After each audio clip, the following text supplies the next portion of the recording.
Good evening, ladies and gentlemen. We are glad you are watching. Thank you so much for choosing Tembe TV and your favorite program, Open Forum Political Discussion, as we dive into the latest development in our political front. And today things are getting interesting as the calls for the DP to apologize on his remarks against DRC Congo are building up, and we are not sure whether he will or will not apologize. It's something that we need to look at and be able to see where all this is going to end. And well, there was also another drama as the old man Mzee Atwoli places a curse on MADVD, on Malala, on Khalwale, and ECHESA. What is the significance of all these? Will they be able to shake that off their shoulders and still win in Western Kenya? Is what I would love you also to dive into and give me what you think on the same. Well, on the other hand, the Kenya Kwanza Alliance, under the leadership of the Deputy President, were in Muranga today. The Yellow Army was all over, and we saw those yellow T-shirts again on the roadside, and all the people chasing the cars. Well, is UDA influence in the mountain shrinking or increasing? It's something that we also need to look at. And I welcome you to be part and parcel of this discussion. And let's look into this and see what the end of the whole matter would be. The link to use to get into the studio is right now in the comment section. You click on it and allows StreamYard, the app we are using, to have full control over your camera as well as your audio, and you will find yourself here for us to discuss what is happening. Will DP Ruto apologize? Is our relationship with this DRC at risk? And what are the measures that must be put in place? It is important that we look into this keenly and be able to see, to come up with an amicable solution to, the building up problem. Thank you so much, those of you that are joining. This is Joseph Wanyoike Gichuki. Say niko live nikiwa Lamu County. Thank you so much. Kuna comedian Kapwepwe, Tribalistic TV, Wajinga Wow. I don't know what you're referring to.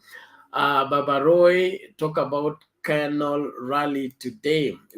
It's part and parcel of our discussion. Joel Opoma, you say you're live from Garissa. Karibu kwa show. Edka Handsome wa Nyahururu, you're tuned. Thank you so much. Alum, first to comment. You missed it, but thank you. You're in the top 3 or 4. You're welcome. Bishop Sila, the last born. Asante sana. Karibu kwa show. Tunashukuru sana kwa support yenu na kujitolea kwenu kufuata Mtembei TV na matangazo yake na habari zote ambazo tunawaletea kutoka pembe tofauti za nchi hii. Naamini kwamba ni za muhimu na kila mmoja ajisatiti ili wote tumakinike kuelewa siasa zetu zinatupeleka wapi na wajibu wetu ni nini, ili tuhakikishe kwamba nchi haitokomei na haichukuliwi na wale ambao hawafai kuwa viongozi. Okay. There is Joseph Nyilima. He has already been forced to apologize by Baba. Okay, Baba forced him to apologize. I'm waiting for that one.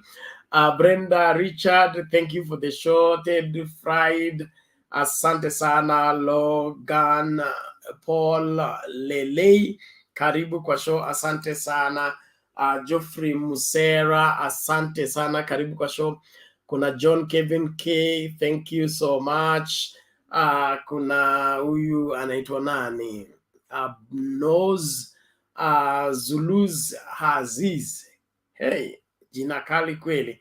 Karibu Wilson Abuga, thank you so much. Samuel Waema, karibu kwa show. It's a shame on DRC minister for demanding cows instead of people who are in refugee camps because of war. Maybe people want to refugee camp with cows. I don't know what you mean by that. You may come in the studio and explain yourself. Kuna Brian KE, karibu kwa show. Karen Achieng, asante sana kwa kutegea Mtembei TV. Margaret Achola, hi to you. Thank you so much. We appreciate you for continuing to support Mtembei TV and following our programs. Nashukuru kila moja. Kuna huyu anaitwa Jijani Teddy, asante sana. Beatrice Murasi, karibu kwa show. David Olo, brigedia wetu hapo, asante sana kwa kushika doria. Elisha Ochola, karibu kwa show. Kero War, thank you so much, you're welcome to the show. Kuna Michael Makosi, asante sana. Edwin Omondi, karibu kwa show. Winnie Cherop, you are welcome to the show. Zamba Oscar, karibu kwa show. Mos Kamar, thank you. Isabella Kipieya, asante sana kwa kujumuika nasi. Naamini unatupata kwa njia nzuri. Naomba tu niambie unatazama ukiwa wapi, na kama mitambo inakufikia vizuri ama kuna hitilafu tufanye marekebisho. Asante sana. Kuna mwalimu Gordon Ngura, asante kwa kujoin. Eric Soti, asante sana. George Musiga, we salute you, and all the rest. Those of you that are coming in the studio, you are most welcome. I will share the link again so that you can find your space on the screen and be able to air what you think about what is happening right now. There are calls from all over calling on the DP to apologize for his remarks against the DRC Congo. And then, of course, Atwoli mzee ameamua kwamba wale vijana ambao hawashiki adabu wanapokea laana. Haya, significance ya hii laana ni nini? Hao watu watasurvive ama hawata survive? And of course, DP Ruto na Kenya Kwanza Alliance wamekuwa Muranga, alafu wakawa na rally na of course road show, and we look forward to dissecting what is happening. Is UDA influence in the mountain shrinking or increasing?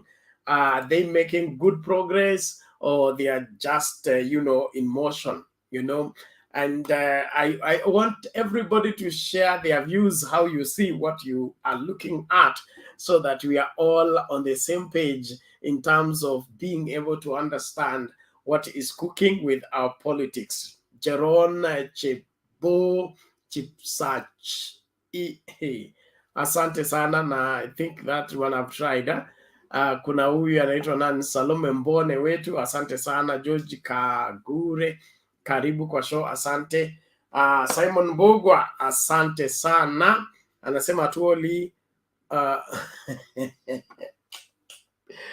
Haya, maoni yako tafadhali, tunaamini kwamba una maoni, kwa hivyo karibu studio tueleze vile unaona mambo haya. Bwana Guru, namna gani leo? Nzuri sana Bernard. Hali ya anga huko namna gani? Hali ya anga ni mzuri. Ni bambam. Nimeona Yellow Army ikifukuzana kwa barabara. Yeah, the yellow fever is going off. There was a yellow fever which is now quickly dissipating, and we are happy about it. Some sense of soberness has started getting into the mountain.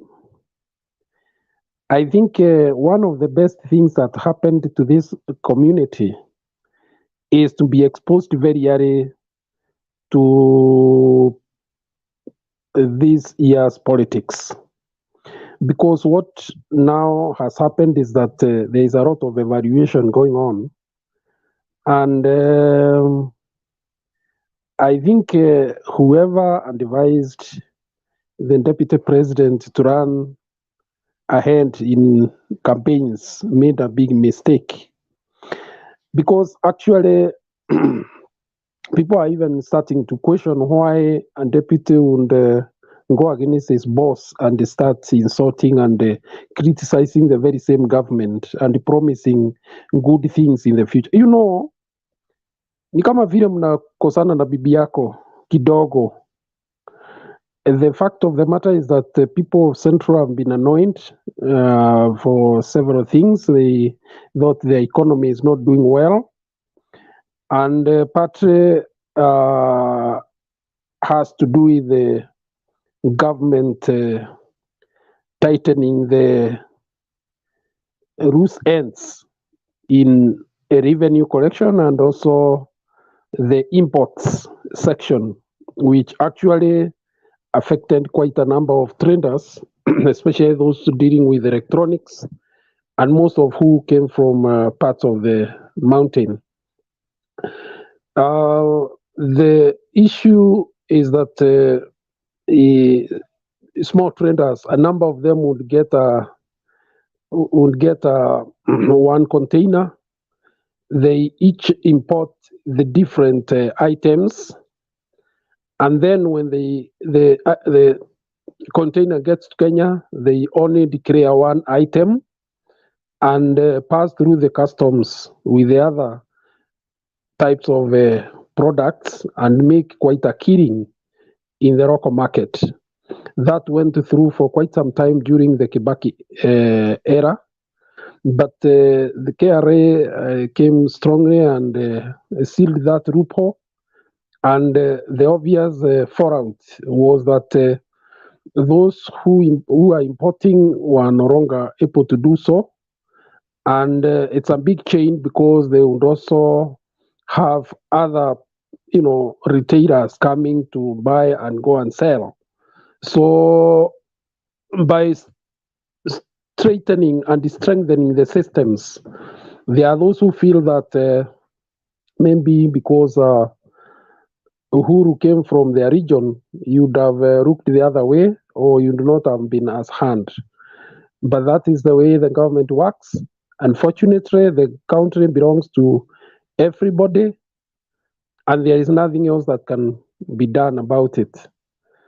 So basically, those are those were the first agents of spreading ill will against the persona of the president and his government. And then the deputy president found a polluted environment, and through the people that he put in government by botching the Jubilee nominations, they have been able to entrench the hard feelings. However, like I told you, ni kama vile mnakosana na bibi for some time. I think soberness has started now coming back. And that is why you can see people are more willing to listen to other voices. Jubilee has been holding what I call conferences across the region, and the reception is good. And I believe, like the prediction goes, this will be a vote that could go half-half by the end of the day, or even above that. Coming to today's Manda, what the deputy president did is what we call a diplomatic goof. DRC is one of the countries that is stabilizing its politics, and every country in the region is scrambling to have a piece of that economy. Equity Bank is already there, and I believe other Kenyan businessmen are setting up.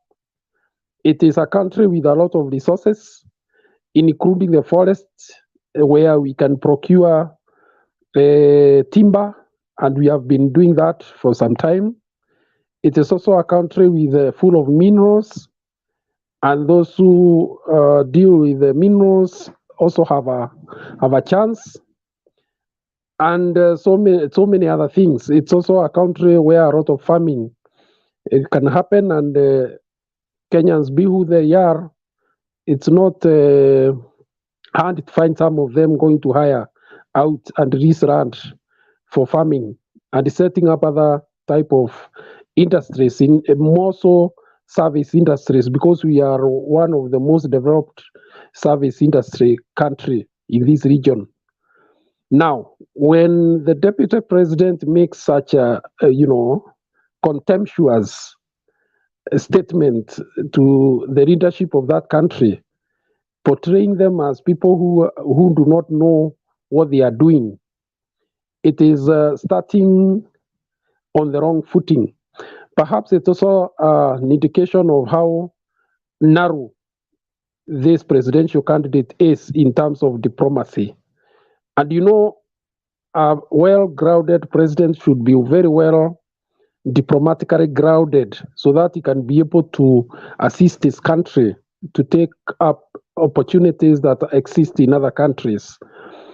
The doyen of politics in Kenya, Raila Amolo Odinga, has been to that country for recently, and I believe he is one of those who brokered the kind of political settlement that is there right now. Shishakendi actually is a Raila man, and therefore I think we've been doing very well diplomatically with that country, and they have received us well, and therefore the statement by the deputy president was very, very unfortunate. When you look at where we are coming from a situation that Kenya plays a role in stabilizing the countries in the region. We are like the big brother to these countries in terms of brokering peace and accommodating those who are displaced by conflicts. So I think our deputy president does not understand the role of Kenya in terms of a regional, regional role, or the part that we play, and the one that the global community appreciate that we occupy. And therefore, I am not very sure if he would be the right person, not unless he hires people who are very well grounded in diplomacy. Then Kenya would be in a very bad situation. I think let me stop there so that the others can also have their take. I will contribute later on other issues that I still feel strongly about. I don't know whether you open for us the issue that is going on right now in The Hague, which I think is also something that we are underrating and which has a big impact on the season that we are in politically. Thank you. Thank you, Guru. We appreciate your perspective. The Hague issue will come up inevitably, but as at now, I would want to focus on this one first. I know that's boiling up, but let's give it 2-3 days, then we'll be able to dive into it. I saw Matanga and his response, and he's monitoring how many times names are mentioned, and it's crazy. But let's move on with our discussion. Bwana Mala, upo? Mala, how are you? Yes, Bernard. Yes, how are you today? I'm okay. Good. Yes. On matters insurance, claims in the fourth quarter of 2021 dropped by 4% to hit 2 million claims compared to the previous. Give us your contribution on the DP should apologize. Yes, I think the deputy president today. Are you listening to something else? Yes. Please, coming through. Yes, what I'm saying The Deputy President, William Ruto, has been the topic of discussion on the Twitter for the better part of Tuesday evening, after the remarks he made in one of the events. And I think this was in Nyeri. And the Congo people, the DRC senator, I think the senator by the name Muyumba, actually reacted and demanded that the deputy president withdraw. And I think the deputy president has done it, and there should be no cause for alarm. And I think it was taken out of the context, because I listened to what he was saying, and I think he was mentioning about milk, about 3 billion liters, and he was looking at the population in DRC of about 90 billion, and he was trying to justify. And I think people caught it the way they caught it, and he has apologized. So I think that should stop from that matter should be put to an end. I saw you mentioning about this man called Atwoli. And Atwoli, who is this man in the first place? Who is this Muse? I think Atwoli, in the first place, is a fraudster. And we should not listen to him much. He keeps on talking funny things. And I think we should demand that he first tell us what happened to the former MB of Kikuyu and the 390 billion, was it 300 billion which he was accused of, before he start telling us funny things. Anyway, let me end there for now. I will continue contributing in the next session. Thank you. Okay, thank you. I will not interrogate that for now.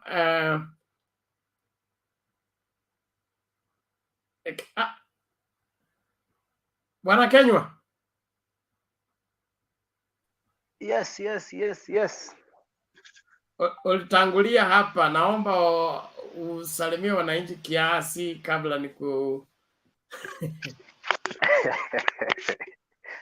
Usinipeleke quarantine. Mimi ni mtulivu sana. Ni mapema. Quarantine ni Alex. Thank you so much, Mr. Bernard. I'm saying good evening to everyone. Mama Selina, Mala, Guru, Shadi, Jared, WG na Gishere Pius. Nimewasalimu nyote. So Bernard, you want me to do my submission, right? Or contribution, okay? Ama ni salamu tu. Start out your contribution. Salamu gani wewe? Thank you so much. I think let me just say something about the event that has been going on today and the few days. First and foremost, I'm going to go direct to about the issue about DRC and Ruto. I think we Mount Kenya, Ruto knows very well we are most likely in agriculture. And you know, he was trying just to brainwash us about how you will just look for market in DRC, something that I don't trust Ruto with that one, because even the time he was an minister for agriculture, he did nothing to us as Mount Kenya. He did nothing. So this time around, he's just talking that because even he knows nothing. If you want to know more about DRC, you should go and ask Baba. think Baba can give Ruto a little bit of advice about DRC. So I think Ruto, even in Uganda, doesn't know very well. So let's just put this thing aside. And this guy is not, he doesn't know how to deal with things diplomatically. Yeah, he's someone who's, if he's given a chance to lead the country, trust you me, we might be enemies with a lot of countries, because he's the person who does what he wants, not what is supposed to be done.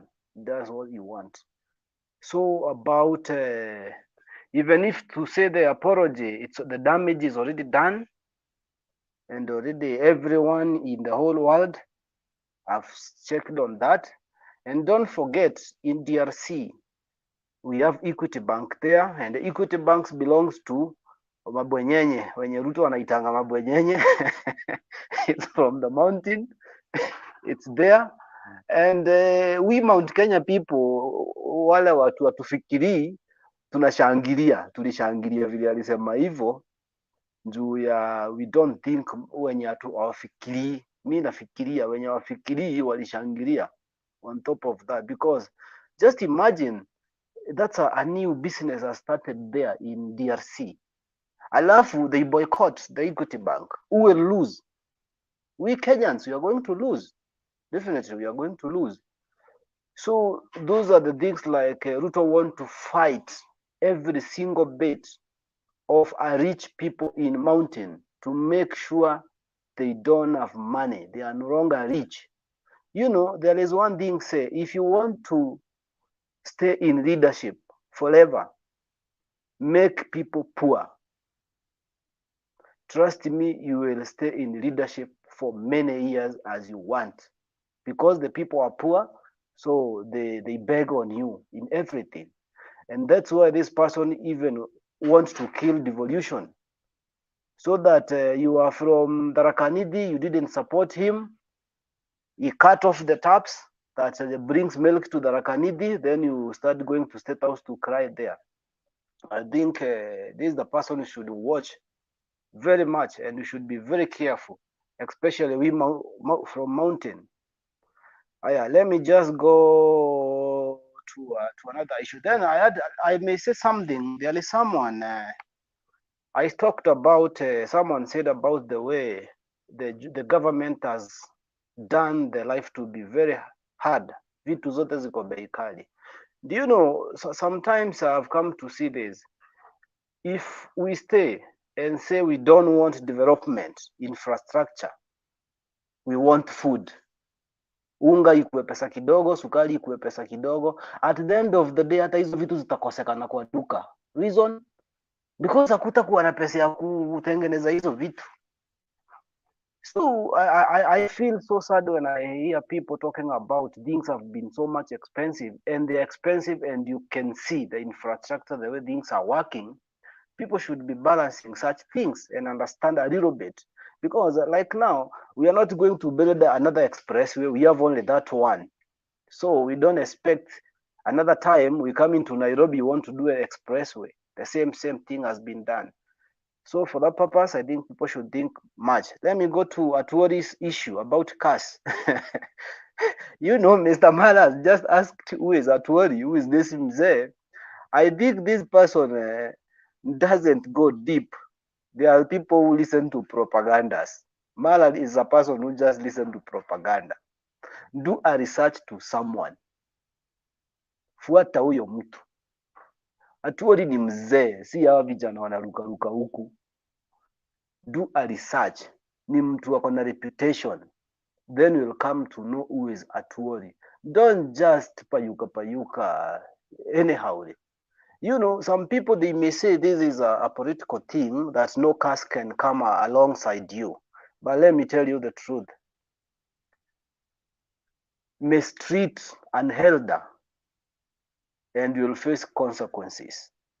I think most of the people doesn't understand that. And that's the thing that is going to finish the youth who are in UDA, and they have decided to follow what the leaders are telling them, to insult the elders, to disrespect the elders. those youths in future, they will be of no use, even in the government, even in themselves. You know, even if it's about politics, we have to respect these elders. And you know, the people who doesn't want to listen about the history, they are the people who are being brainwashed by this rogue politician. They are brainwashing those people to forget about the history. And you know, without the history, we cannot know where we are heading to.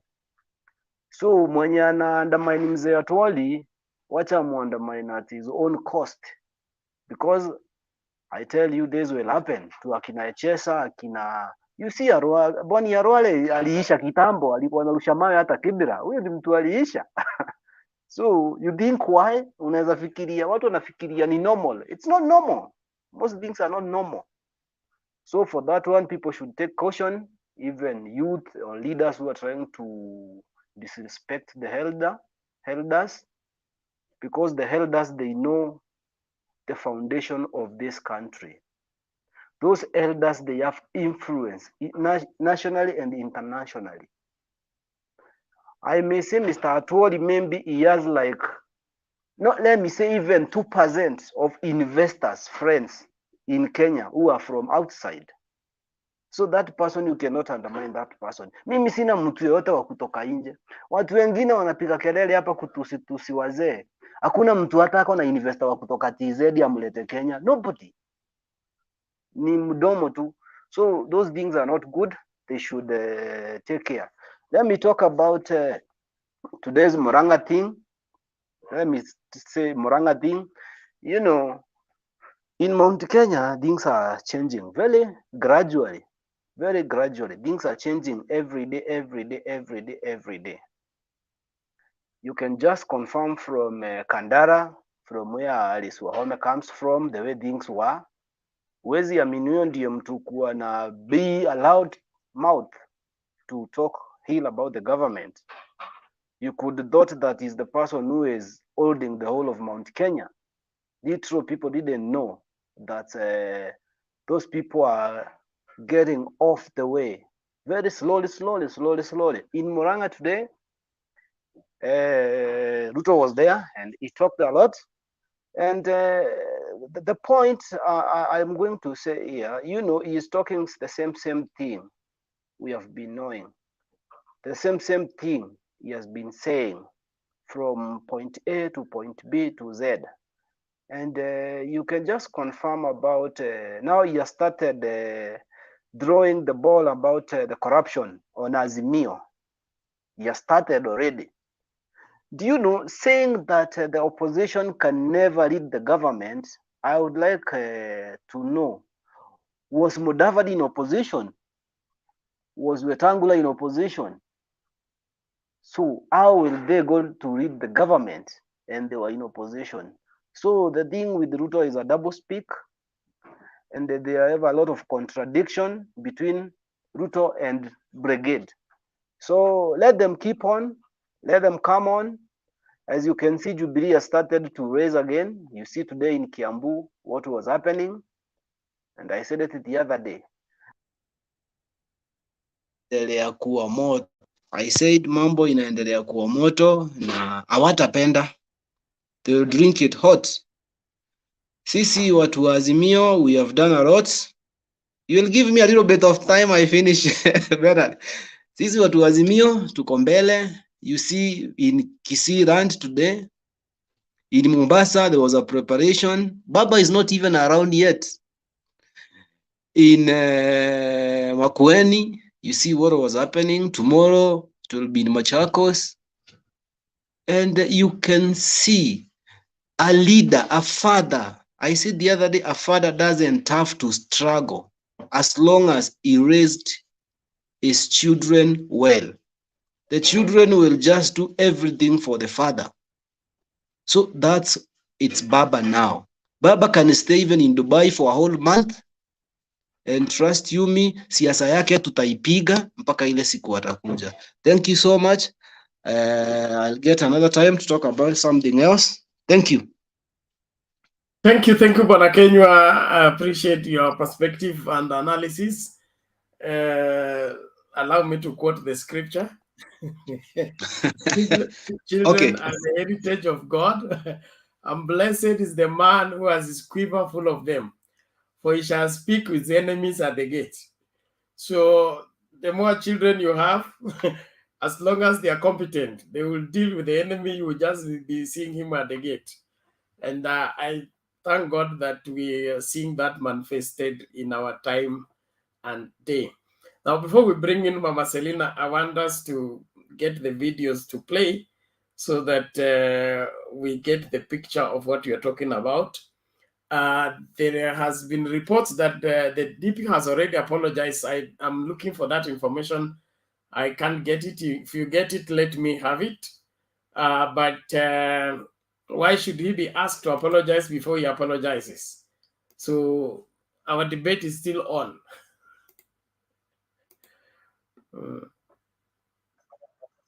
Kuanzia hapa DRC hao watu wako na 90 million people hawana ng'ombe moja. Hii DRC watu ya kuimba hii hii watu ya sijana kwanda bongoma nani hawa wa kuimba na wanafunga suruali wanafungia hapa. Hiyo watu twende tuwauzie maziwa. Si ndio? 90 million wako hapo, wengine hapo Congo Brazzaville, wengine hiyo Central Africa yote hiyo mpaka West Africa. Tunaweza kuwauzia maziwa. Kwa sababu saizi wananunua maziwa kutoka Australia, New Zealand, sijui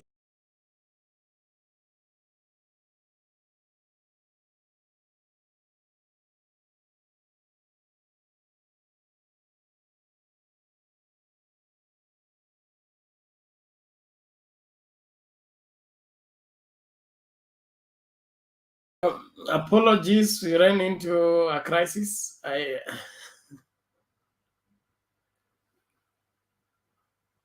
Sorry, I think the video has issues, but let me give it a try again. I hope everybody's okay. Are you able to get me? Yes, we can get it. We are getting nuclear. Asante.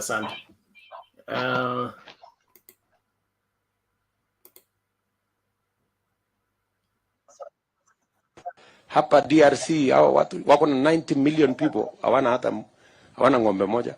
Hii DRC watu ya kuimba hii hii watu ya sijana kwanda bongoma nani hawa wa kuimba na wanafunga suruali wanafungia hapa. Hiyo watu twende tuwauzie maziwa. Si ndio? 90 million wako hapo, wengine hapo Congo Brazzaville, wengine hiyo Central Africa yote hiyo mpaka West Africa. Tunaweza kuwauzia maziwa. Kwa sababu saizi wananunua maziwa kutoka Australia, New Zealand, sijui wapi. Na hiyo ni soko yetu ya Afrika. Na tuko na mkataba yenye inatupatia ruhusa ya kuuzia hawa. Inaitwa Africa Continental Free Trade Area, ambayo Kenya ilikuwa number 1 kusign. So we have the mechanism to be able to sell. Hata tukiuza lita bilioni 3 peke yake kwa hii soko yetu ya Afrika, we will be collecting approximately between 200 and 300 billion shillings every year. In fact, milk will overtake all the exports we have in horticulture, in tea and in coffee, if we just do it right. So wakati mnasikia ule mama Lucy akisema, that is correct. Na hiyo ndio mpango sisi tumepanga na kundi letu hapa.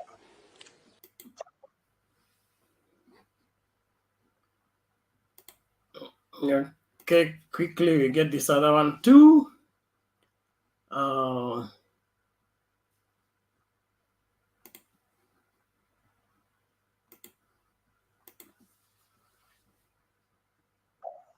Nataka kusema mimi ni Mbaduya na mimi ni mzee sasa. Nikasema huyu kijana mwaka 2014 kama amechukua serikali mwaka 2013, huyu kijana hatakuwa president. na sijaona kitu inabadilisha mawazo yangu ya kwamba yeye atakuwa president. Na ni nini inafanya nyinyi mseme ya kwamba mtachukua yeye kama president? Mimi nataka kuwaeleza nyinyi, haswa watu walikuja hapa, anatumia Waluhya, anawapa shilingi 50,000, anamwambia kwenda tukana Atwoli, tukana Oparanya, tukana Raila Amolo Odinga, tukana mtu yeyote ambaye, tukana Savula na wengine. Mimi nataka kuwaelezea hivi, wakati tulipokuwa tunazika mtoto wa Savula huyu tarehe 5 mwezi wa Januari, ilikuwa Jumamosi mwaka wa 2019 kule Lugari, niliambia ile mtoto wa Mumias anaitwa Rashid, nikamwambia ya kwamba wewe ulilala nyumba yangu, wewe ulikula kwangu, wewe mimi nilisaidia wewe kuzika baba yako, wewe umepata wizara unasema in my government, I am a minister in this government. Atwoli ni nini unalisha bibi yangu, unafanya maneno machafu. Nikaweka hii mkono kwa jua hivi, na nikauliza hii jua kama alijaenda chini, wewe usiye minister, alifutwa hakufutwa? Na mimi nikamkasi pia, nikasema yeye vile alivyo hivyo, pamoja na Daktari Boni Khalwale, wakufe maskini kwa ajili wote walikula kwa hii mako. Huyu mtoto anaitwa Malala na Savula iko hapa, mimi ndio niliwapa viti, mimi ndio niliwapa mwaka wa 2016, na hawa Savula amefuata sawasawa kabisa. Yule Malala amepotea na anataja jina yangu. Sijakunywa chai kwa nyumba yao, sijakula kwao, sijakula kwake. Yeye amekula kwangu, ametumia pesa zangu kuwa senator, alitumia mali yangu kuwa senator. Mimi nasema leo nikiwa nyumbani kusema, hili jua nilipatiwa sisi bure.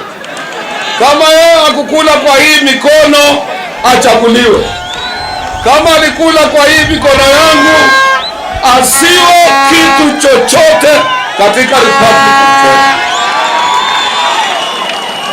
Mngoje kwanza, nakuja kwa Musalia Mudavadi.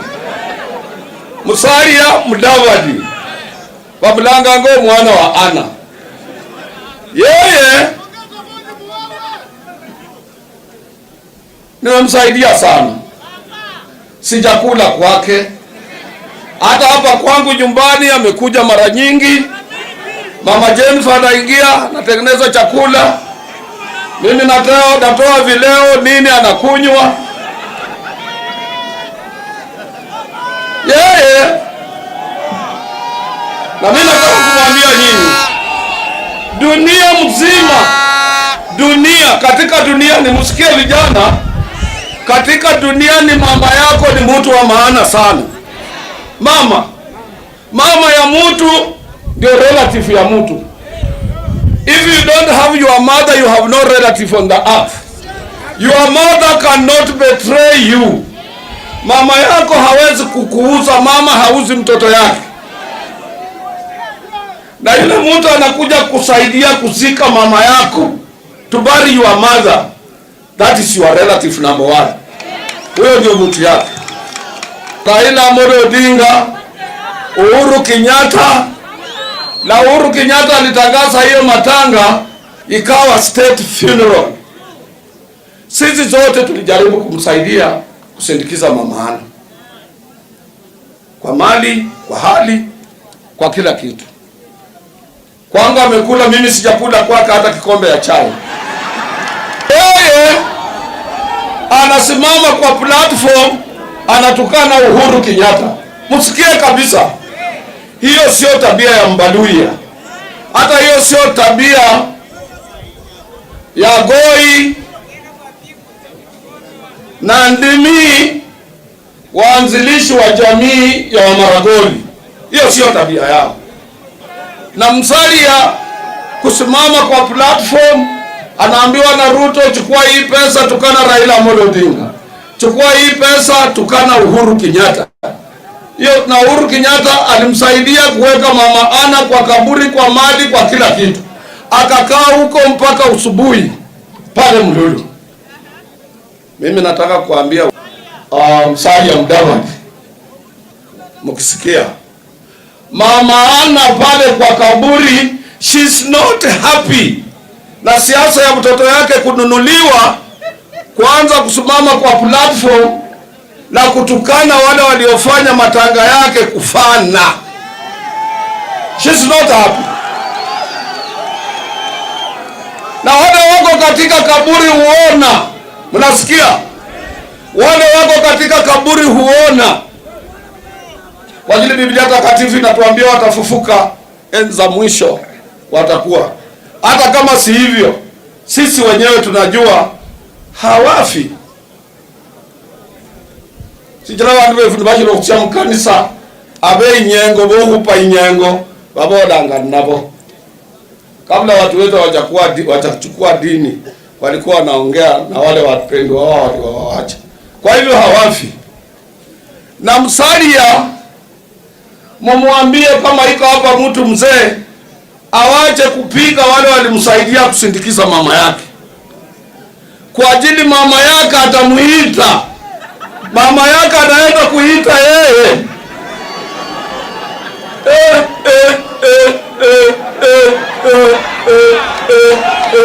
Anaenda kuitwa.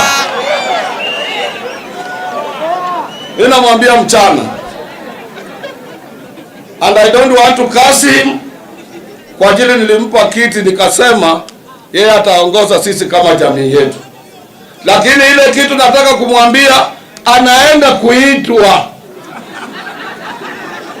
Kama hawaji hiyo mtindo, hivi karibuni utafungua TV yako unaona breaking news. Mama yake amemuita. Mnasikia hiyo maneno? Huwezi kutukana mkono iliyokulisha wewe. Huwezi. Hata kama wewe una akili ya aina gani.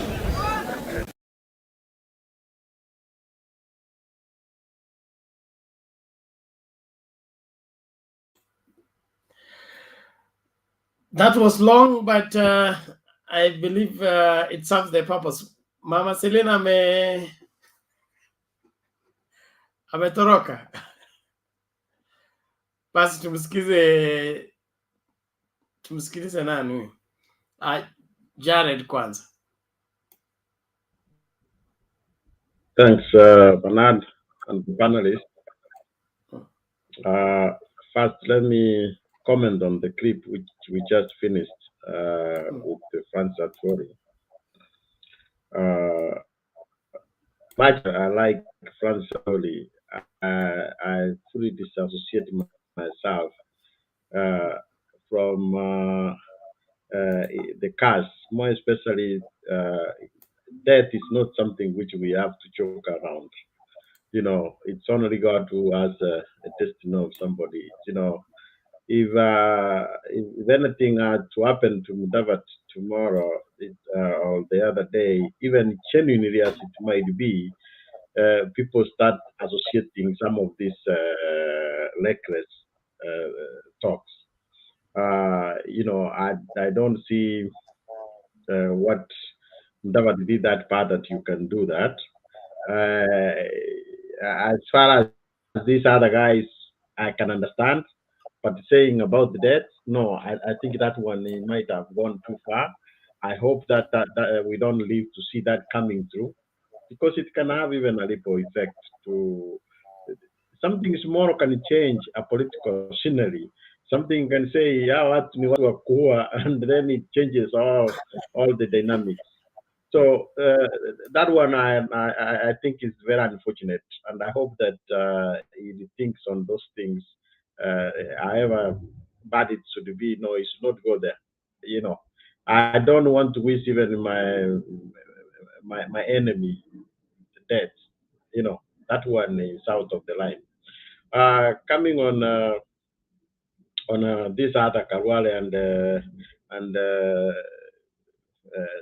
Pony and these Malala and these other ones. Yeah, those ones are young people who have also gone out of the line to abuse an old man like Franz Atwoli, more especially when he says that he has helped these people. Yeah, those ones you can understand, but casting somebody to die, that's the only one I differ with.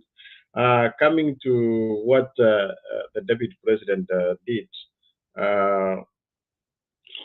sometimes I don't think deputy president thinks way far other than where he is. He thinks anywhere he goes, he can just get out with a lie. So that was a lie which he didn't realize that he's just he didn't mean anything bad with Congo, but he didn't know that at this time the position he holds it will bring that impact that it has brought. So the only thing I'm very surprised is that it didn't have to take too long for, I don't know if he has apologized actually, but even if he has, it took it too long. Now, I wonder what was the need of him appointing people like this guy he appointed for international Namwamba. I don't remember. Namwamba. So those supposed to be advising that they cannot be he could have come here with this guy Mohammed to write an apology and say this was misquoted, it was something, and then everything will be smooth. They could have acted very swiftly rather than waiting for all this reaction. I wish Bernard you could get a speech which Raila was giving. I don't know if it was AU. I was listening to the speech where he was mapping Africa, how we need to connect the infrastructure. And I was asking myself why Raila even want to be a president of Kenya. He need to be a president of Africa because he has the whole of Africa in his hand, thinking on how we're gonna do. Now makes a lot of sense why we're investing in land because he's seeing forward what's gonna happen.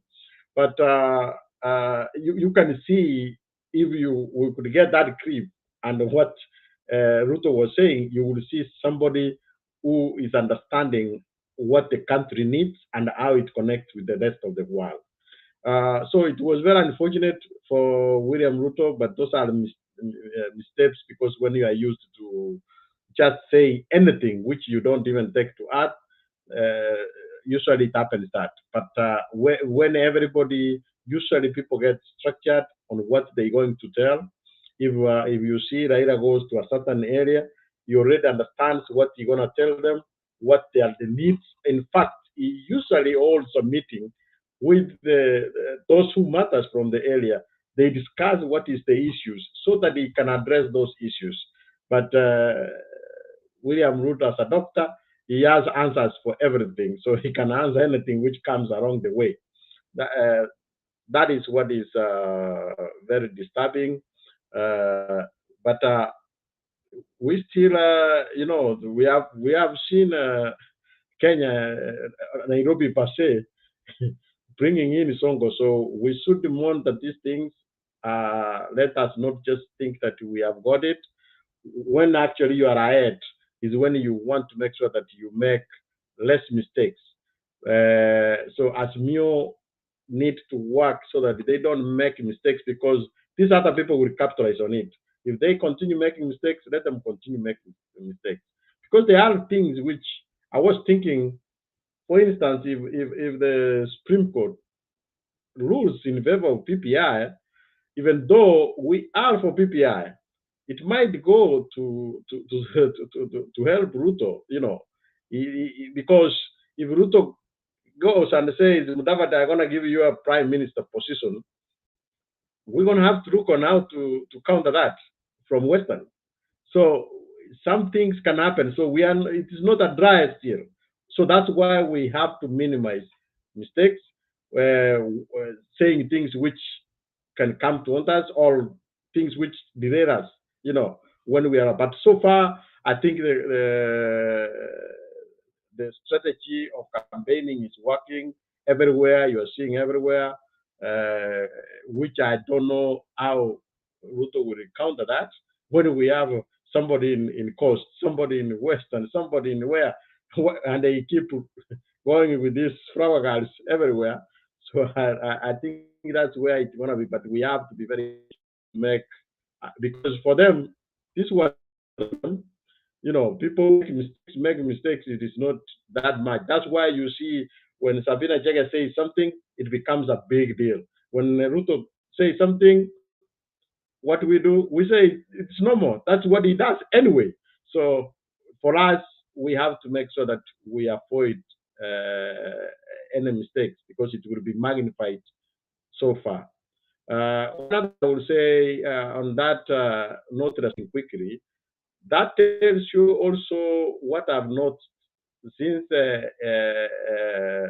this guy Itumbi, I don't know if he stepped aside, things have not been happening. If you saw Itumbi actually send a picture of what was happening, I think it was Muranga or somewhere where they were, the actual picture where there were no many people. So I think that also is sending a statement that, hey, Ruto, I've been helping you to magnify this crowd. So I might need my job back. Watch those ones. Also, it sends around. So Ruto is also gone a way that he can dump anybody or set you aside, but not knowing that these people might be helping him. Like Itumbi has been helping. Itumbi could have already changed the story of Congo to be something else. But now he's trying to expose Mohammed that this guy Mohammed maybe is not doing his job very well. Thank you.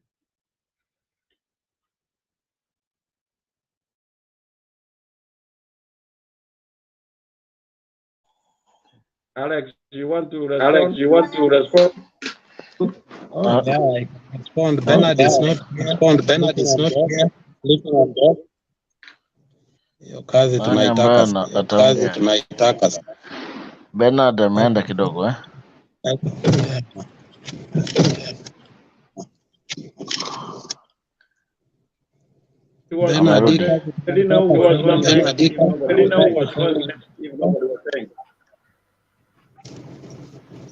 I have heard you.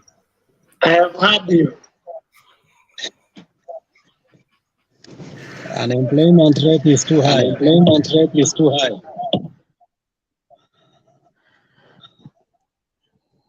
Alex, tupo.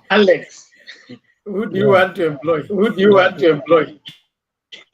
Nataka nikutoa kazi imekushinda.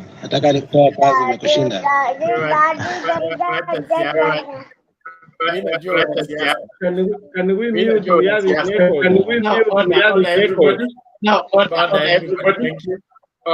Kelly, mute your mic. Yes. So after Jared,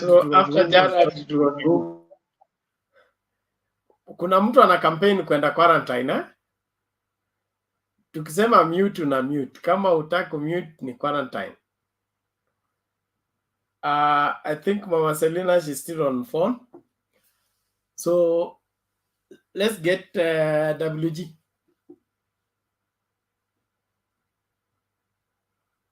WG, then Kelly, alafu Alex. Oje kwa kururo tafadhali. Good evening, everyone. Good evening to you. How are you? I'm okay, Bernard. I don't have a lot of things to do, but to say regarding William Ruto, his comment or sentiments about Congo, I think he meant well, but the way he was using his word is what I think he was seeking to excite people. So he did not mind about the people he was referring to. That is the Congolese. So in his attempt to make it funny, so he ended up maybe crossing the line. But again, talking now about the milk, what he was suggesting with the milk and looking for the market. So one wonders, is this Babu Owino? Is this Mwaura Isaac? Or is this an MCA in some village who is now aspiring to be in the limelight or in the position of power? William Ruto has been nursing all these knowledges. Now we can only conclude that William Ruto was sabotaging the very own government. He was the deputy. Because if he has all these ideas about selling milk to Congo, and he has never floated those kind of ideas in a ministerial, meeting, being the person who was chairing the same meeting for the CSS, even of trade and foreign affairs, he has been remaining with them. Now he wants to tell us that he's so knowledgeable about where to sell all this milk. Remember, milk is one of the products that the people of Rift Valley, dwell or produce. That is his backyard, his own relatives, his own people. And if he was someone who has the interest of Kenyans at heart, he should have begun by promoting his own people with their products. You see, and just like the Meru people would like to their own people to look for markets for miraa, so do people of Rift Valley would have expected William Ruto to look for a market for the milk, and not just milk, but even maize. And you know that we know that at one point his group were so much engaged in the Congo, and this was through farming of maize and or acquiring the maize and dumping them in this market. And one of the areas where they would go and fill the stores was in the cereal knee in the Rift Valley. So something that has we've seen many farmers and elders in the Rift Valley lamenting about. We've not forgotten the Senate sitting in that area, in that region, one point where the elders and farmers were asking the likes of Akina Murkomen, the likes of Orengo, the Senate committee who had visited that place.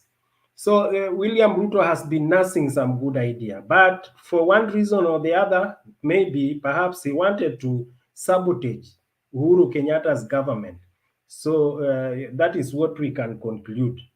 Otherwise, if not, then he does not believe in what he is telling us even today. Those are just pipe dreams, which cannot be supported by facts. They are just dreams. Number two, I want to talk briefly about Atwoli and his harsh word on Malala. I think we should not look at it at the face value. We want to look at it deeply, in a sense that it is one group of Kenyans, especially the senior citizens, having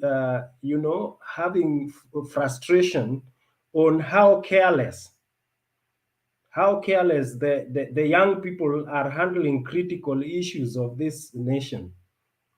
Without they tend to choose their path, and they don't want to be cautioned, they don't want to be advised, they will just want to pull it all through, even if they are landing in the ditch, even when they are facing the danger ahead, and they don't care.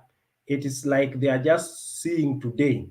That is a very dangerous generation that we expect to carry the burden of this the burden of this nation in future. So this is just a frustration, because it's not just in Loyaland, but how many regions face the same habit, where the youths don't want to listen. They want to be listened to, but then they don't want to listen to the elders. They will tell you, they think they know everything, but at the same time, when you give them the opportunity, you find them messing up. So we need to me, Atwoli represents a group of senior citizens who know where this country has come from and where it is heading. Because for someone to be so bitter, even to utter such a words, it must be something painful, and he was speaking the truth. He was speaking the truth, because the people he was accusing did not come out to deny what he was saying, that they did not benefit from what he alleged to have given them. So this shows that the young people of this nation would want to be helped. They would want to be, to receive support. But when they are expected now to give back, or to use well what they've been, the support they've received and the empowerment, then they misuse that. In places like Central, you realize that the people who are running, without thinking about William Ruto, the bottom up, without probing it, they are the young people, and they are being cautioned, and they are being being taught. The senior citizens are trying to talk to them, but they ignore. And actually, they even say that Uhuru Kenyatta should go home. It's time for him to pack. They can't wait to welcome William Samoei Ruto. My friend, those senior citizens have seen things in this nation. They have history of this nation.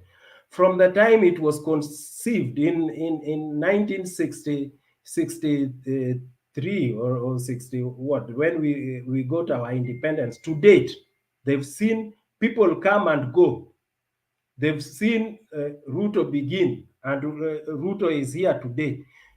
And Uhuru Kenyatta has worked very closely with William Ruto, and he is saying that is not the way to go. Who are you who only meet Ruto in a marketplace and then just afar?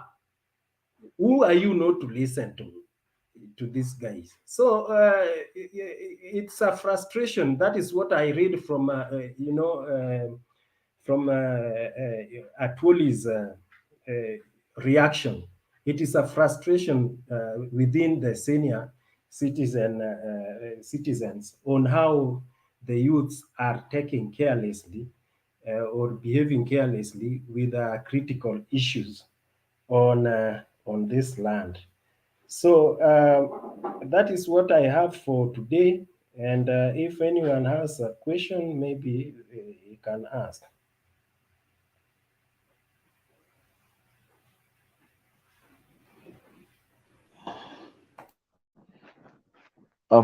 Hapo umeongea kama wazee 10 hapo. That's the way to go.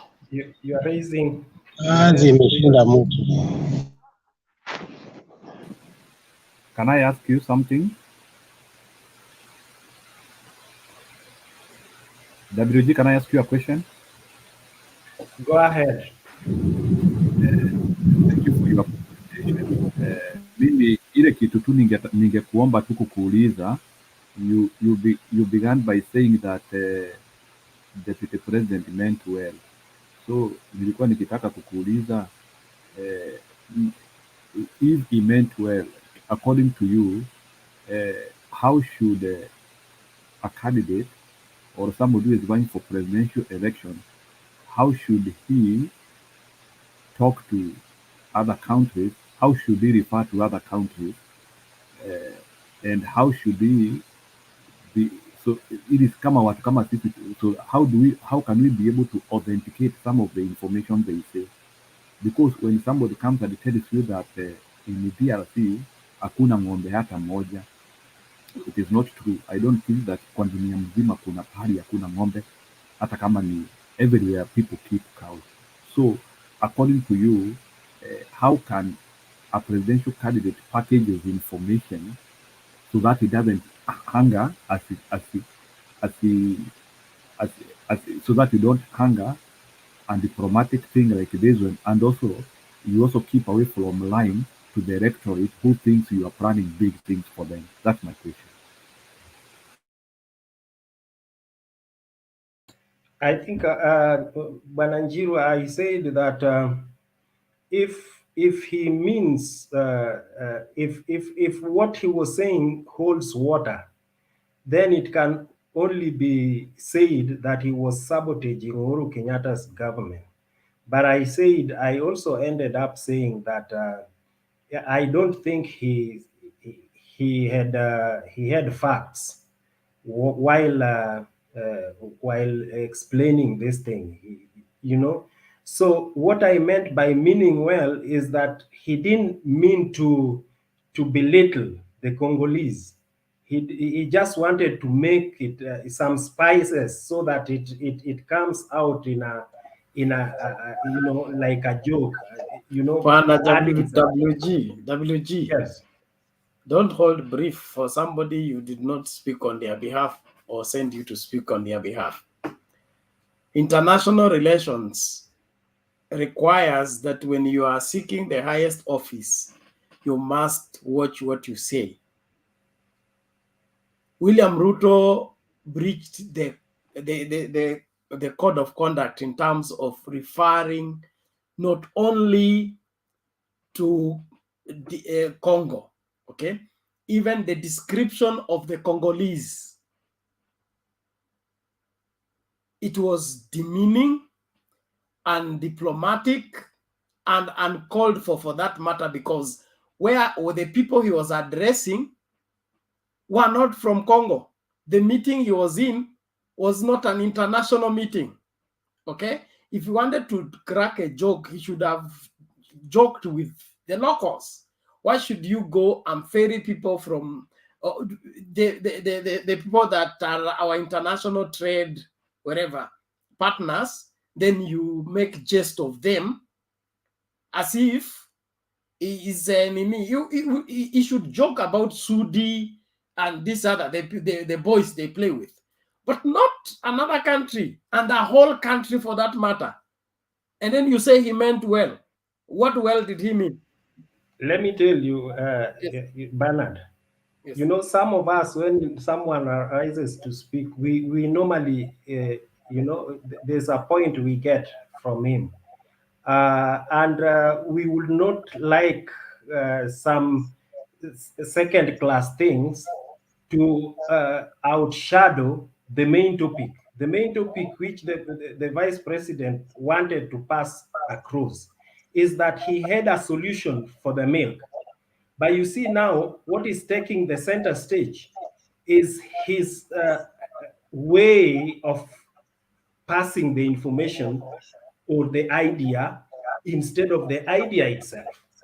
So that is what I was saying, that what is there, we should not overcrowd the whole meaning of that. Why was William Ruto talking about Congolese in the first place? It is because he believed he had the idea of about the milk and the market. So this one has been put aside. We are now discussing the way he passed the message across. That is what I'm saying. People should now not that lose that. now that the example he gave took over the show, it simply means he never meant what he said in terms of whatever market he's talking about. He has no idea. Okay, if he really wanted to sell Congo as a good market for milk, okay, then he would have said the Congolese, our friends and our neighbor, who have sold to us music all this time, okay, they have a need for milk. So we can do what? Trade, because we are already friends. Somebody's Alex.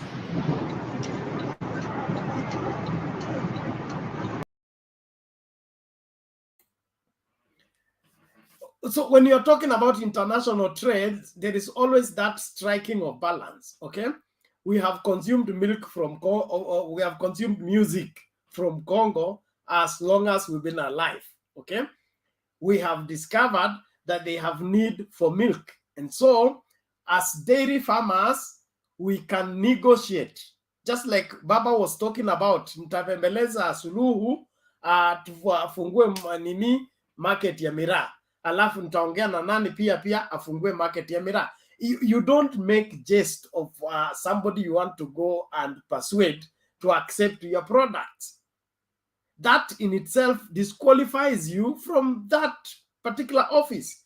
And I wonder how many business deals has William Ruto closed since he has been in government? I don't think he has an idea on how to deal with foreign countries, except Museveni and I don't know who else. That's right, Bernard. But imagine we are talking about the way William Ruto puts his word. Instead of us saying that this guy has no idea whatsoever in the foreign trade and anything helpful, we've been derailed from the main issue. This is where my point is. We've been derailed from the main thing we need to probe in William Ruto's statement. It's not about how he was presenting the Congolese. That was wrong. But the main idea why we should be here, that this kind of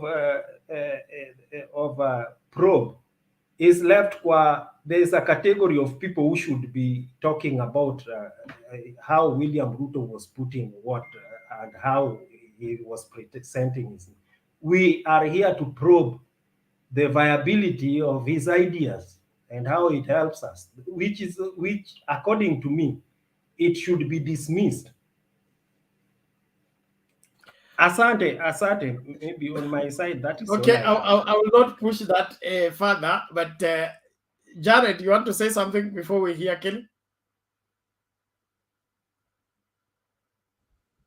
Yes, I wanted to tell my brother WG, actually the Congolese, what they were offended with is, and I'm very sure that Ruto knew what he was talking about, because how would he get the population of DRC that they are almost 90 million, but he cannot get like that they have no cows? You see, that's what they're seeing as at meaning, that they don't have cows. He got right the population, but he could not get right that they have cows. He could have said there's a market, there's a huge they might need, but saying they have no cows, you saw they were sending pictures of cows. That is what we are talking about. So he knew he cannot get one thing right, and then another one. He said, so that blanket that they didn't have a cow, I think to an even if you try to stretch, there is no way, And even on the same, he said that they get their milk from Australia. So how was he planning to lock out Australia and bring milk from Kenya?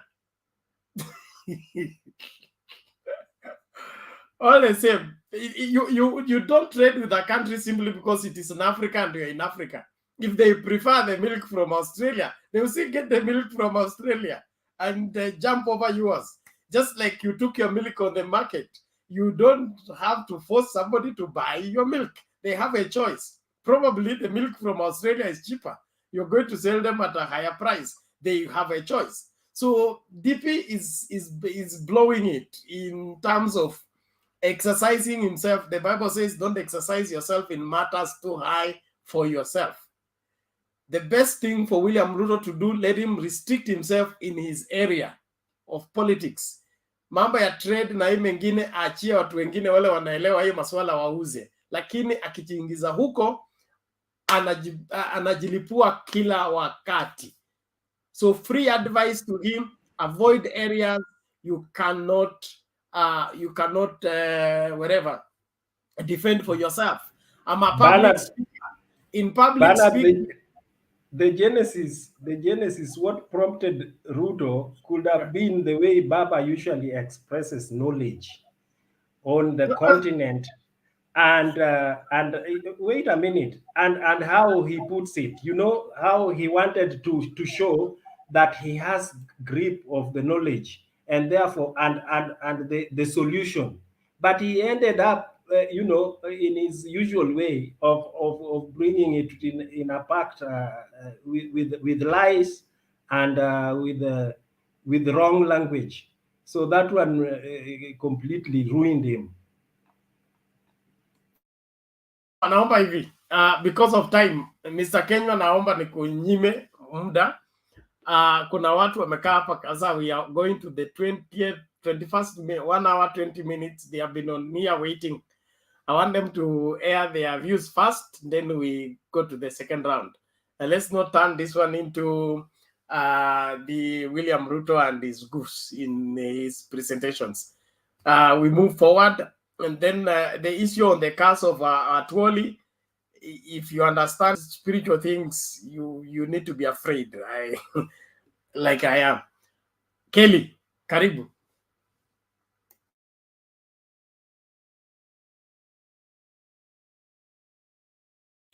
Unmute Bwana Kelly, unmute. Habari zangu ndugu zangu, natumai msalama. Tuko salama, karibu. Habari, mko salama? Alhamdulillah, mimi niko salama, buheri ya afya. Leo ni kisanga kweli. Kwa upande wa Bwana Ruto, wacha niongee machache kuhusu Bwana Ruto kwa yale ambaye aliongea. Yamkini wanzangu, Ruto hawezi boga, hawezi akapekejua mambo ya biashara katika Afrika ama Afrika mzima. Ruto anataka watu wakumpatia mawaidha anapoenda kwa mikutano.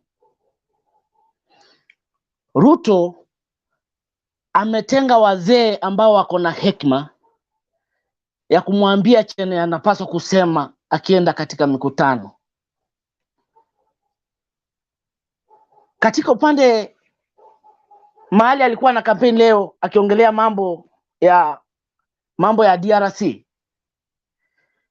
kwa Bwana Shekedi, jirani yetu pale, ambapo kuna takribani ya 5% to 10% ya wananchi wa Kenya katika hiyo nchi ambao wanajivunia madaraka na ufanyibiashara katika hiyo nchi.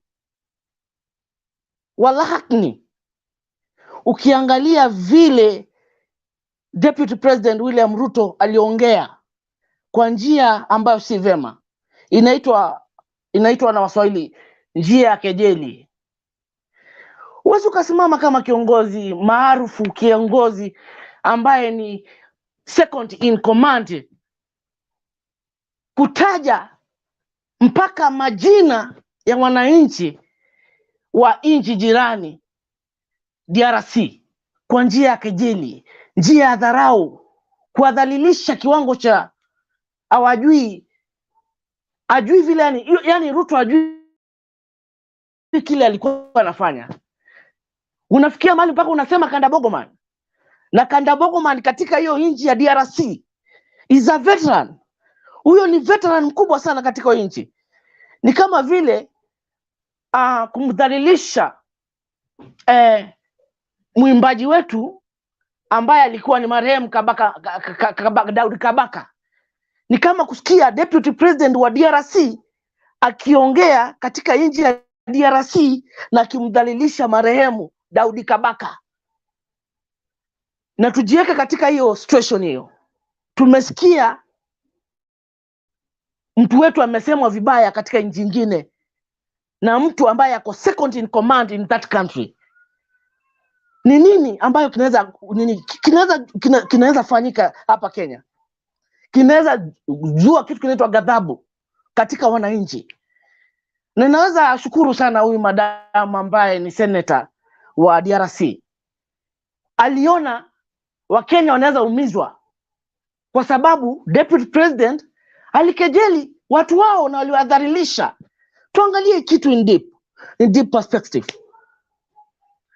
Ruto aachane na mambo ya kuongea mambo ya biashara, abaki na neno lake la tutatenga mabilioni, tutatenga mamilioni, tutainua mama boga. Abaki na hiyo mambo ya kuongea mambo ya nchi zingine na kudhalilisha wananchi wa nchi majirani. Hiyo inaweza kutuaffect kama Wakenya. Inaweza haribu biashara zetu katika Kongo.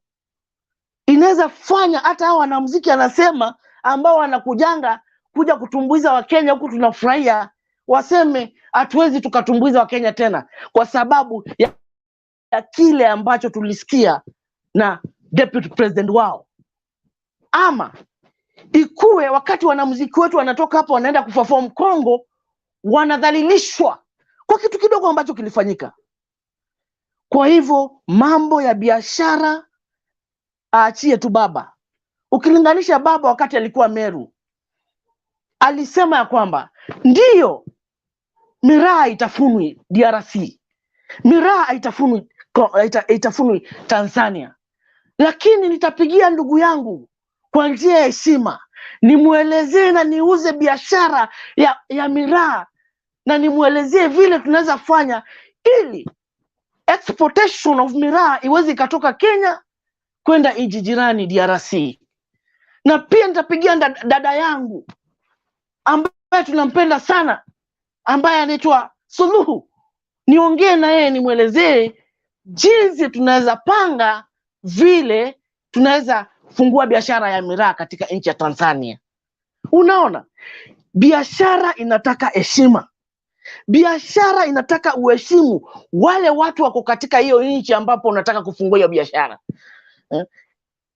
Waliumia sana hao watu, najua waliumia. Na kama kuna Wakenya wako nchi ya Kongo, nilikutana mmoja leo ambaye anafanya Kongo, rafiki yangu, na nilisikia uchungu sana kwa sababu alikuwa anataka kufly aende, lakini akaniambia kwa hayo maneno ambayo iliongelewa na deputy, itabidi airishe ili mwanzo mambo cool down ndio aende sasa. Unaona, ni vitu zinaweza, kitu kidogo kina affect nchi mzima, kina affect wale wakazi wa Kenya ambao wako katika nchi hiyo nyingine. Upande wa bwana Atwoli, Atwoli ni mzee, na ni mzee ambayo ni wa kuheshimika katika nchi yetu ya Kenya. Si mzee wa kuchukuliwa hivi hivi. Watu wale wanasema ya kwamba Atwoli ameongea vibaya. La hasha, Atwoli hajaongea vibaya. Aswa ametaja madhumuni ya heshima katika nchi yetu ya Kenya na viongozi wetu wa Kenya wale ambao wanaibuka. Ametaja Musalia Mudavadi, mahali alimwambia kwamba mamake anaweza kumuita. Hakusema ati Mudavadi atakufa. La hasha, kusema hivyo. Lakini alikuwa anamuonesha heshima. Heshima ile alipatiwa na president na wananchi wa Kenya, na kufanya mambo ya hii inaitwa burial, state burial ya mama yake ambayo rais alijitolea mpaka akakaa kwa siku 3 mtawalia akiwa na mama ya Mudavadi. Hiyo heshima ambayo amepatiwa na rais na kinara Raila Amolo Odinga, hata hawa akina Wetangula na hawa wengine akina Kalonzo Musyoka na akina Gideon Moi, hao wote alikuwa anataja kwamba hiyo heshima ishikilie kama mtu ambaye anajua kesho kutakuwa namna gani. Usimtusi rais vile saizi anaenda kitusi akisema rais alifanya, hatutaki rais akifanya. Usimdhalilishe rais kwa yale mambo ambao alikufanyia wewe Mudavadi. Hivyo ndivyo Atwoli alikuwa anamaanisha. Na upande wa Rashid ECHESA na Ruto, kwa Atwoli hao ni vijana wadogo sana, na ni mtu ambaye anajua mambo mengi. Kuongea kwake hakukuwa na makasiriko. Kuongea kwake kulikuwa ili hao viongozi waweze wakajiita chemba, wajiulize maswali, kwa kweli mahali tunakanyanga tutaweza kufika? Wajiite chemba na wajiulize maswali kadha wa kadha ili waweze wakarekebisha kwa yale mambo ya wanafanya. Hata ukisikia Rigathi Gachagua vile anaongea, jamani, kwa kweli huyo ni mtu ambaye atapatiwa usiesi mahali ahudumia wa Kenya akiwa na hiyo chuki. Ukisikia vile Osoro alisema, ukisikia vile au viongozi wengine ambao walikuwa wanaongea vile wanaongea uchafu kutoka kwa midomo yao, kwa kweli hao ni watu ambao watapatiwa Ministry of Land, Ministry of Defense, Ministry of Sports, na waendeleze hii nchi vile saizi inaendelea. So bwana Atwoli alikuwa anajaribu kuwaita akili zao, kuteka nyara akili zao kidogo, ili wafikirie vile wanafanya si vema na iwezi kadumu. Hawezi wakaenda mbali wakiwa namna hiyo. Ukiangalia kama Malala ni kijana mdogo, amelewa na Atwoli, kampeni zake zote zimesapotiwa na Atwoli. Ukiangalia Mudavadi ni watu ambao wamepitia kwa mikono ya Atwoli. Usidharau kuvunjika kwa mwiko, kwa sababu kesho hiyo mwiko ambayo unapika nayo ugali ikishavunjika, unaweza ichukua uitoe ukoko katika sufuria. Waache kudharau viongozi wazee wa Kenya, wawapatie heshima, kwa sababu sisi wa Kenya tunawahitaji, kwa sababu ni nguzo katika hii taifa. Atwoli hakuna kitu anataka. Atwoli hataki governorship, Atwoli hataki nini MCA ama useneta ama nini. Atwoli ni mzee ambaye anataka jamii ya Waluya wakuwe na mpangilio na waone mbele kwa ajili ya watoto wao, kwa ajili ya mali zao, na kwa ajili ya kiongozi ambaye atachukulia the mantle from the president aongoze hii nchi ya Kenya. Na hiyo mambo ndiyo sababu naona president aliangalia na akachukua rais, akachukua deputy president William Ruto kwa mkono wa kushoto, akamweka hapo kwa mizani, na akachukua baba Raila Amolo Odinga akamweka kwa mizani, na akawei na akaweka kwa latili, na akaiangalia kwa miaka 6 mtawalia, akiangalia kwa kweli nikisupport Ruto hii nchi itaenda mbele kweli. Alipoona upande wa Ruto umeshindwa white kidogo, rais aligeuza mawazo yake na akaona mtu yule anaweza achia serikali ya Kenya ni mtu mmoja ambaye ni Raila Amolo Odinga. Ndio sababu unaona hata viongozi wetu wa Wakamba, akina Kivuza Kibwana, akina Madamu Ngilu, akina Mutoa, wameungana pamoja ili waelimishe Wakamba mahali, waelimishe Wakamba jinsi ya kuchagua leader ambaye ataongoza hii nchi kwa njia ambayo inastahili. Na saizi kesho watakuwa Machakos, leo walikuwa Makueni, tuliwasikiza. Na hawataki watoto wetu wakuja kupata shida. Hawataki tuingie katika mnara ambao siku moja after miaka 2 tutaanza kuulizana mbona tulimchagua. Hatutaki. Kwa hivyo mahali watasema twende ndipo tutaenda. Asante, tashukuru. Hapo sasa nimekanyangia waya hapo. Wacha niwabishe ndugu zangu pia waongee. Sawa, Asante. Alex Joe.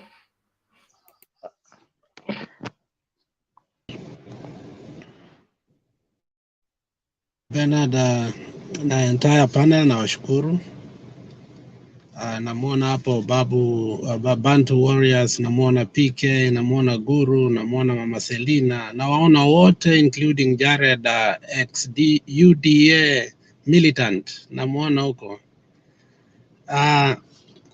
Najua nimesikiza the statement from the lady wa Congo several times. It was a short but a very honest statement.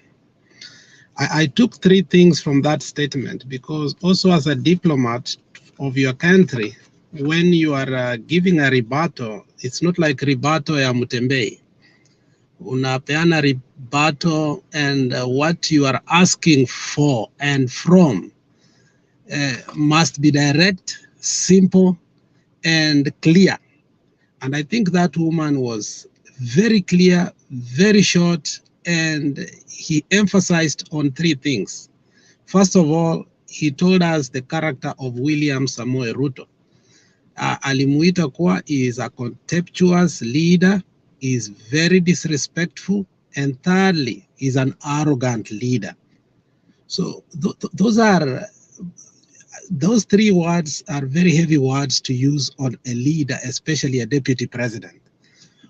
When we say contemptuous, who is contemptuous? Contemptuous person is somebody who continuously, on a perpetual way, keeps on scorning everybody, not some people. He scorns everybody and everything. So when the lady says Ruto is contemptuous, do I agree with her? 100%. When the lady says Ruto is very disrespectful, do I agree with her? 100%. When he says Ruto is completely arrogant, is that true? I agree with her 100%. And you know, this is a journey that Ruto started very small and very subtle. And now he started it from the leadership of the Kalenjins. He started bashing them. He started throwing tantrums at them, and eventually he sidelined them. Now he went to ODM. He constantly has been contemptuous. To Raila, constantly, everywhere, anamuita muganga na mtu wa vitendawili. Those two things, he has them on his mouth every day. He went to our president, anamuita mutapeli, mutapeli, mutapeli, everywhere he goes. And now he has forgotten, now he's going international.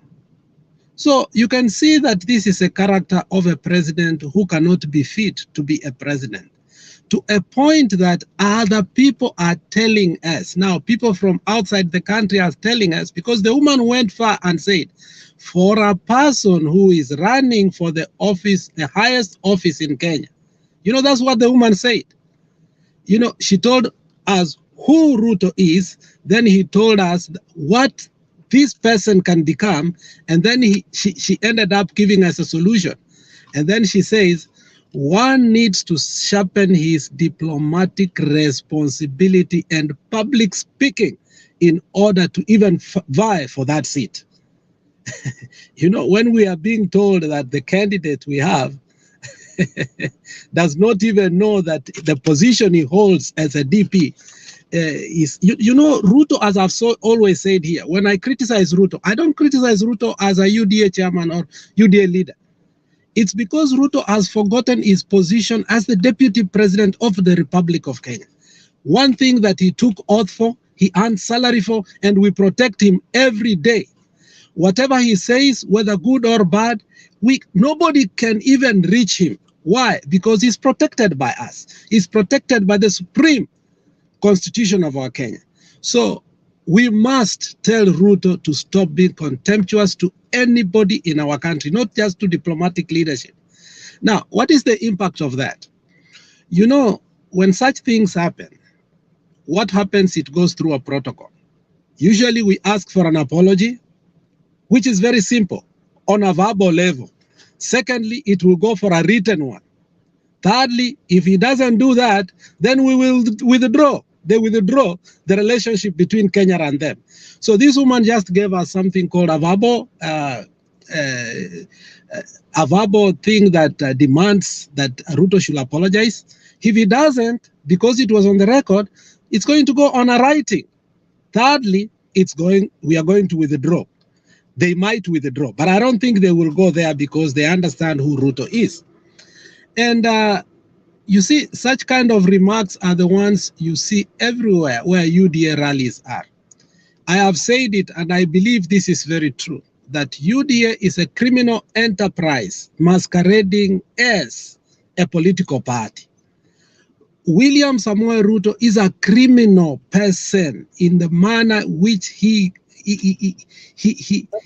deals with people. Mind your language. Mind your language. And that's why I'm explaining there. The way he is contemptuous to people and not taking responsibility in itself is a crime, because you cannot keep on demeaning everyone. Alikuwa Western Province akajiuliza, sasa hii mtu inaitwa Eugene, unaona ni mtu inaweza tengeneza party? Akikuja Kisii unaona huyu mtu si ni mtu wa Karura. Akienda Mombasa anaambia watu about Joho, huyu kwani ni mtu hata amemaliza shule kweli? You know, his contemptuousness is constant, and that is why I'm using the word. That's being a criminal. When you keep on doing things, not taking responsibility, yet you have an office that is protected. There is nothing we can do about that. I wish there is something we can do, because somebody who is not protected can say a statement like Madam Chege, immediately IBC follows him. Who is deputy responsible to? So, and you remember when Jaguar said a small thing last time about Tanzania, and you know the ripple effect that it had, to a point that Jaguar had to withdraw his statement and apologize and actually travel to Tanzania. And that's kind of apologies that we truly need from this person. For Atwoli, I mean, I don't know. I've said here before that I love Atwoli, but Atwoli sometimes goes too far. You know, as a leader too, you must be tempered with kindness and patience, and also not saying things too fast. But also leaders, you should be very, very careful how you deal with family issues and politics. Because when I saw last time UDA rally, na wakaweka bibi Atwoli huko mbele na nguo ya yellow kuwa amedefect kwenda UDA, and they even gave him permission, gave her permission to talk. I think the handlers of UDAs made a terrible mistake. Even if Mama Ruto was to come to ODM party, we will never use it against Ruto. Politics everywhere in the world, in the US, in Russia, even in the most dictatorial countries, they have allowed that families members should be left on the side.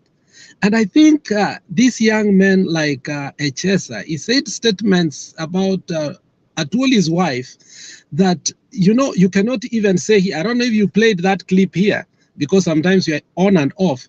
But what made Atwoli to go that far is the statements of this young man called ECHESA. ECHESA made statement and cajoled the wife of Atwoli in front of a rally without being apologetic. Our politicians should see that when we start putting our families in politics, it might seem something that you are riding on for political expediency, but you don't know the overall effect in the future or in now, what it will happen. I was not happy when one wiper fronted the wife of Mudama, even if the circumstances were difficult. But we still brought a family member within the politics, and I think the relationship soured and it came too low.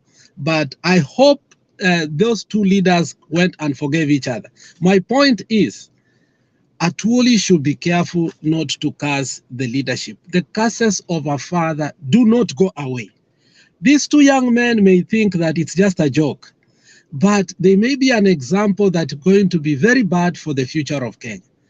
Atwoli should temper himself with kindness and patience and understand that we all grow differently. because we saw what he did to ECHESA and said to ECHESA, and in a few days it happened.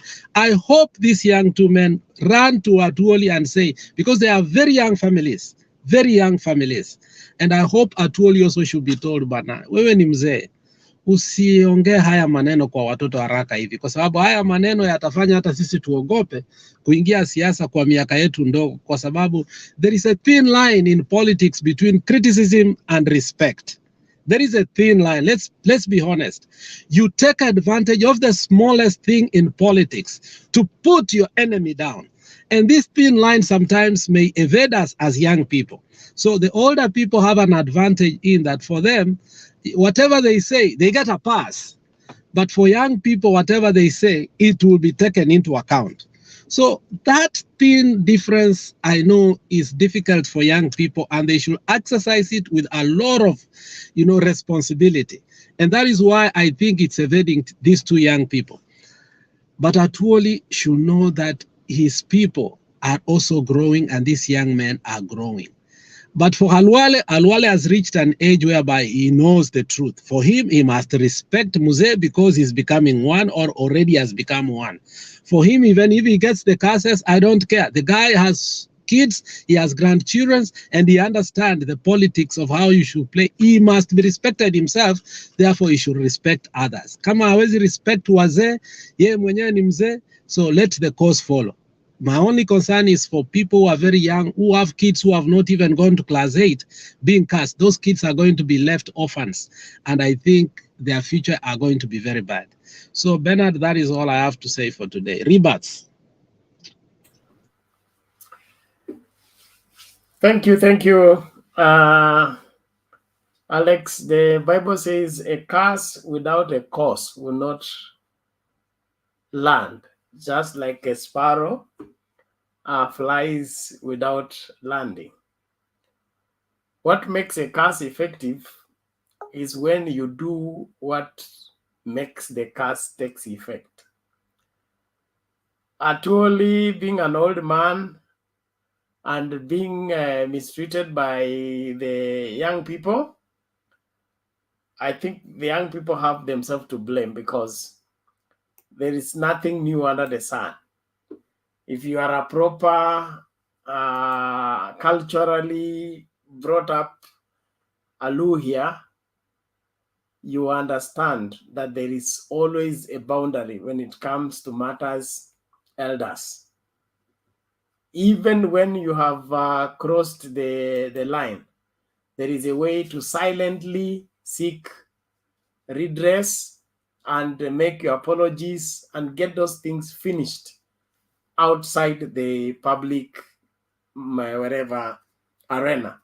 But when you go to the public arena and begin to run down an elder, you invite the curse. Even if the elder does not curse you, the act of running down an elder is a curse in itself. So they are totally lifting hands and pronouncing curse. That's not the curse. The curse is you invited it on yourself by crossing the line. There is no way you put your hand in water and not get wet. It's not possible. So the moment you cross the line, you have already reached where you should. And this should serve as a lesson. I don't think Atwoli wants to scare people. He just communicating what everybody should learn and position themselves right, especially when you have ambition for having a sustainable political career. Kama uko tu hapo kukula leo alafu ukufe ni sawa. But if you want to be a long ranger into this vocation, then you must discipline yourself on the same. How do you discipline yourself? Walk with the elders well. When a young man knows how to wash his hands, he eats with the elders. Not you go and eat once there and come back and say, I've eaten with everybody. There's nobody I've not eaten with. Nobody can tell me anything. The eating has spoiled you instead of it humbling you and making you a viable leader. So this is a lesson that every other person needs to learn and appropriate themselves.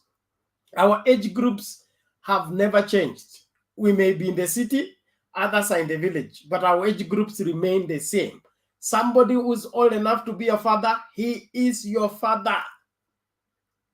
It doesn't matter whether you call him uncle or you call him the brother of my father. He is your father. And so respect to that person is non-negotiable. Not from the biblical point of view, no, from the biblical point of view, not negotiable. From the traditional setting, not negotiable. From the natural human justice, not negotiable. So now, well, these people have been are exposed. They shouldn't be should be doing such things. Like ECHESA can be forgiven for being semi-literate, but being semi-literate is nothing that affects your culture. Yeah, the culture we grew understanding. There is like when we were growing up as boys in our village, we go to bathe in the river. Okay, there is the boys the men's section, and there is the women's section. But when somebody who's old enough to be a father has come to bathe, you go and hide yourself in the bush, let him bathe first, then you come. You don't see the nakedness of your father or somebody who's old enough to be a father. Hii ujinga ingine tumejibebea, tuachane tu nayo, inatupeleka kaburini mapema kabla ya wakati wetu. Let's not find an excuse for the same. Thank you.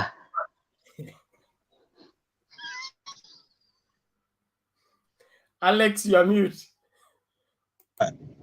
Nasema, yesterday I asked Mama Selina on the same, because we almost diverged into this topic that we had yesterday. Because kumbuka, when Captain said, when Biwott spoke on the funeral of Mark II, the Kalenjin community as a whole at that particular time agreed that William Samoei Ruto, now from henceforth, is the one who has the mantle for leadership at that particular time. And I think Mama Selina, Captain, and Rotich yesterday, they seem to agree. But I asked Mama Selina this question: do you think Ruto befits this eldership seat he was given the fact that everywhere he goes, he does not respect the leadership of other communities? He doesn't respect the leadership of the people of the Luya, because Atwoli seems to be one of the people that has fought for the Luya unity tirelessly. What he says, I don't know if it's true. He says he used 200 million. If that is true, that's a lot of money to invest to help your people to be together. And Uhuru Kenyatta was also installed by the one Michuki, who said, ukitaka kuongea na sisi, pitia kwa Uhuru Muigai Kenyatta. But he goes to his home stack and he abuses him openly, tapeli everything. And these people, the so-called ECHESA and Malala, they are not doing this. The beneficiary is Ruto. And Ruto is the one who is gaining by this. Do you think Ruto befits to be your elder or a person that carries the mantle when he doesn't respect other leadership everywhere? I'll let Mama Selina come in on the same. Okay, thank you, Bernard. Panelist wote wamekuwa hapa. Nataka kuwasalamia jioni, asubuhi, mchana. Na kabla sijaenda swala ya Alex, kwanza nataka niongee kuhusu Muranga, kuhusu ule mama wa Congo, senator. Nikuje mambo ya Muranga, alafu nikuje mambo ya mzee Atwoli na Ukambani. Kwanza tulisema jana kidogo kuhusu huyo mama vile alikuwa amekasirika. Lakini hawa watu wenye walikuwa napigia tribute mkono wakifurahi sana, akitusiana na anawaambia, anawapangia vile wanaenda chukua masiwa yao. Pena tukienda back, wakati wa Kenya walikuwa wamefukuzwa South Sudan, na wakati wa Kenya walikuwa wamefukuzwa South Africa. Wale walikuwa nausa okas. Tukaenda Tanzania, Mkafuli akasema hataki kuona Wakenya wamemaliza ugali. So tukiongea kwa hii Mtembei TV show, Deputy amekuwa kwa serikali for 10 years kama naibu wa rais ama deputy president. Kwa hiyo miaka yote, kwa sababu labda sijui, nataka Pena tutatuambia deputy president amewakilisha Kenya vile rais ametuma Gideon Moi, Kalonzo amekuwa akitumwa, na wanaenda wakilisha nchi yetu ya Kenya. Sasa ingine matamushi ya mtu inamfanya hata unajua arrogance, kwa sababu kama hujawakilisha nchi kwa chochote for 10 years na unataka kukua rais, na alafu unaongea maneno ya kufunja. Kwanza hiyo, pole sana watu ya Central, hawa ndio wanafanya biashara nje. Mkifukuzwa sisi wengine hatujui hata kwenda, waoga hatuendangi hata hiyo maneno mnasema hiyo ya kukua oka huko street ama kwenda hiyo hatuwezi. So nyinyi yenye mnaenda kufika makofi, mnaambiwa Uhuru amechukua masiwa yenu, nitatoa nipeleke kwa Congo. Alafu Penat Congo man ule mtu alikuwa amekuja samani Sakala akikuja kuimba na Moi akamtipot. Sijui hiyo mambo inaturutia tena. So mimi sitaki kudeal na hiyo sana, lakini nataka tu ni onye wa Kenya ya kwamba nafikiria kwa maoni sasa vile tunaona ya kwamba rais deputy president atakuwa ready kuongoza Kenya, kwa sababu kama nchi hiyo moja amesema Congo Brazzaville, amesema Central Congo, hiyo watu yote ni maskini, na huko ndiye amelima mahindi, na huko ndiye amefanya ameingia, na ndiye vile naona, na ndiye niliuliza juzi, ndiye Pena atakaniambia Selina uchui, na nikakubaliana. But nashukuru Mungu yale nilikuwa nasema imekuja kuonekana. So kama uwezi heshimu jirani, na kwanza watu ya Central, nafurahi sana kuona ya kwamba mkutano yao lazima ikuwe yellow. Hiyo watu wanafaa yellow. I want to know their genuineness. Kwa sababu kwani hii maneno ya mawilbaro na yellow ni Central peke yake? Kwa nini tusione kwa mkutano zingine? Kwa hivyo kuna kitu inaendelea ndio upate hiyo t-shirt ya yellow, kuna kitu ingine nimepatiwa ndio niweze kutoka. Ya tatu, muliambiwa mtu yote sasa anasimama Central lazima aite Raila Machina, kwa sababu hiyo ndio ilikuwa biashara ya Central tangu zamani. Wakiwa na mtoto yao anasimama, lazima wangemuita Machina ndio wakatae kumchakua. I'm wondering today, kila mtu akiamuka leo hakuongea Azimio, leo hakusema vile watafanya. Mama ingine aliita mwingine akamwambia kuja onyesha kiuno, mwingine sijui alisema alikuwa amefanya. So sometime Kenyans tuangalie nani anachenga nchi. Na nilikuwa na shangaa kama alianza mkutano ya Nyeri akiketi chini na watu ya Nyeri. Nilikuwa nafikiria mkutano ya Muranga pia ingekuwa ni mkutano ya ndani, lakini leo alisema watu ya mahoteli yeye afanyi hiyo. Kama angekuwa anasikiza mambo kama hiyo haingefanyika. Alex ameniuliza pivot. Alex, wacha nikwambie jamii ya Kalenjin. Wakati Moi alipatiwa ushukani na Wakalenjin, ilifanywa na wasee. That was a funeral. Na kulikuwa na function kwa funeral.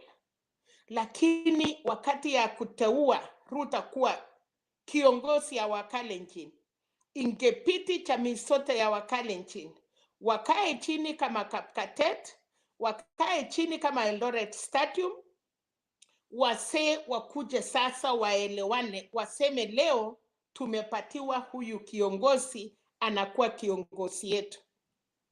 Kwa hivyo alikimbia akachapa kila mtu yote na wamemwangalia. So mimi ukiniuliza, kuna wasee mara mbili wamejaribu. Uongozi ununuliwi. Uongozi huwezi kuja kutupatia pesa tukupatie blessings. Sisi Wakalenjin tuko na nguo tunafaa ya uongozi, na hiyo nguo ni kitu inaheshimika na rungu yake.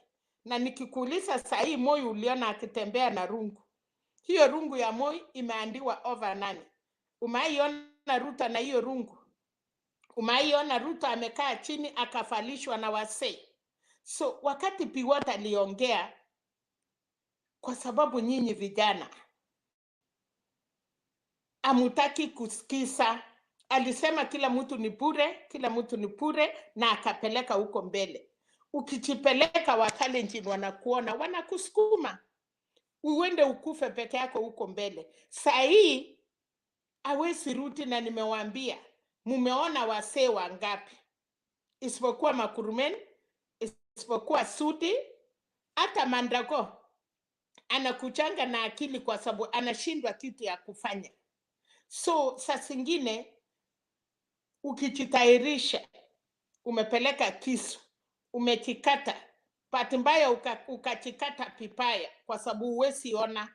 So sometime watu wengi hapa ama wanaume walienda wakajitayarisha, wakasahau ya kwamba lazima wasee waone vile unatayari ndio wajue vile wanakutengeneza.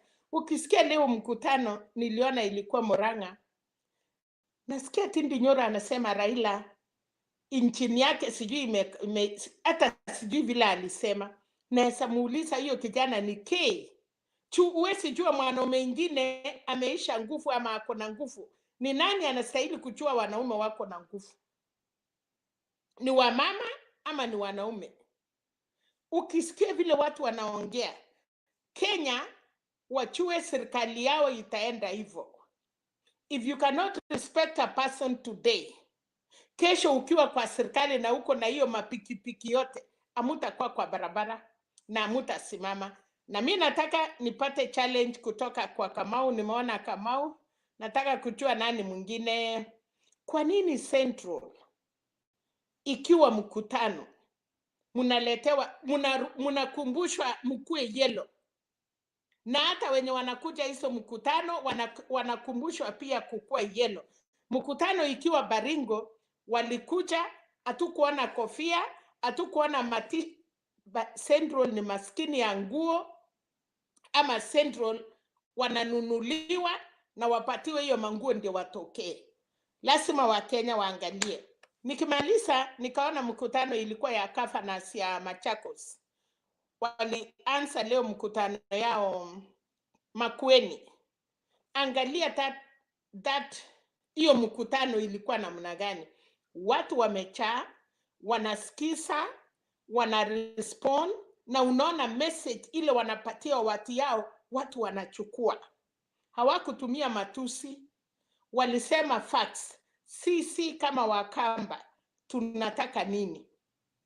Tunataka kukuja kudanganywa, kuusiwa wheelbarrow, ama tunataka kutengenezewa mambo?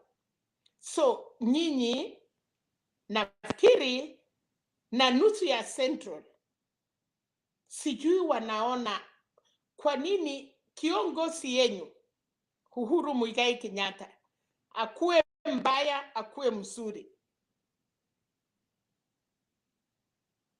usipo hand over itakuwa ngumu kwenyu. Ndio sababu nilisikia wakati watu waliongea kuhusu mambo ya Atwoli. Najua kuna jamii wengi wajui heshima. Munatusi watu yenyu, munatoa viongozi yenyu uchi kwa sababu, na ndio sababu shida imekuwa kwa counties ingine kwa Kenya. Kama hauna heshima, msasi hata kama si baba yako, nilikubali vile Penat alisema, ukiona uchi ya mtu mzima hata kama ni mwanaume kama wewe itakuwa ngumu sana. So hiyo ya Ukambani niliona iko na utaratibu, na amesema watakuja Machakos wamalizie Kitui. Kwa hivyo naona kama Wakamba wameamua. Nikikuja mambo ya Atwoli, mambo ya wasee, wacha nikwambie, mtu akikupatia maji na ulikuwa na kiu na unarudi unamtusi, hakika hawa watu, naona watu wengine wanaona kama ni msaa ama ni siasa, lakini hiyo mambo huyo msee amesema si rahisi, na itakuwa ngumu kwa hao viongozi warudi chini. Simuangalie wakati ya Moi. Ruto alikuwa kijana ya Moi, na wakati alipokosana na Moi na kutusi watoto yake na kutusi Moi wakati ya Raila na Wakale, hapo wakati Moi alifunga, na mpaka leo uongozi ya Ruto haiwezi tokea, kwa sababu hule mzee akumsamea, alisamea adui. Mtu kama Raila, Wakalenjin walikuwa naona ni adui, lakini Moi alisema Raila alikosewa, alienda kwa Moi akasema, mzee, nimekusamea yale yote nilifanyiwa wakati yako, sitafanyia chochote watu yako ama jamii ya Wakalenjin. So yale maneno Atwoli amesema leo, tunafikiria ni siasa, lakini kuna watu watakuwa na ungumu. Kwanza mumetarau hiyo Atwoli, na kama umetarau mtu usijibiane naye. Mtu kama Musalia, Atwoli alimuuliza Uhuru alikuja masishi ya mama yako, ange mchipu. Lakini uchungu ya Musalia ni kwamba Atwoli amemnyang'anya watu, na ndio sababu ameenda olewa kwa UDA. Ana kitu kwa UDA, ni kuropoka tu, na hata Ruto anamwambia mbele yao, mmekuja hapa not because of uongozi. Kwa nini Ruto asiseme Musalia kanitosha ama what do we call this, hata maana hata jina hii kununua moja na kupatiwa ingine bure, Watangula. Kama Ruto anasema sisi kama KKA atukuchi hapa kwa sababu ya viti, then yeye, Watangula na Mudavadi, they are equal. One of them can be the principal ama akuwe president, lakini yeye anasema hawa wamekuja kuniunga. You women, you are coming to join me. I'm the first woman in this house. Nyinyi wengine msikuje kupita kwangu, mchukue bwana yangu. But they don't see. Sasa hiyo bitterness ya hiyo watu wanajaribu kutusi Atwoli ni kwamba wanajua hawana msisi, lakini shida baba huyo wamewatusi. Enyewe ni ngumu, enyewe itakuwa ni piko, enyewe watoto ya hiyo watu wametajwa ni watakuwa innocent. Lahana ikiletwe iwezi kuja shika penalty, imemfuata jamii yake. Wasee ya Waluya wangekaa chini, kama ni makosa waombe huyo msee, na wale viongozi wanafikiria wamejua kwa sababu ni vijana. I wish wangerudi kuomba msamaha na huyo msee kabla chochote ifanyike kwake awe amewasamea. Otherwise mtu atakuwa mwenda simu, vile wengine wanakuwa wenda simu, hawataki kusikia, kwa sababu si ati wataki kusikia, walilaaniwa na mwenye aliwalani hayuko. So every time unataka kuongea, spirit yake inakudisturb. So Wakenya, aisuru UTA muendelee na hiyo manguo ichase kabisa. Penat alisema, no, Alex alisema hiyo t-shirt wanataka watu wafae, lakini bahati mbaya Alex, hiyo t-shirt haionekani huko Kisii, lazima ionekane huko Central. So I don't know, utajibadilisha uende Central. Iko kila mahali, iko kila mahali, supply inakuja. No way. Sikikuja kidogo Kisii moja moja, lakini mahali watu wenye wanatakikana kwa barabara, kwa wamama ni Central, kwa sababu huko ndio wanatakikana watusi Raila, hawa ndio wanatakikana kuonekana. Lakini nasema pole kwa watu ya Central. Kijana yetu akiingia ndani, mnajua tunaitwa Arab or whatever. Thank you so much, Penat. Thank you, Mama Selina. I appreciate your perspectives. Na hekima na maoni yako, wasia wako na maonyo ambayo kila mmoja lazima atilie maanani tukitaka kupona. As a country, we are progressing. I have only one regret, that our progress is not demanding higher standards. We want to be modern, but behave unmodern. That is a very disturbing reality. But I believe we are going to pull through all this and come out a better people. Naomba tu tuendelee na hiyo heshima idumu katikati ya kila mmoja kwa platform, alafu kwa comment section let us debate civilly, and then let's also mind time so that we don't keep so many people on hold. It is the turn for Mr. Kamau,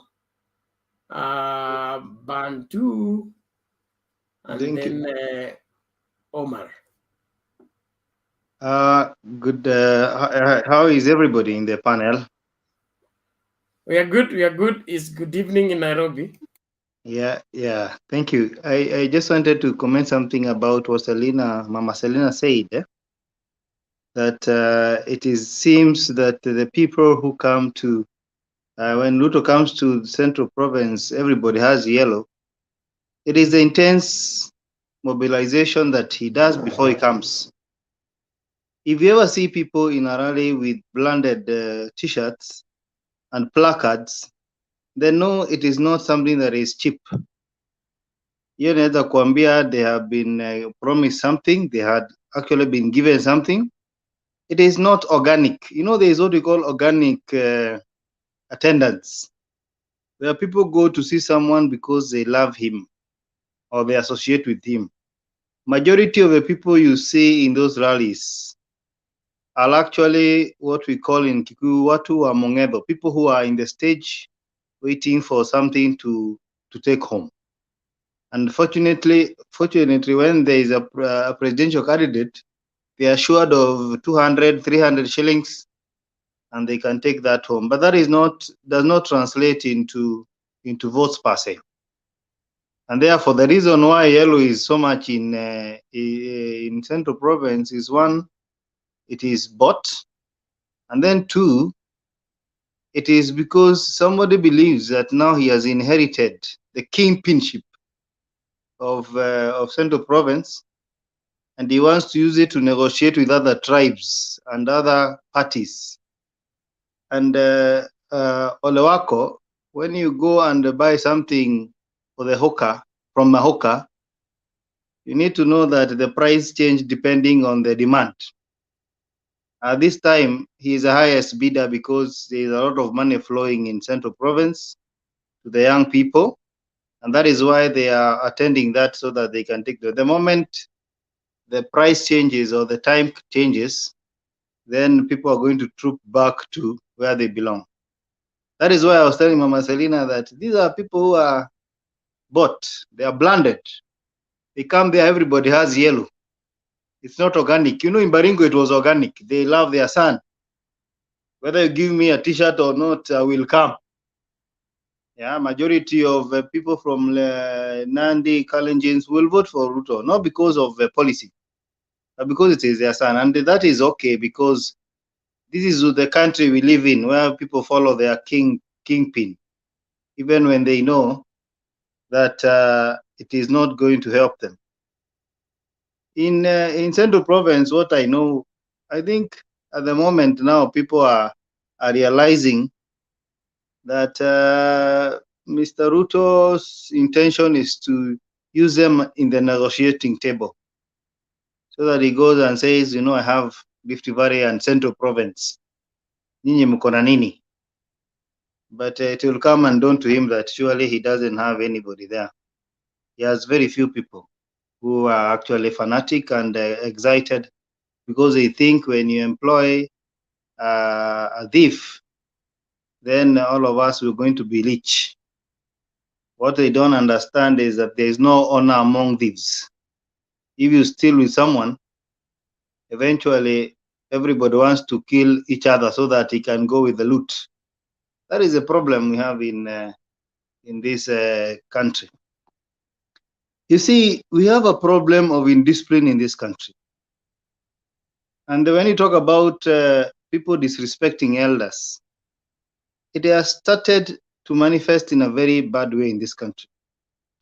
The other day, I wanted to research whether there's anywhere in the world or any other place in the world where children burn their schools. Kids who are 8 years, 10, 11, 13, burning schools. Ingine 14, 17. And I realized the only extreme cases is where people are, like in the US, where you find kids having access to a gun and shoot somebody because they saw a movie or something. But in Kenya, it's very unique. And actually, there's no other African country you can even hear people burning schools. This indiscipline is being taught by a politician. You'll find that there is no other country. Watoto wanachoma shule. We have destroyed our culture. We have made this country to be it's not cultural. It does not respect the elders. Everybody is doing whatever they feel like. Mtoto anachoma shule na anabadilishwa shule ingine, and they see there's nothing wrong. Siku hizi hata watoto si kama zamani vile tulikuwa tuna grow, unapata mtoto ni mtoto wa kila mtu. Yeah, you see Malala with the age of he can even call Atwoli grandfather, but the way he is abusing him, the way he disrespects him, it is on another level, and that is the thing we are still showing our kids. Yeah. So if you go to Twitter, you go to Facebook, Kenyans are the best in abusing, the best in criticizing, the best in very uncouth words. Very uncouth words. And this is a problem.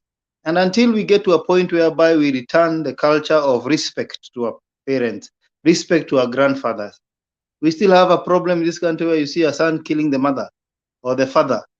Yeah, it is perpetuated by those statements whereby you call Mr. Atwoli mzee wa nyororo. Yeah, yes, because hata kama respect is both ways. Mzee akiongea hata aongee nini, you just need to respect elders. They are the people who can bless you or curse you. And therefore, we are getting to a place whereby we need a lot of prayers, because if we do continue like this, then we are going to destroy our society, and curses are going to be upon us, because curses are still there. People can be cursed. Yeah. And therefore, that one of Atwoli, I think that one has to be taken as a note, so that if we can return to a position where a child belongs to everybody, then you cannot see such kind of things happening in the country. So the other thing is about Congo. We said with Alex last time that Congo is a very important partner for Kenya. Yeah. They require so many things from Kenyans. They require the human resource. They require our intelligence. They require companies to trade their businesses and trade their minerals. So anybody speaking reckless about a nation that we really depend on, or we need to depend on each other, that was very wrong. And it is very wrong. I think Alex, naona kama KTN wanasema team ya Deputy President Mohamed ametoa statement, so can you iko sahihi kwa KTN, lakini si yeye mwenyewe ameomba msamaha, ni team yake ya campaign. So unaweza kutuwekea tuona ameweka small note. Thank you. Kamau, I'm sorry. No, it's okay. It's okay, Mama. I respect you and thank you for that. So mi nasema hizo reckless statement, mi hata nashangaa Wetangula, how can you be told like Mr. Deputy President alisema unapigwa na bibi yako, and then you walk together with him because you know he is known for recklessness. We don't need such a leader. Or in fact, I have so many, and sometimes I put things on my status and some of my Kalenjin friends, because I have so many of them. They ask me, kwani uko pande gani? Si support UDA. Naambia hapana, what there is policy. Sina shida na Ruto. Ruto is a good man. The only problem I have with him is his character and his policy. Sina shida na Kalenjin. Kalenjin have very good leaders, very brilliant ones. Yeah, we have very, very good researchers from. So the point is, Ruto should watch his mouth. Let him not abuse everybody each and every now and then. Because if you do that, then how will you even lead the country? How will you lead the country if you go disrespecting other people? I have nothing personal about him. In fact, I don't. I think I admire he's a good orator. But when you disrespect other people, then it becomes a big problem. However, that one I didn't. I know he could have said maybe because he wanted to take it as a light note or a joke.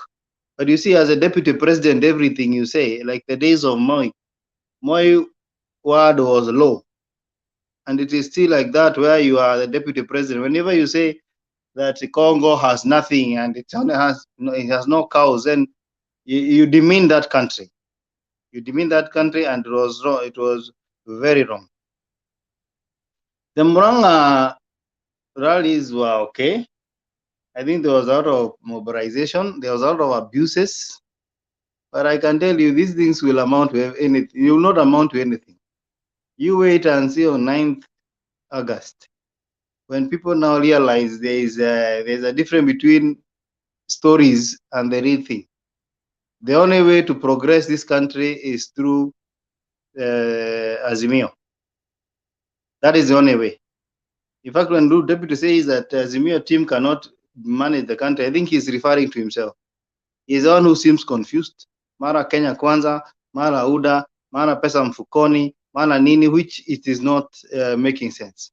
So kwa hayo machache, I beg that's my submission. Thank you. Okay, asante bwana Kamau, naomba tusikilize Bantu kama kuna swali. Bantu Warrior, karibu tafadhali.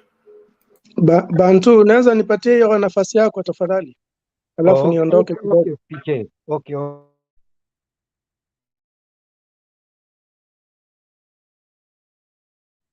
Endelea PK. Asante sana. Asante Bantu mwenzangu hapo. Kuna mahali nilikuwa nakimbia kidogo, nikaona nikuruke kidogo. Nashukuru kuona Mama Selina hapo na Alex, naona alikuweko, sijui ametoka. Mama Selina anasema asante sana, nimejifunza mengi sana kuhusu itikadi za Wakalenjin huko na vitu nyingi sana ambazo sikujua, na pole sana kwa yale yaliyokupata. Tunakuombea Mungu mambo yawe mazuri.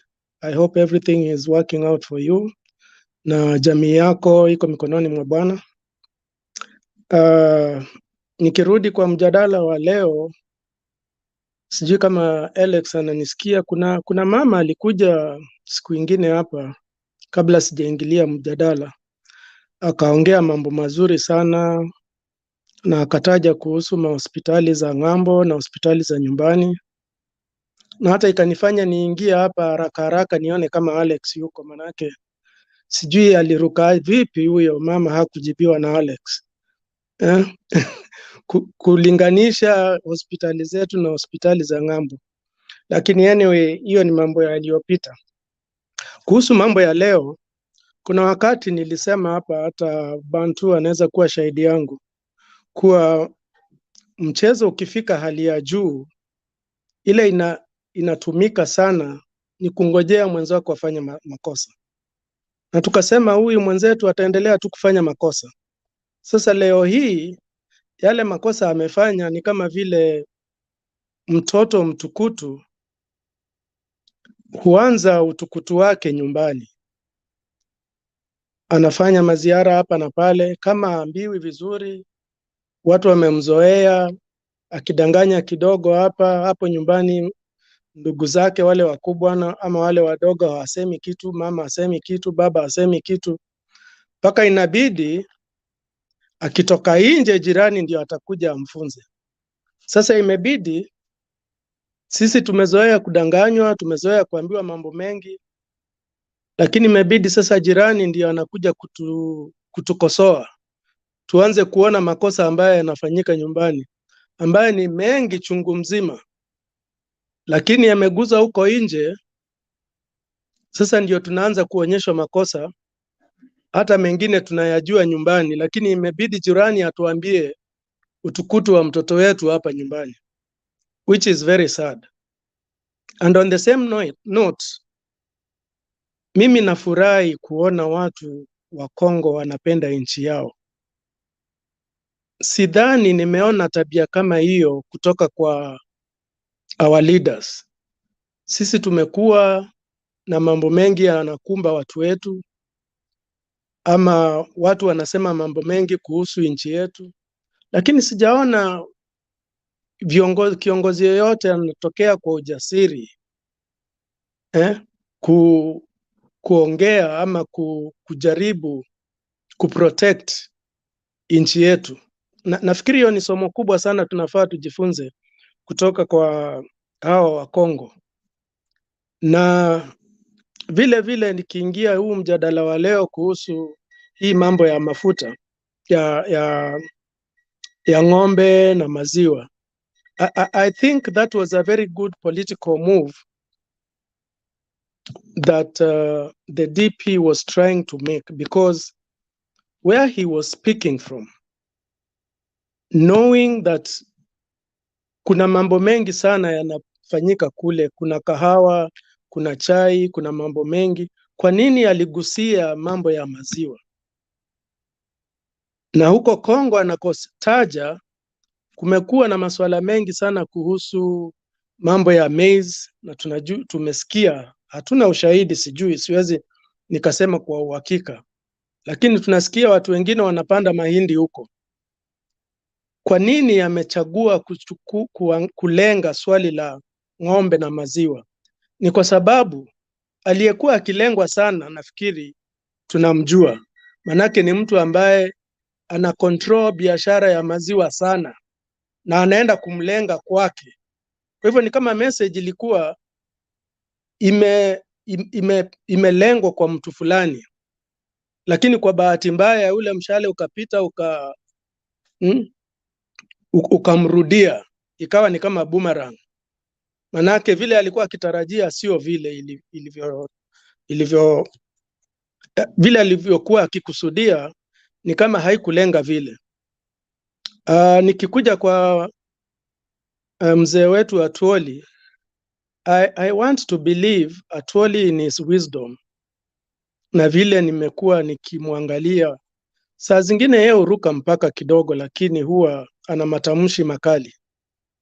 Lazima alitafuta njia nyingi sana za kuongea na hao watu. Tunajua ni mtu huwa anapenda vikao kule kwake nyumbani, ni mtu huwa anaita watu akaongea nao kwake, lakini inaonekana hii imepita mpaka. Maybe amewatumana, amejaribu kutuma message, hawasikii. Sasa akaona lazima itoe hadharani, manake sioni mzee Atwoli kama ana hiyo hekima ya kuita watu kwake. Ako nayo, manake anaita watu wengi, hata watu ambao si wa kabila yake. Ukiona amefika mahali anasema hadharani, maybe ilikuwa imemuuma sana, na ama alijaribu njia zingine zote na hawakusikia, akaona waambie kwa njia yoyote ile, sasa ndio wasikie. Ingawaje kidogo alikuwa mkali, na kama mzazi angefunga kidogo tu, lakini ndio hivyo, mtu kama asikie lazima aambiwe ukweli wa mambo. Kuna mahali mambo hufika, mzazi anaona lazima aseme ukweli, na naona mzee Atwoli ni kama amefika hapo, akaona lazima aseme ukweli wake wote. Sina mengi, ni hayo tu, asanteni. Alex, Bernard, ni mimi Sam. Kidogo tu kabla. Yes, Sam. Sijui kama ulipata hizo vitu ambazo zilikuwa ya Samburu ama ilikuwa Marsabit, sababu sijasikia neno lolote kutoka kwenu. Let me confirm the number, sababu nilituma 10K kulingana vile tulikuwa tumeaju na Alex. Bernard Ingotsi 254 Yes. 771 Yes. 84 54 586. Yes. 586. No. Okay. Yeah, ngoja kwanza. Yeah. You're saying it's 254. Yeah. 718. Yeah. 45. Yeah. 45 again. Yeah. 85. Shit. 85 in the 586. Shit. So mtu amepata 10K hivyo tu. What a stupid thing. Si mtu atarudisha jamani. Tulikuwa tusaidie watu ambao wako na tabu huko nini. What happened? You didn't get my number right. Sorry. Oh, shit. Pole ni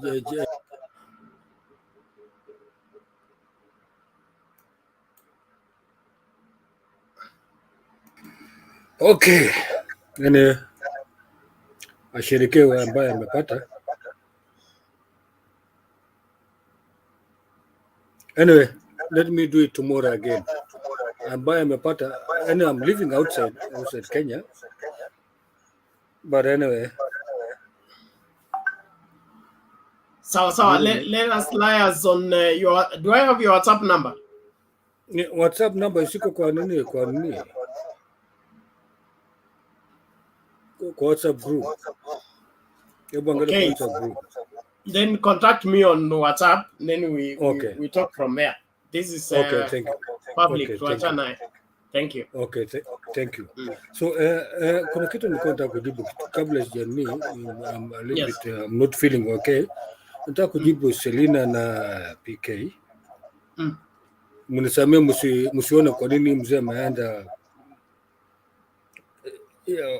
behind the curtain. I'm not feeling well. I'm a little bit in quarantine. Ngoja nafanya hospitali. Unajua ukipata wateja wengi, mgonjwa nini, you have so many things. Anyway, there's something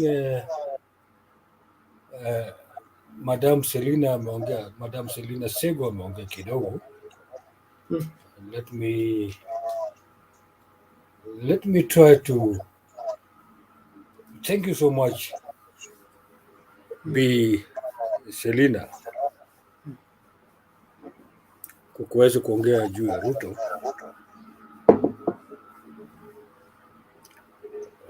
He might be very hard, he might be very bad, he might be very rude, he might have negligence or arrogancy. Yeah, sure. But there are some things that made him to be the way he is. It's because the things already happening, what is going on in the country, might have made him to be the way he is.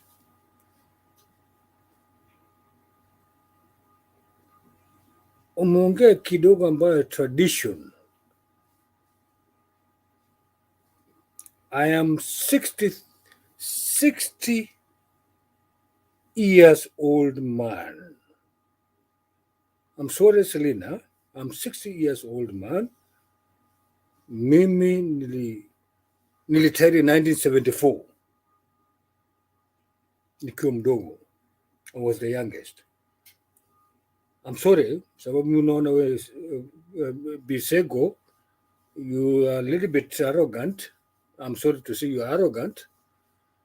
Unaongea vitu vingine ambaye wakale in a different way. I'm a man, mimi ni mkale original. I'm a Nandi. ama Nandi. Mimi jina yangu naitwa Samuel Arap Meaning.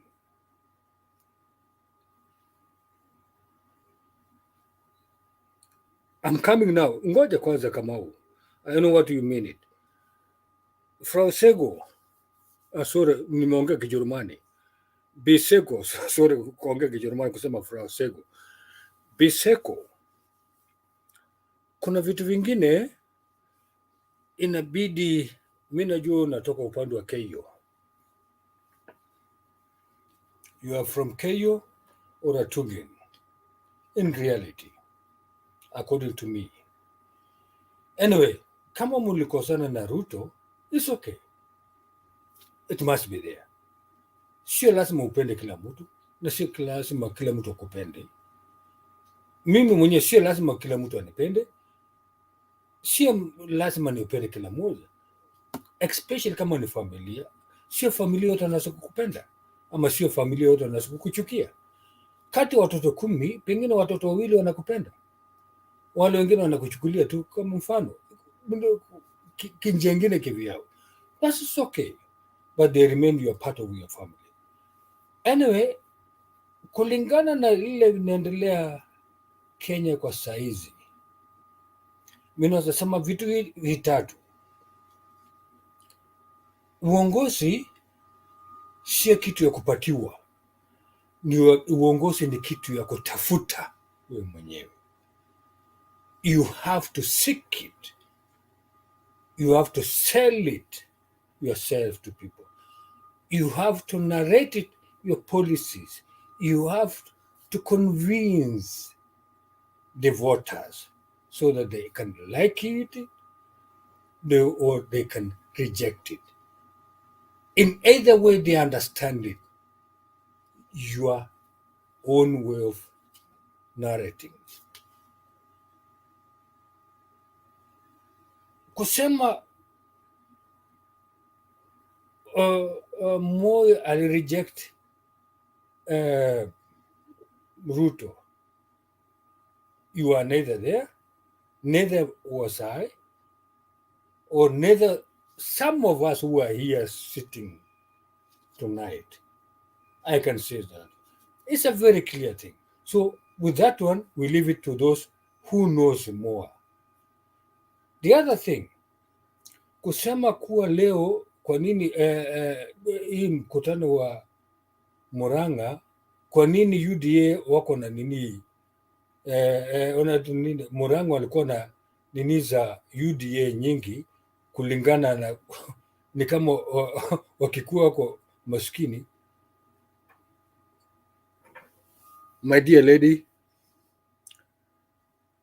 Wakikuyu, the Kikuyus are more learned than us Kalenjin. They understand everything. They can analyze everything. They can digest everything. And they know exactly what they are doing. Ngoja kwanza. Let me. Order, Mama Selina. Ngoja kwanza. Ngoja. I want nobody to talk about my name, and I don't even feed the guy. Selina, it's okay. Time. Sorry. Don't say Selina. I say come out. I see your face. Don't say. Hold on, Mama Selina. Order. Thank you. Then you stop talking of my name. Thank you, Mama Selina. Now, Sam. Selina, give me time. Sam. Thank you. Sam. Hold on, Sam. Don't call Sam, my name. Come out. I see you. Mama Selina, ngoja kwanza tafadhali. Naomba usubiri. Sam, you requested for a short time and you're taking all the time. Mama Selina, Sam requested that he is in quarantine and he doesn't want to appear on camera. That's why he's behind the camera. But okay. Okay. She want to see me in the camera. Okay. So don't call my name. Okay, now that's fine. Okay. Talk and okay. Don't talk about Selina and I don't talk. Thank you, ma'am. I respect you. Unaona, mimi niko kwa kitanda. I'm on quarantine. I'm sorry. Now, Anyway, I want you to summarize, please, Sam. It's no, taken let too long. me nilikuwa nataka hata I'm finishing. So usijaribu kufanya Selina, usijaribu kufanya Wakikuyu ni kama wako maskini. They are more learned than us. Mimi nakwambia wazi. Usijaribu kujifanya sijui ni kama Ruto anafanya huko Wakikuyu. Are Ngoja you kwanza, addressing Kenyans or you are addressing Selina? I'm addressing you the way you are Why are you talking. addressing me? Yeah, because you said that thing. I'm not going to address Kenyan. I'm going to address you as personally because you said that one. Because I am responding to you personally. I'm not responding to Kenyan. I'm But responding if to you you. are responding to me, call my name. One, say whatever you want Yeah, to say. that's But why don't come and say Selina. We don't share the same name, okay? Why can't you hear it? What? Don't Why answer do you for call me. my name every Yeah, minute? give me time, madam. Give me time. Okay, Give me order, time. please. Give me Sam, if time. you don't conclude, Give we me are going time, to madam. quarantine you again. Try to be calm. Calm down. I'm going to Bwana address Sam, you the way it is. Sam, Thank If you. I beat you 100 times, you have to be a man in the order, house. Mama Selina, order, please. Thank you. Sam, I've listened to you, and you're holding brief for William Ruto, and in trying to find fault with what Mama Selina said. If I listen to Mama Selina well, she has not spoken anything personal. She just gave her perspective and how the Kalenjin community ends up with their leader, who is bona fide leader. Then she raised questions on how the DP became the Kalenjin leader, because there are some traditional way that traditionally how they came to conclusion of Moi being a leader, it's quite different. And you saying you are a Nandi, I'm sure you need to have understood that better than us who are outsiders. But now you seem to be coming with the modern perspective and using the traditional perspective to justify. Information about Moi and his relations is in public domain. I'm sure Mama Selina is not a youth, one. Two, she's not green as far as from what she has articulated on this platform. She's not green on what happens in the inner circle of leadership, especially in Rift Valley. So, and the issue of the DP going to see the late President Moi and waiting for 3 hours. We read it in the newspaper, we saw it on TV. So it's not something that we can say that we were not there or you were not there. So, Sam, I don't get your point. There's one thing here. Tradition thing, you cannot put it just Bernard, a on a request. plate. I want this guy to address me in a Kalenjin for 2 minutes. I'm sure he's not one of us.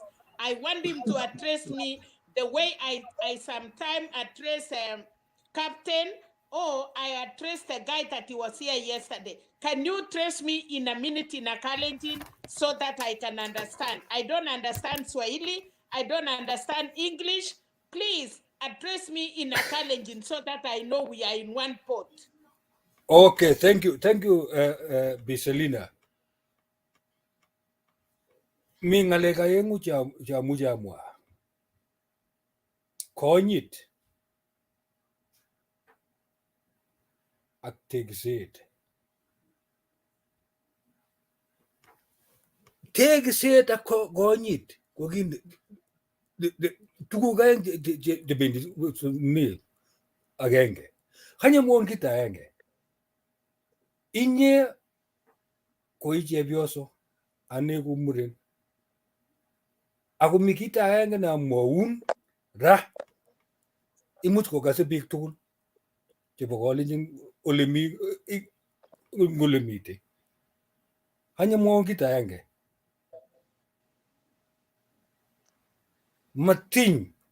Matiny koya lakweng'wong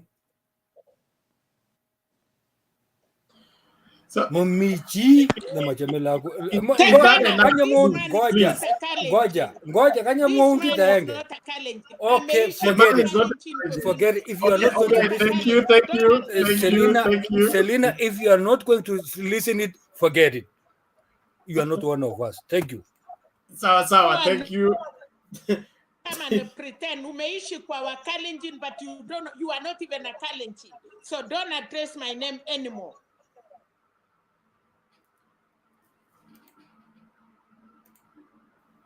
Selina, don't pretend.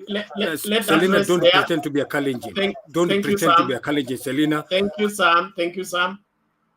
Let that rest there. Bantu, you donated your time, but you can take 2 minutes. We need to go to Adams.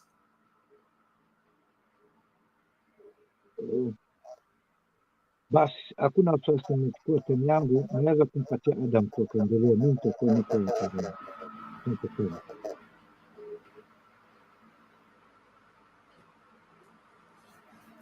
Sikupati, umesemaje? Ya, nimesema hiyo dakika mbili, lakini naweza mpatia Adam tu, ama mimi naweza ongea tu dakika mbili, hakuna wasiwasi.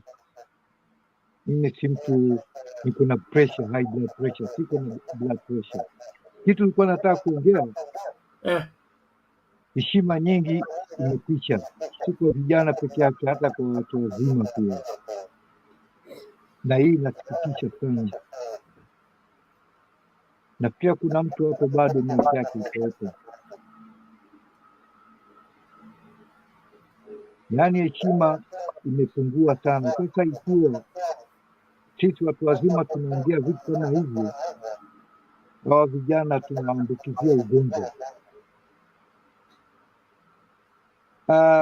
Mada ya leo ni kulingamana na vile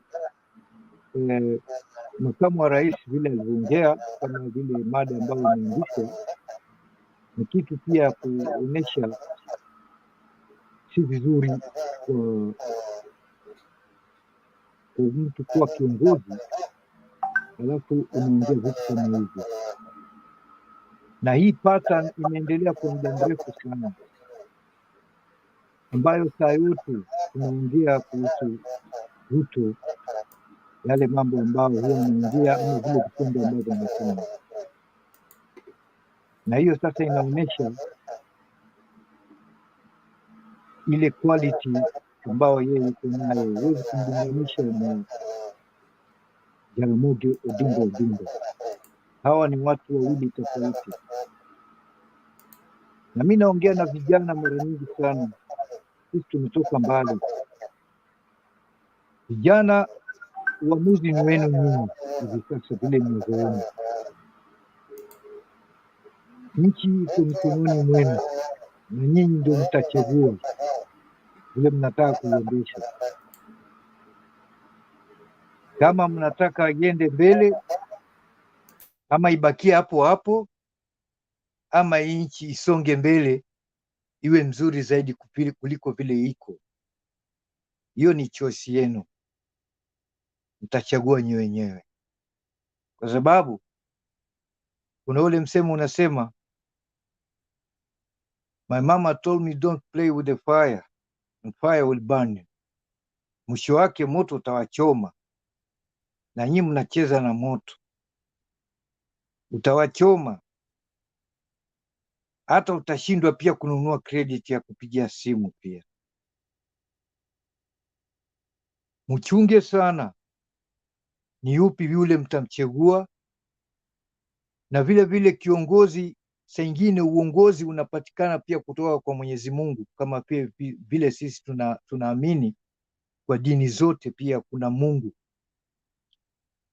Hata unaweza jisukuma sana na pia haitasaidia. Lakini pia saa ingine kuna watu wengine they were born leaders, na hiyo huwezi kuchukua kwao, wamezaliwa naturally ni viongozi.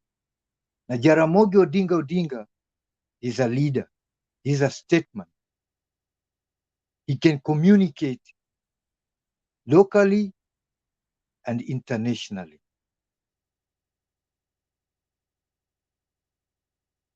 Kwa hivyo nawaomba sana, sina mengi sana kusema, manake naona leo changamoto kidogo imeanza kupanda juu sana. Kwa hivyo tuende chini kidogo, na bado iko nafasi nitaongea tena. Madamu Bernard amenipatia dakika 2, nafikiria hiyo kwa sasa inatosha. Asante sana Bernard. Okay, thank you Bantu Warrior. Naomba sasa tuende moja kwa moja kwa John Adams. Good evening. Good morning from Nairobi. How are you? Yeah, najua tuko kila mahali. It's nice to see everybody on the live. I think general remarks on what I've seen we're highlighting in the show. With regards to the DRC Congo remarks by Deputy President William Ruto, His Excellency, I think Azimio is playing this well enough. I expected the diplomatic part to be utilized effectively, and it has been done. Like I said yesterday, the DP is smart enough, and he apologized very quickly, pouring a bit of water on the whole discussion. But I think from a larger perspective, this could provide a challenge in terms of his capability as a diplomatic leader. And I think this exposed a bit of the concerns that some people had raised about, remember Isaac Ruto talking about his friends being Yoweri Museveni and the likes. So I think this adds to that fuel. But considering the context of Kenya and that a large majority of the electorate is not really keen on such matters, it will die down. And gaffes are a normal part of any campaign. So we shouldn't hold him too much to this, because all candidates are fond of making these mistakes. Moving towards the second issue, I think, is about Atwoli and ECHESA. I have listened to the remarks by ECHESA, and I found them quite unfair, in the sense that he went for Mary Kilobi, Atwoli's wife, instead of Atwoli himself, and I think that has started this whole discussion. It's always good to respect the elderly. I know Atwoli also puts himself in the line of fire many times, hata kama ni mtu wetu. But I think ECHESA got into a fight that he was not involved in with a very unfair punch. And so I think Bernard will advise us whether this case will hold or not, because the Bible says a case without cause does not stand. So I don't know where this one falls. Finishing off with the parallel campaigns in Azimio camp, I think Ukambani is great. I was a bit worried about what was happening in Ukambani. There has been quite some penetration of the bottom-up theory or whatever in Ukambani. I do not know the percentage, but Kalonzo being where he is means that it's a free-for-all for both camps. So I think it's good that Ngilu, Mutua, and Kivuta have taken the mantle. I'm a bit worried about this 3 billion story and what it might cause Kalonzo to do, or how he might react to it. And I think we do not necessarily need it. I think it is personal politics being played at the national level, because if you remember, all three are trying to edge Kalonzo out of his dominance. And I think while it might work for them, it might come at a cost for us. So I hope that Azimio will be able to quickly water down such remarks. And there are reports about some of our aspirants also saying some very, very not so things that are not in line with what we are propagating as Azimio from places like Samburu with Naisula. So if you do your research well, some of these small things can have very drastic effects. So I think we're doing well in Kisii with Simba. Simba is doing well. I hear Ongeri is planning to step down. And that is a step in the right direction for me. With regards to Moses Kuria, I don't know if everybody has had a chance to listen to him, but I think there's hope for Azimio if we play our cards well. Listening to him today, he seemed to attack most of what the UDA team was propagating and sort of try to bring this idea of unity through this personal healing to national healing thing. I think it would be a great boost for Azimio. But again, with Moses Kuria, like we always say, fingers crossed. He could turn tomorrow and really, really put us in a funny position. So I'll wrap up by just saying something small. In my other life, I have had the chance to study law and also practice policy. And I was just reading about something as simple as the livestock sector in Kenya. And a few statistics for us in a minute or so.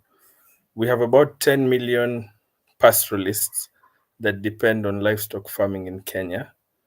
It contributes, based on prior figures, I don't know what this is after the rebasing of the economy, about 10 to 13% of the GDP. And what's interesting is Kenya has never managed to export more than 7,500 heads of cattle. Of the percentage of livestock production capabilities we have, about only 14% can be sold in the commercial market. And they say that 98% of what we produce meat-wise is not able to be exported to other countries despite demand. These small issues are being solved through things like providing what they call, I don't want to use the example of a community health worker, but just having livestock support systems, extension officers to offer drugs in those counties, teaching. One of the biggest problems pastoralists have is identifying markets and just linking them to markets, helping them to diversify. For example, ukienda mashinani, mincemeat is not as common as it is in town. I don't know if any of us has done this. You'll find ram steak in town and mashinani nyama ni nyama. But just these small things in terms of value addition are what can make a huge difference in the lives of many. I think if I can have 30 seconds, I'll just say this on agricultural inputs. We've seen, for example, in Kenya, 62 to 64% of farmers grow maize. And I've always asked myself this question: why do our farmers plant maize? It has proven over time to not be the most profitable venture. And apologies to any maize farmers beforehand. I'm not saying it's bad. I just wish we could diversify. And one of the most interesting things that I learned from research is a lot of people are not aware of what crops are attracting market. So I think while I do not support the DP, I think this conversation around avocados in Central and in Rift Valley is a good conversation to have. We know that the avocado market is still underserved. So I hope we'll continue to have these discussions. To everybody, I hope you guys can join us in Azimio. I keep telling you, it is a team. This is not about Raila. Hata kama mnasema anazimia, sisi, all of us are here. We've seen the man, he's a brilliant man. Na watu wengi hapa hatujazimia. So I just encourage all of you to take some time, listen to the policies. It's not so important saying what Ruto said and what Raila said. I didn't vote for Uhuru, he's been my president for 10 years. But if we engaged in some of these policy conversations, maybe we would have made a greater difference. And I think that's what Moses Kuria kept saying. So I encourage all of you to please join us in our team. There'll be a lot of politics. There'll be a lot of, it's politics. It's going to be dirty sometimes. But I promise you, we have an agenda. Do not be cheated that we cannot form government. Msidanganywe tumezeeka. We're a mixture. And I don't know which one of us here can call their grandfather or grandmother the names we call Raila every day. So thank you for your time. I wish you well.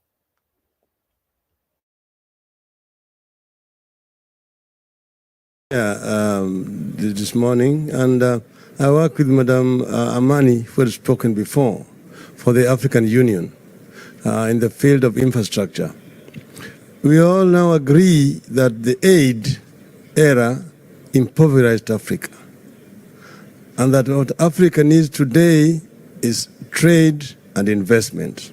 This is what has been accepted. But then the constraint here are two major factors. As Madam Amani said, the Africa Free Trade Area Agreement came into effect a few days ago. It has been recognized that Africa trades very little with itself. The inter-African trade is only about 15%, whereas the inter-European trade is 70%. In Asia, it is 50%. But then how does Africa trade with itself? Or what are the constraints? One is infrastructure. It's a major constraint to inter-African trade. Madam Sylvie here has told you she comes from Central African Republic, a stone's throw away from Kenya. But how does Kenya trade with Central African Republic? You have to get a ship that will want to go around the Cape, up the West African coast, up to Douala in Cameroon, and then by road to Bangui in Central African Republic. The French are earlier there than you. So we're talking now of trying to connect Africa. And the African Union has come up with infrastructure projects. The inter-African highways, 6 major ones, Cape to Cairo, to Tripoli to the Cape, Dakar, N'Djamena to Djibouti, and then Dakar, Lagos, Mombasa in East Africa. Then there is Trans-African Beltway, the railway line from the port of Lamu in Kenya, through Juba in South Sudan, Bangui in Central African Republic, to the Cameroonian port of Douala, to create a Trans-African highway, railway line that links the Atlantic Ocean and the Indian Ocean and opens up these landlocked countries in the interior of the continent. That will make the trade easier within the continent. The other constraint is energy. Energy, because most of the African countries export many commodities. They export agricultural produce and minerals, in terms of oil and other solid minerals. There is need, and this is recognized in the continent, that there's need for value addition of these raw materials that are abundant in the continent. Africa is the richest continent on earth in terms of resources. So this is an area where Africa also requires investment in order to add value to these resources which are abundant in the continent before they are exported to the rest of the world. And here is where we need Russian investments. First, energy, because most of African countries are energy deficient. Some of our countries have oil, like Angola, Nigeria, Egypt, and so on, but others don't. That here we have, for example, a huge hydroelectric potential in the Congo River called the Inga Dam, with the potential to produce 110,000 megawatts of power. This cannot be developed as a national project by the DRC. So it requires to be developed as an African Union project And investment is required in order to be able to tap this potential and interconnect the continent. You have the Southern African Power Pool, the Eastern African Power Pool, the Northern African Power Pool, the Central and the Western African Power Pool. It could all be connected. This is also another area where there could be opportunity for cooperation between Africa and Russia. Thank you. I raise my case. That was wonderful.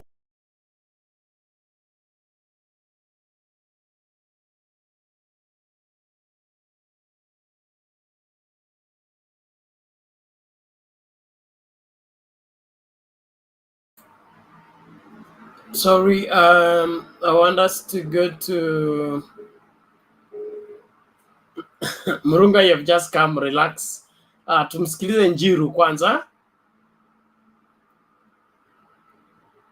Njiru MCA, alafu ndio tuende kwa Muranga. Omar pia. Njiru MCA, Omar, Muranga, Dan, Romans ndio mwisho. Okay. Thank you very much. Keep time, please. Keep time. Don't go overboard, please, with time. Huh? Okay. Thank you. Leo nitaongea tu dakika 5 tu peke yake. So I will be very brief. So let me begin with the history of Deputy President. And I just want to say that it is a lie gone wrong. Unajua, he knows very well Wakenya wengi sana hawajaenda Congo. So alijua tu hata akianzia kusema huko Congo hakuna ng'ombe, watu tu hata hawatamuaudit. He thought that people will not audit him. For your information, immediately alisema hivyo, mimi nilienda kwa internet kujaribu kutafuta zile mang'ombe ziko Congo.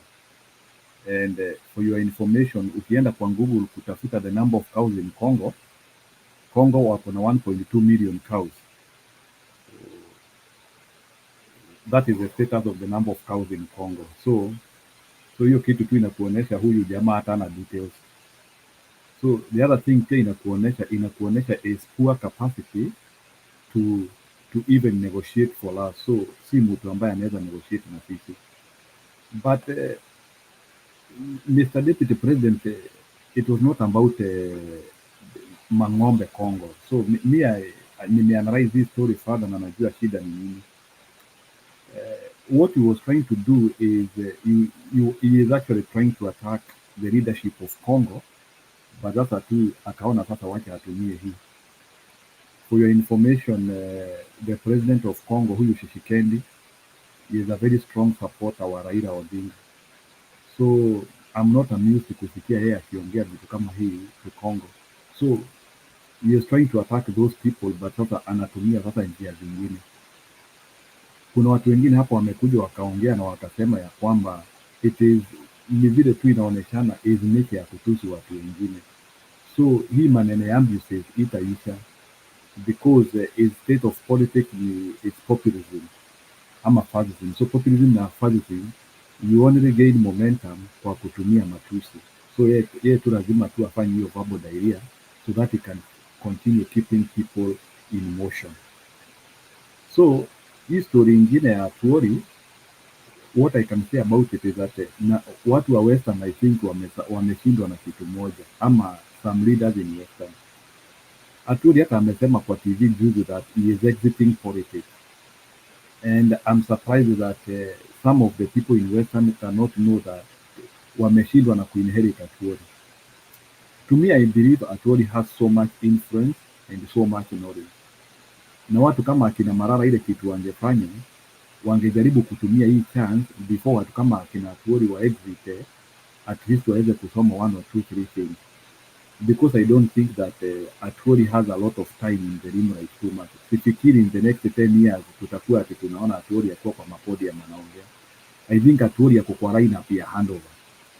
Na kuna wale watu Atwoli ataachia Baraka na kuna wale ataachia Rahana.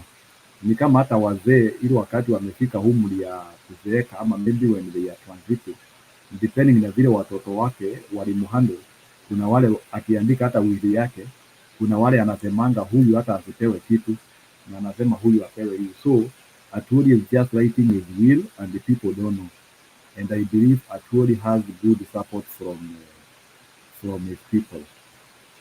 hii story ingine ya Machakos, mimi ile kitu tu naona hapa ni kwamba Kalonzo should make his decision very quick, because ile kitu naona hapa, whether Kalonzo decides to support UDA or to go with, ama aseme anataka kuenda all through peke yake, one thing ile ambayo inaonekana ni ya kwamba Ukambani is no longer one block for him. So Kalonzo will only influence Ukambani if he brings these people on board. So itu ni kitu inaonekana sharp division in Ukambani and the failure of Kalonzo to consolidate his people and the people who support him. Because if Kalonzo had power and influence, hawa watu wangekuwa na yeye. So hii inaonekana the way in which is happening in Ukambani. And this one shows that now already Ukambani wamegawana, they are now 50-50. So, or maybe higher. So ile kitu tunasema, hii kitu inaonekana the rules of greed by Kalonzo.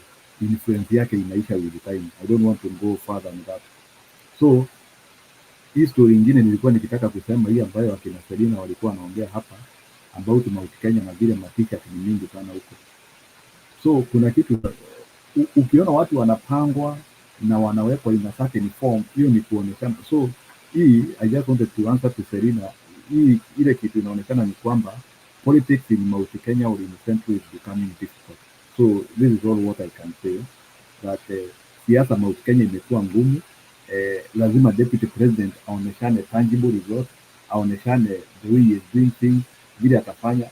So he has to become organized and audible. So it's a way of showing that he has lost the grip.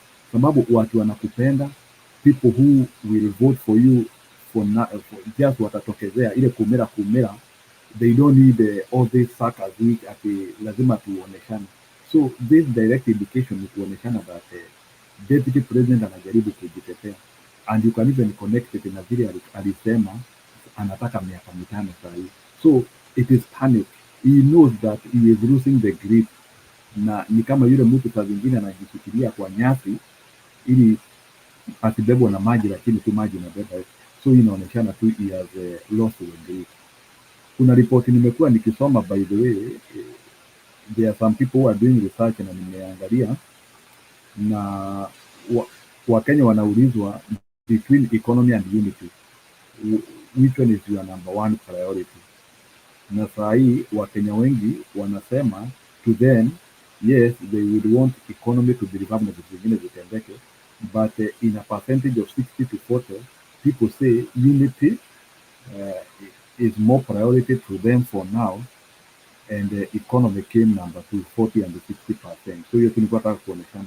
So if any presidential candidate will be able to come up with na hii maneno ya kushikanisha watu unity na nini, he could get more affinity to Kenyans as compared to other policies which people think they are important. So ukiweza kushikanisha unity na hivi vitu vingine itakuwa mzuri. So hivi ndio ingine nayo sasa umetuonesha ya Raila hapa, hiyo tu iko simple, inaonekana he understands the problem. Watu unasikia anaongea story ya conflict. I was listening actually to the vocabulary. Hiyo video yote was just explaining about the problems and what can be done. So compare with that, kwa yule mtu anasema the only foreign policy anazoelezea ni hao watu wengine hawana mang'ombe. Two incomparable things. So hiyo story ingine tu nilikuwa tunataka tu, I just wanted to tell Sam ambaye amekuja kuongea hapa. I got frustrated a little bit because I was expecting tukikuja hapa kuongea, we try to sell the policies, and we also try to market the people who we think we are supporting. But I'm not seeing it adding value if we come here and we start becoming personal. So mimi hivyo ndivyo nilikuwa nisema. So if we can keep our discussion strictly on the people we support, or if we don't support them, we say this is the reason why I don't support them, instead of going forward and attacking the people who have said a comment. Attacking me will not add value. Just try to attack what I say, but let's not take discussions too personal. That is my presentation today. Thank you. Okay, asante Bwana Njiru, naamini hakuna swali kwake. Twende kwa MCA. Jambo. Vipi? Poa sana. Karibu, maoni yako. Kwanza nataka niwashukuru kwa hii kipindi yenye inaendelea sasa, nimeshukuru sana. Jambo la pili, nimesikia mkitaja viongozi ya upande mwingine na upande ule mwingine, which is right. Mimi na respect kiongozi yote, awe ni Papa, awe ni Ruto, they are leaders and they deserve to be respected. And kwa ule mtu ana respect kwa viongozi, lazima ajifunze kuwa respect. Na ndio maana nasema hivi, mtu mpaka afika awe kiongozi mkubwa hivyo, lazima awe amepitia machungu mingi, lazima awe amepitia shida mingi. So kulingana na mimi na maoni yangu, nataka kwanza nianzie ile ya DRC. Ya DRC, wakati DP aliposema maneno ya avocado ama maziwa, kulingana na mimi niliona alikuwa na kitu kibaya, alikuwa anatakia nchi yetu mema, lakini maybe kama kuna slide of mouth ama miscommunication ndio imeleta shida. Na ambapo tena unajua saa zingine kukiwa na watu wenye kwa ule mrengo mwingine, akisikia kitu yenye amekushikilia hapo ndio atakufinyilia tukona. So we have to understand maneno yenye tunaongea, tuwe tunaongea kwa katikani, ina make sense ama ilikuwa tu inataka kushikilia hapo ili kufinyilia mtu. Haya, nimemaliza hapo. Kama kuna swali naona mtu mwingine anacheka, kwingine utaniuliza baadaye. Haya, kulingana na nimesikia sana, nimeshinda nikifuatilia, nasikia wengine anasema ati watu viongozi wengine wako na matuzi. Okay, in politics si ati matuzi. In politics you have to pass every kind of challenges. Ukiniambia zaidi, kuna wakati kenye baba mwenyewe mwenye na respect baba alikuwa anaongea, anarudishana maneno na Right Honorable President Uhuru Muigai Kenyatta. Na ukikuja kwa upande mwingine, sahi Musalia Mudavadi na William Samoei Ruto wako pamoja na kina Weta, walikuwa na exchange maneno. So zizi kama watu wenye tunafuata hawa, lazima tuwe watu wenye tunaangalia mambo kwa umbali, tusikuwe tunaingia tu kwa trap kenye haifai. Nasema hivyo kwa nini? Unastukia, unaambiwa hii ni mbaya, alafu kesho unaona umeingia. Kama Raila, ungesikia vizuri sana venye alikuwa anaitwa China na the president. Saa hii unaona anatembea na yeye. Haya, kuna mtu alitacha hapo akisema TB alikuwa anaita Weta, pipi yake alimchapa. Exactly, hiyo ndio maneno ilikuwa. Ambapo watu wengi hata kati yenu mnajua, hata kama ujui, ingie kwa social media uitafute hiyo kitu utaipata. Lakini saa hii wanafanya kazi pamoja. So namaanisha hivi, siasa iko na mabadiliko kulingana na interest. Na sisi kama vijana, ambapo naona hii platform wengi ni vijana, ukiona wengi wao ni vijana, au wenye watu wakubwa sana ukiona ni wachache. Lazima tuwe na ile maono ngine ya kuangalia ni nini tunafuata yenye tumeelezwa na viongozi, na tunafuata hiyo kwa nini tena. There must have been a reason ya kufollow hiyo maneno yenye tumeambiwa. Si ati kwenda tu nasema ni mtu wetu, ama kuharibia mtu jina because you have your own interest, ama we mtu mmoja upewe certain handout uende mobilize watu waharibu jina ya mtu mwingine. Hapo hatutapata haki. I think so.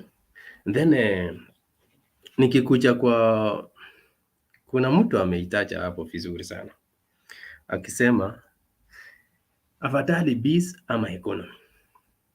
Sasa amani, kulingana na mimi na venye najua, na nataka niongee mkinisikiza hiyo, amani inatokea, kukosa amani inatokeanga wapi? Kukosa amani inatokeanga kwa viongozi.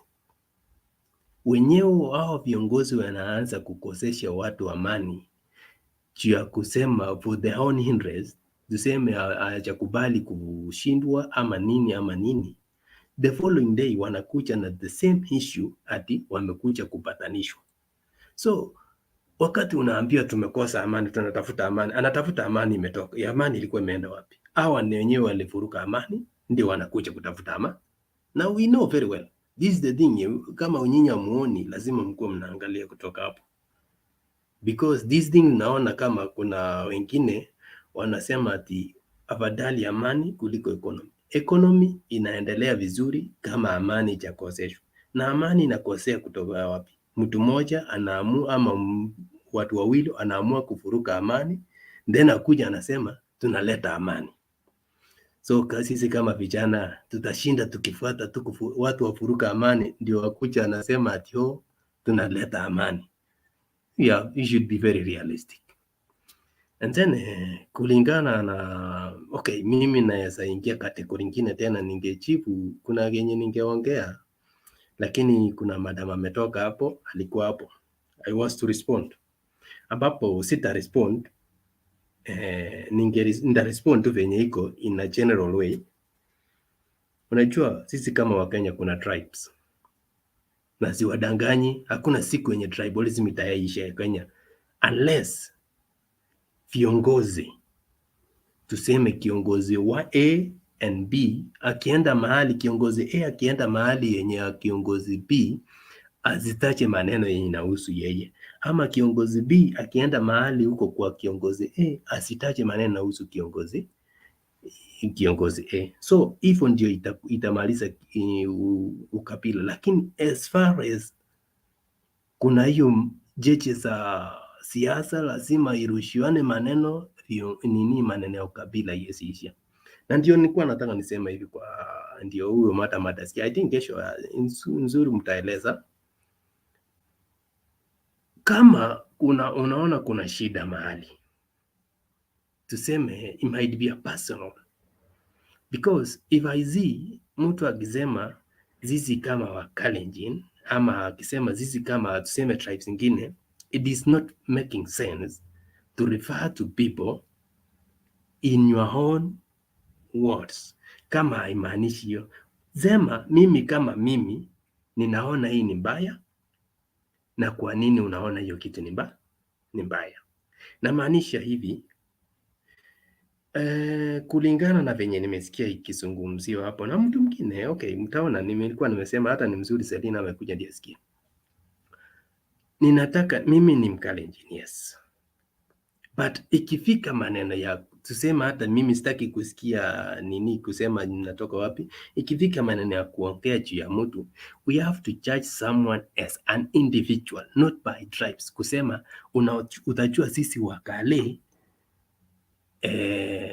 utaelewa sisi tunafanyanga hivi, mpaka unaleta maneno ya mila. It is not making sense.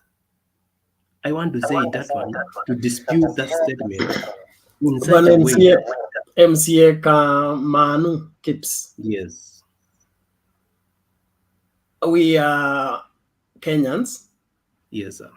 But Kenya constitutes different tribes.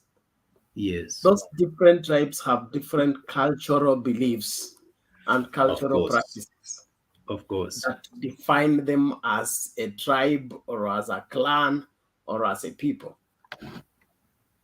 So when I speak as Aluya, that I am, yes, and I'm addressing Aluya matter, like the curse that Atwoli has unleashed on Malala and team, okay?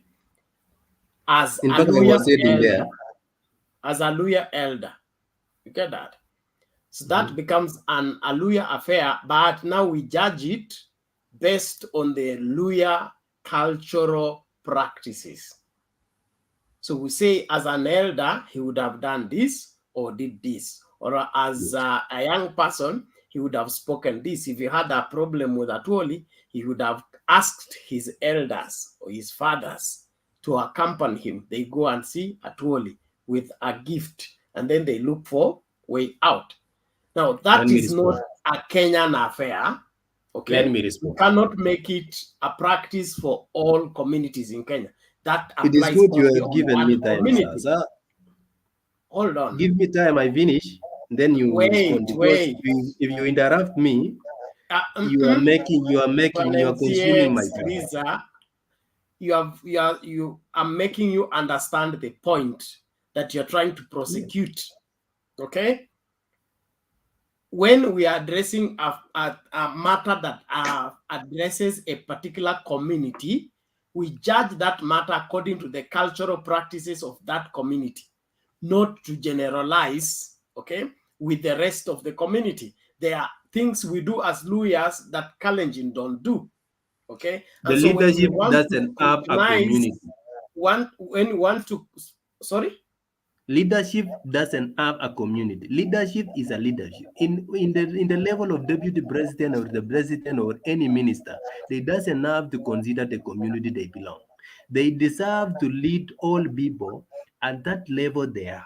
So ukinieleza ati deputy president alikuja because of that the community they belong, now you are taking some other, okay, unaleta maneno ingine yenye haina na ndio maana nimesema kiongozi ni kiongozi. That is why I started by saying I respect baba, na hata kama ni sema anatoka Nyanza, I don't want to argue with you.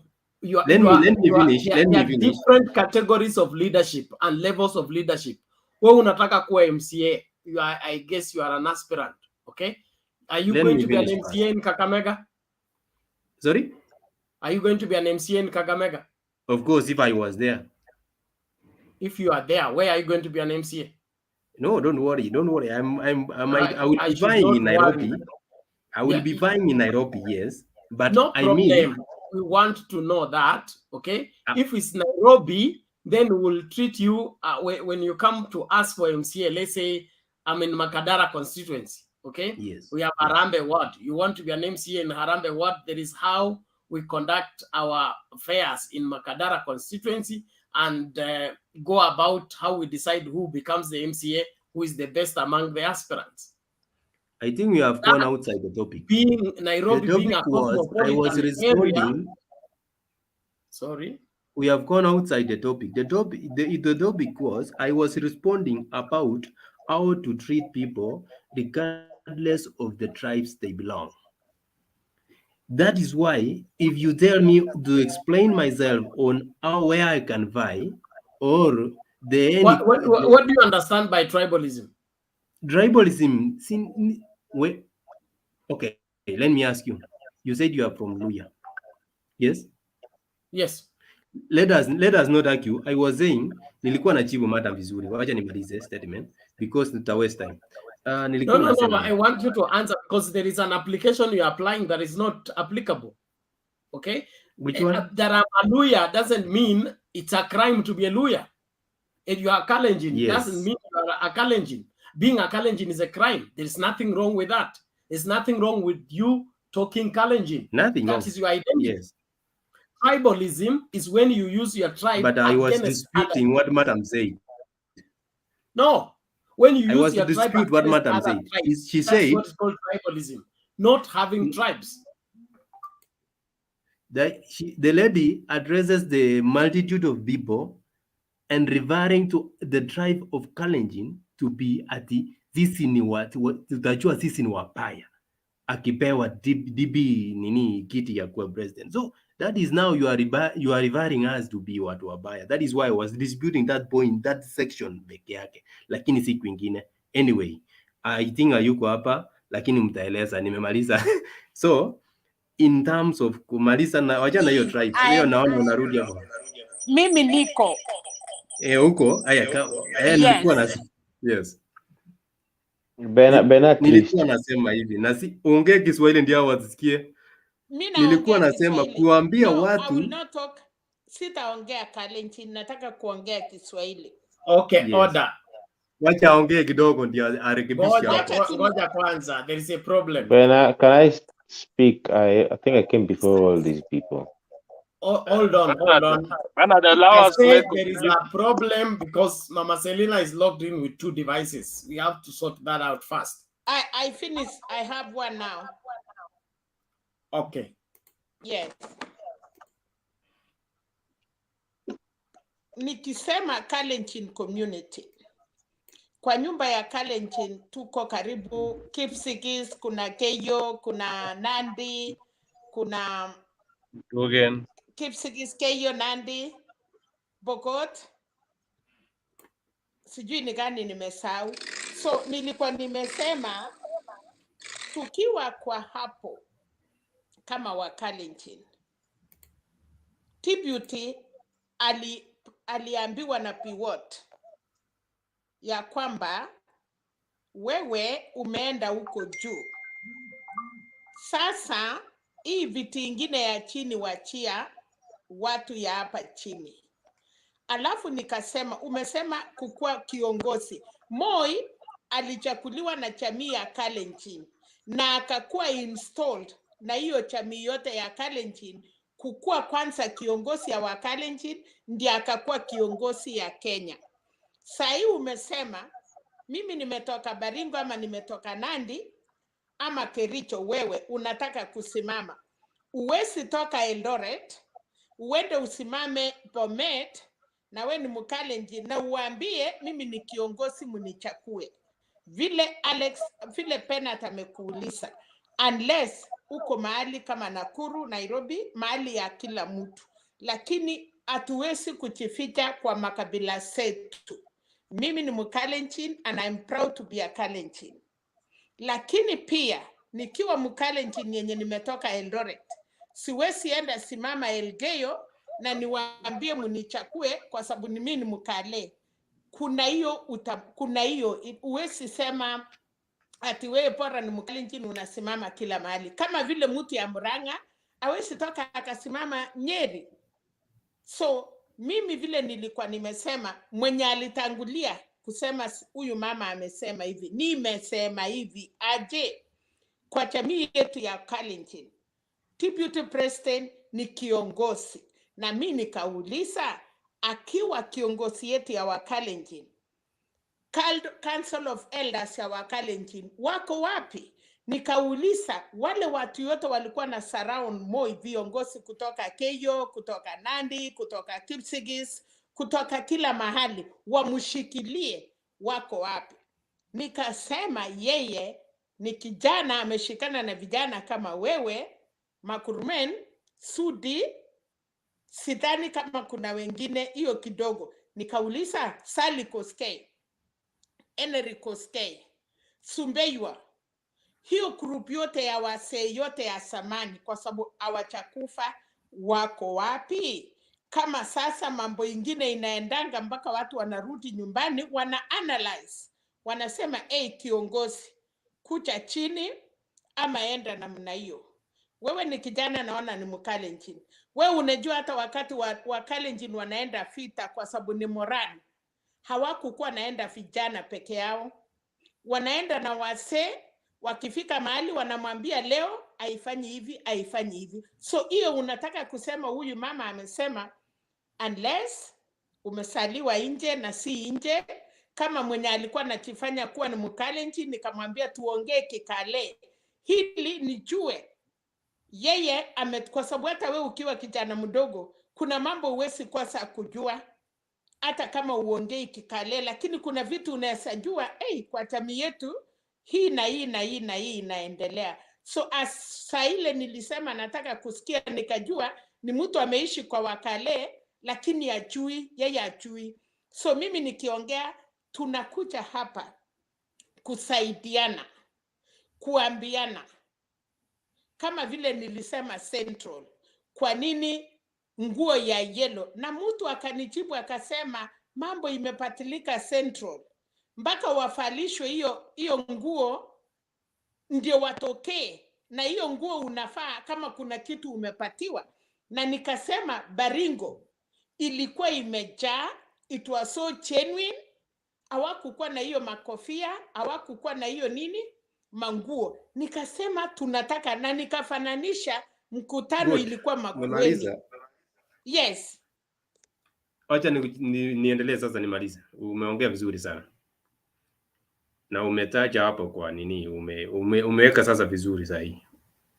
Kumbe your statement ilikuwa unasema, lakini hukuweka vizuri. Ulikuwa useme Ruto ashikiliwa na wazee, lakini maneno ya install alikuwa install si hata jana, wakati alikuwa na papa 207 akisukuma papa all the way huko Rift Valley mpaka akapewa jina akaitwa Papa Harambee Bey.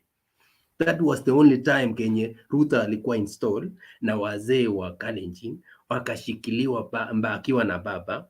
Wakati alikuja akajana, si ati inakuja kukua install once again. There is no reason to install and then reinstall. You will be installed once. Where Bwana Kips? Bwana Kips, don't mix two things. I gave you time. Fanya hivi. I gave you time. Mama Selina, order. Wacha I nimwambie gave you kitu time. moja, usimkate. Keep. Yes. Beauty alikuwa install kwa Eldoret, yes? Showground. Si jana. 97. Ngoja Yes. ngoja kuja pole pole. Wakati Ni hiyo kweli. Moi ni kiongozi. Ruto akapatiwa pimbo. Alipatiwa pimbo enda mbele na akafalishwa ile nguo alifaa si ya uongozi. Kama wewe sasa unataka kujua, enda ulisa wase. Ile kuongoza ile ya kupatia ile sambut, ile moja alikuwa naye na ile rungu haijaifanyika, lakini kuinstoliwa kuwa kijana ya kwenda vita walimfanyia na walifanya wrong. If you want me now Unataka kuniambia kikilenchi uiboriet kuyacha mkobendi murenik boriet akikochi kirokto. So makikochi kirungut to makikochi sambut. Kitakikochin sambut ko maikochi Aramoi ngotimeche inai notok. Malazima kokonin chito nekitindo. Aja to kamebo kaibano Kero. Kangolenjin boisiek set akibor. Now order both of you. Kinyolu kikochin nino. Kimokoete lakwenyi. No. Ebu, let's do this. Pena nimemaliza. Hapana, Selina, tufanye hivi tafadhali. Nataka nitapatia Ama yangu kwa ngojeni. Chukua namba juu nabidi nikueleze. Juu peana namba yangu acha nikisema.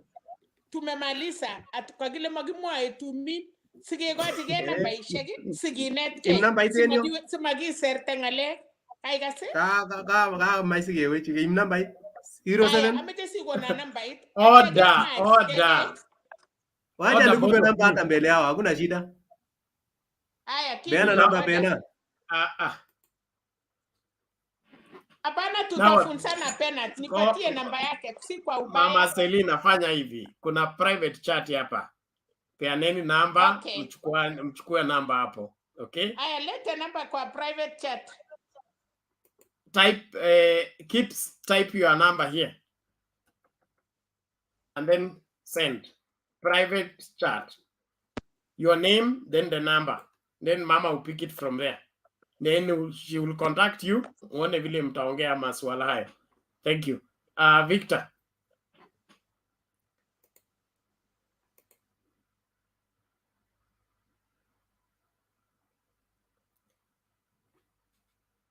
Victor, you're mute. Okay, can you get me now? Yes, we can hear you.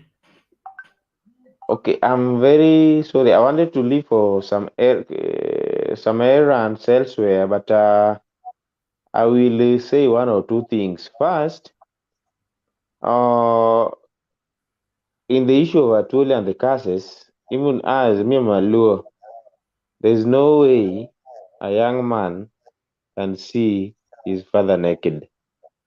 And that is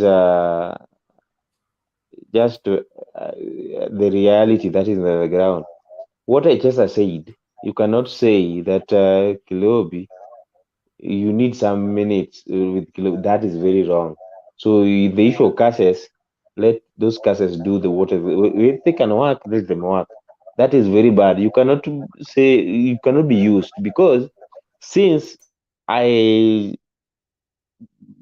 become of age, I've never heard Uhuru Kenyatta, when they are in different political grounds with Raila Odinga, attacks Raila Odinga's family. I've never heard equally Raila Odinga attacking Ruto's or Musalia's family. They have never. When Raila's son died, Fidel. Remember, they were not in good terms, but Uhuru Kenyatta was the president, and they released a military chopper that transported the remains from Nairobi to Bonda. It was a military chopper. Kisumu, then it was by road.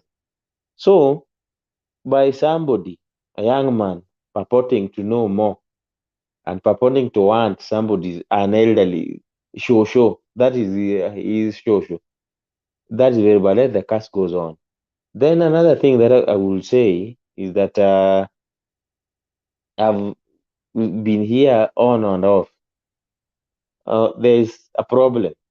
There's a very big problem between our Nilotic speaking language here, the Kalenjin nation. I don't know what is happening there. In fact, it has been a fight, and if this thing could be a conference where we could have been physically present, Bernard, you could use your tactics, and you could use your taekwondo tactics, and Mam Selina and MCA. I think we could use our, I don't know. It is a war, but I will just say let us play it cool. There's nothing that has gone wrong. We are still remaining brothers and sisters. Let politics not break us. Let politics not end Mtembe TV at the end of the day. We need this station here. Some of us do learn a lot apart from this show. There are several shows that are going around, jobs, work connections, each and every time it is there. So your problems, please keep them to yourselves. If you come here, we are also Luos, and Luos tuko na mashemeji zetu. We have got Alex here. Alex, maybe listen or what, coming from Nyamira, just a neighborhood. But we all have our own fighting.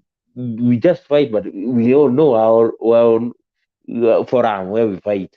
Let us not bring our differences here.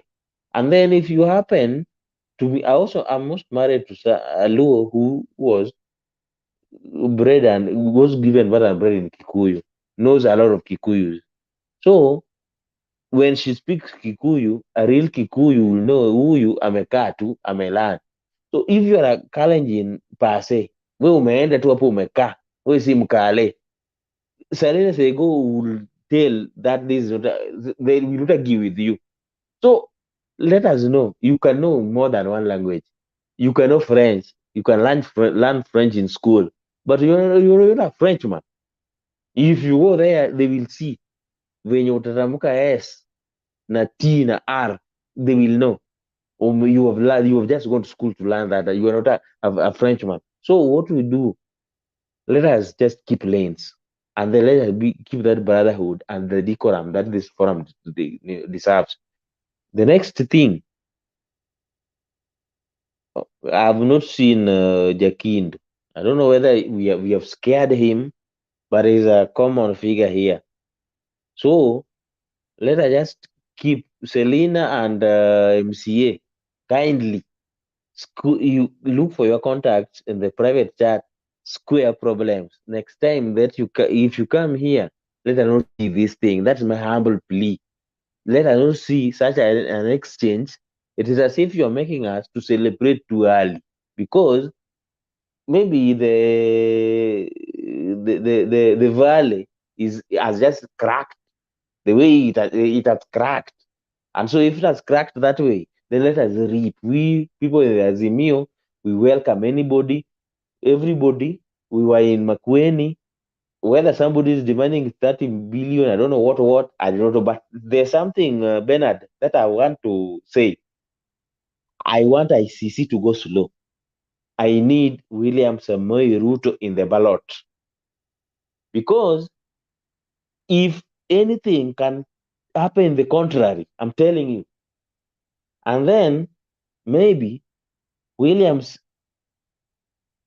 in our language, say kamogo ngopi.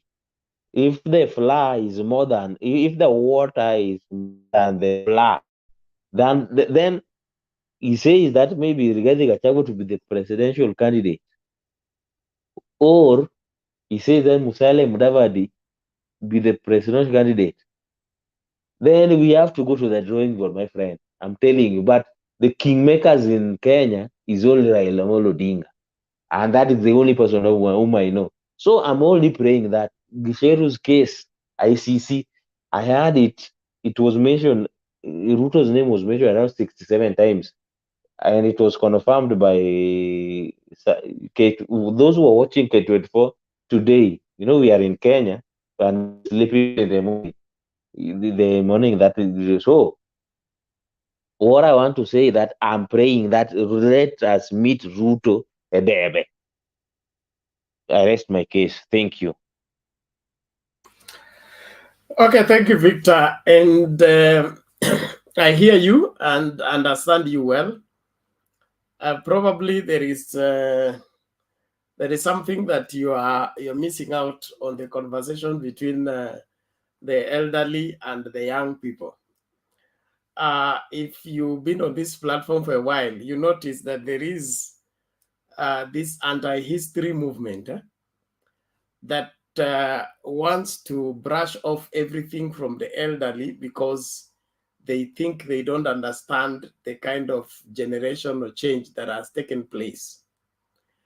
Now, the reason why I am for the understanding of the elderly, in order for you to identify yourself right as a youth,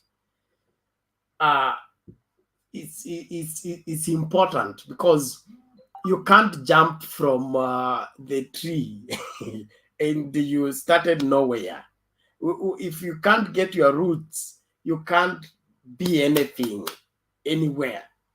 And so the wrong teaching and the wrong campaign against our own roots, denying our own roots, denying our own culture, because we are .com, sisi ni mahasla, new hustler nation, it has no roots, it has no tribe, it has no, that amorphous arrangement is what is resulting into this insulting young people and misbehaving young people.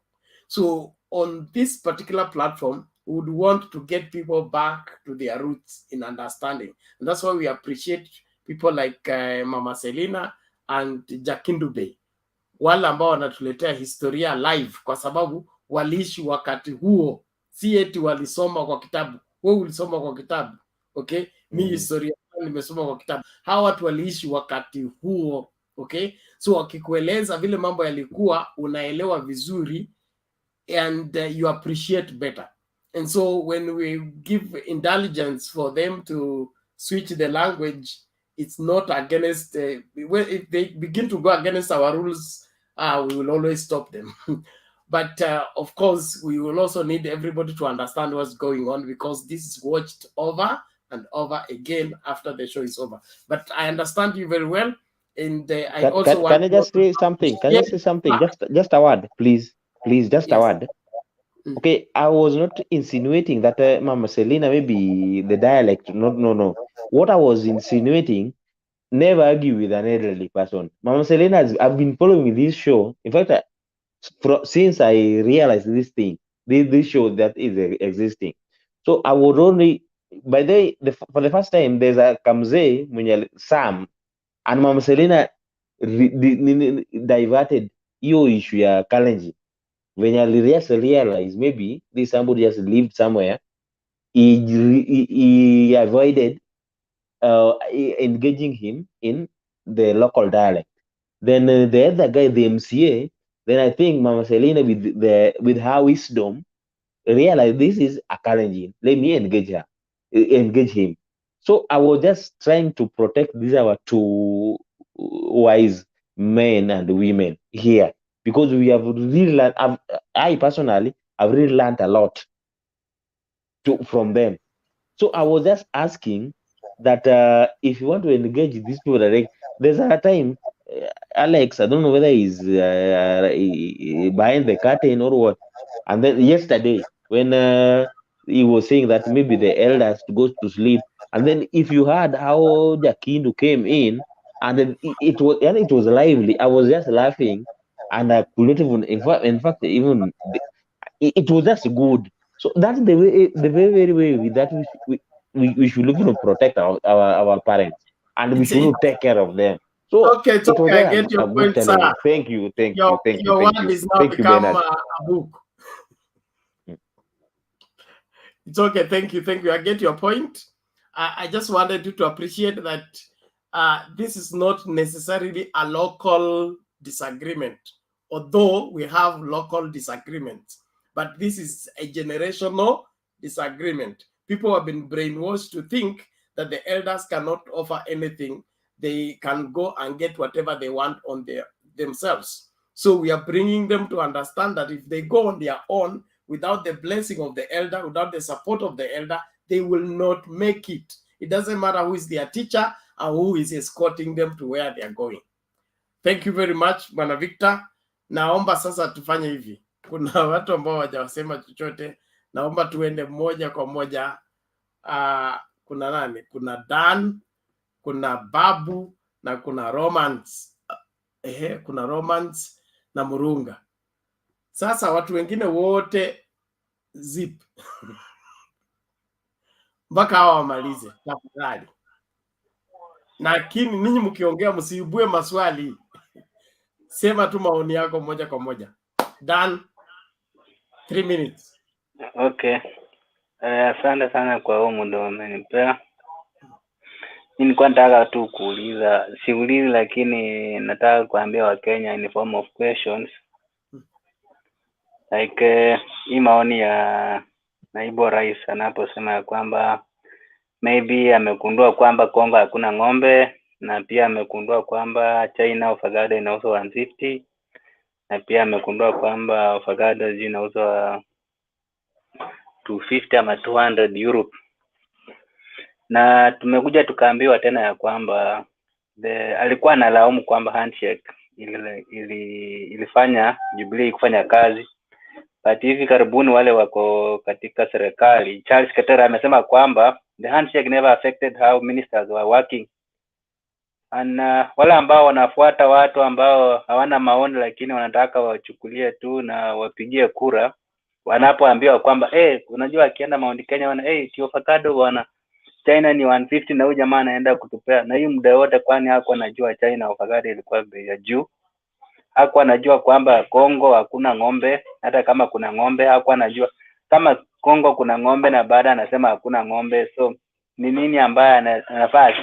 Unajua akiambia yule mtu mwenye ajui ataona bwana kama Kongo hakuna ng'ombe na huyu jamaa anaweza offer solution ya maziwa.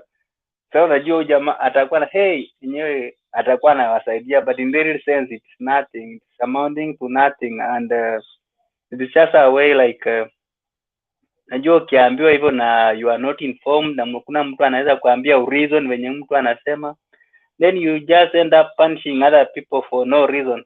Because in Kenya we have suffered so many times, not because like we don't make correct decision, but because of people who are not informed in a way like wao wanafuata tu mtu kwa sababu vitu anasema, even they don't question. Na pia vitu anasema pia saa zingine hazi make sense, but watu wa question au mtu ajiulizi 1 or 2 3. And in form of hii mambo na Atwoli, mimi tu naweza sema imenifunza kwamba si vizuri kwa mienendo yako, kama unahitaji usaidizi like usikue kama mtu ambaye kusaidia mahali, usije ukakuja kumkosea heshima, kwa sababu hata kama si mkubwa ama si maarufu, lakini mtu aliyekusaidia mahali ni vizuri muheshimu kwa hiyo hali yake, kwa sababu ile wakati ulimhitaji alikuwa sana wa maana. Kwa sababu wewe ukiwa mtu mkubwa, hata kama ukiwa mtu mdogo, mtu akuja kuambia wewe ulikula kwangu, ulifanya si mzuri kama mtu alikusaidia na ukuje mkosee heshima mahali. Maybe tu hiyo ndio naweza kuchangia leo. Okay, thank you, Dan. I think that's clear enough. The Bible says he who rewards evil for good. It says evil will never depart from his house. If somebody does you well, then you do them wrong. Bible says evil will never leave your house. So it's a reality. I think I will get this. I think it should be Proverbs 17. I will get the quote and place it here. Babu. Yes, good morning, everyone. Good morning from Kenya. How are you? I'm good. Ben, And I you? want to come up MCA. What happened? Sorry? Oh, I want to no, come no, up no. MCA. Just hold on. Just hold on. We are coming to you. Babu. Dakika Okay, zako okay. mbili, hata moja imekatika tayari. I won't talk long. I won't take long time. However, thanks once again for logging me in. And what I know, meeting you today was not my plan. Either was it your plan, guys, nor was it a coincidence. However, it was a God's plan. And I think the most important thing is how are we going to embrace God's plan to another stratosphere with some. And first of all, I'd like to congratulate John Adams. If we can familiarize ourselves and generate talks and values the way Adams is initiating the talks and completing them. However, we won't have a discussion. I think now we'll have a discussion that will add the value towards collectively, minus even arguing out with one another. Because here, we are here to sell values to those who are to our competitors so that we can sail under one boat collectively. And if we commit to this, to mission and vision that will add value today, tomorrow, and days to come, then I think we'll be now riding on the things that maybe will shape our future in time. I just have one question, and this question goes to all this debate. The question is, right now, do we agree that Jubilee failed us? That's the question that I'm asking for today. Anyone with any response before I proceed to the next level? What was your question, Jubilee? What? Do you agree, or do we think Jubilee government failed us? Of course, to a larger degree they did, but not in all aspects. Bernard, let me try to answer Mr. Babu. No, Sam. No, just a little bit. I'm not going to touch more than. Ngoja kwanza, Sam, tafadhali. I want to manage time. Okay. So, Babu. Yes, sir. I've said that the Jubilee government failed to some degree, and there are things they have done very well. Okay, now that one now will bring me to the next. I'll now propel the discussion to the next level of its own. If Jubilee failed us, and now Deputy Ruto, our Deputy President, want to lead us again, yet they are the same people who failed us after we have elected them for 2 terms. Now again, Uhuru again is now joining us. What assurance do we, as we are not a failure? Why do we accept these people on our team? Who is joining who? Who is going to join us, Simio Lamoja? Yes, as a Jubilee Party leader. Huh? As a Jubilee Party leader. Yes. Yeah.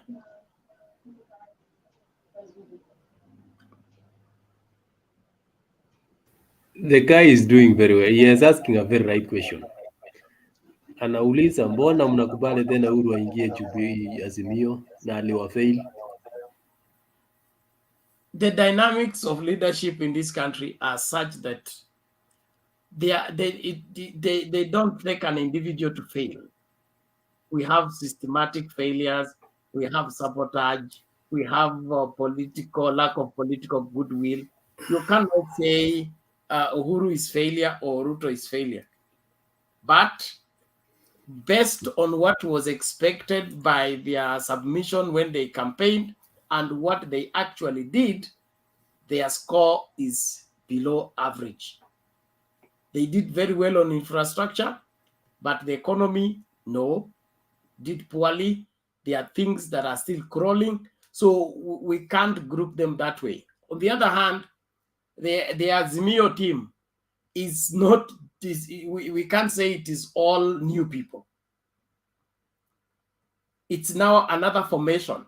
And in this formation, we are envisioning something like the formation we had with NAC government in 2002, where we had both opposition and KANU coming together, forming the NAC government.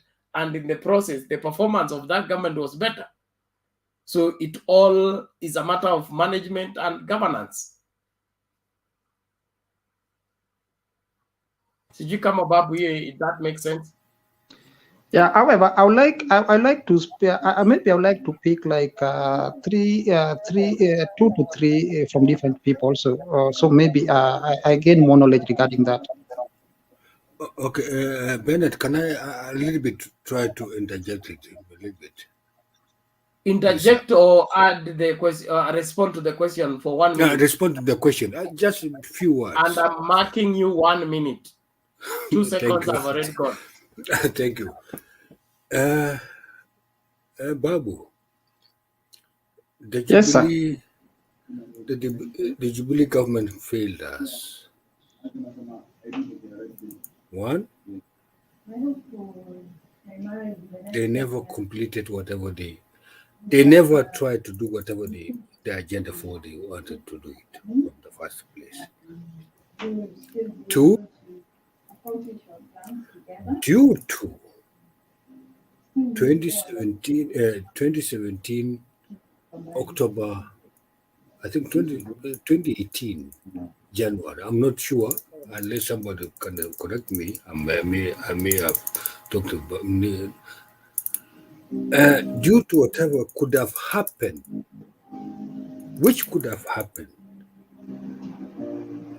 after Raila sworn himself inside, the government of Uhuru saw it is going to be more apathy to the entire nation. He cooled it down, tried to put it aside this 2017 the agenda for issue and aside, so that to cool down the nation, to put everything as if it is in order. It was a very good thing that Uhuru took it. He took it in a very brave way. He took it in a very brave way to put everything aside in order to make the nation, everything is okay. That one I can say he took it in a very good way. Sam, your minute is finished, and also what you're saying is not factual. Okay, maybe not factual. What you're saying is not factual because there's nothing about the operation of the Jubilee government that is stopped. It's okay. It's a UDA excuse that the handshake came to stop Agenda 4. Agenda 4 is where this infrastructure is coming from. Why should we be carrying out things that we know for sure they are not right? Whatever universal health care that the president was launching in Mombasa, was that not a part of Agenda 4? So anybody wanting to parade excuses, and I mean, I have no appreciation for it. And yes, Mr. Kamau. You know, Babu is inviting us in what we call the game of musical chairs. because you should, when you talk about Jubilee government, Jubilee just heads the government or the executive. But the government, according to the new constitution, is parliament, it is judiciary, and also executive. So there are failures in both parliament, there are failures in both the executive, there are failures in the board of judiciary. And if we continue in this trajectory, then we are going to have no solutions. So what we are talking about today, it is where do we get from where we are to the next level? But if we come asking, it failed us. Why did you join us? Why should that person join us? Why did the opposition play of opposition? Those kind of things are not going to help us. I think he should just submit what he wants to say or what he wants the part that he's supposed to do, rather than saying, why do they join us and they failed and we are not failed ourselves? Has our governance failed? You know, it is a game of musical chairs where nobody is right and nobody is wrong. Those are rhetorical questions. Rhetorical questions, they don't need answers. We know that majority of Kenyans are suffering in terms of economy. Yeah, but we have better roads, we have better whatever hospitals. It is giving percentage on what has worked and what has not worked. Right now, what we are talking about is how do we make everything or make this country better. But don't invite us into a position now to blame who and who is joining who. I think we all know that Kenya is a very unique country where the opposition is now in government, and yet the people in government are in opposition. We are case study, and that is very unique in Kenya. So we cannot now start telling us that this is government failed, now they should not invite us, and then ask us questions.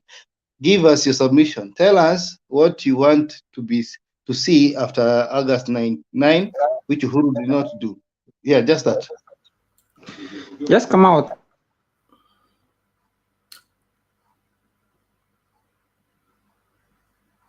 Yes, Babu.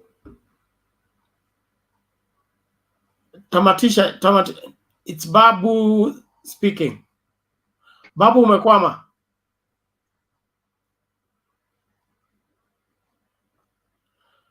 Okay, Babu network yake fail.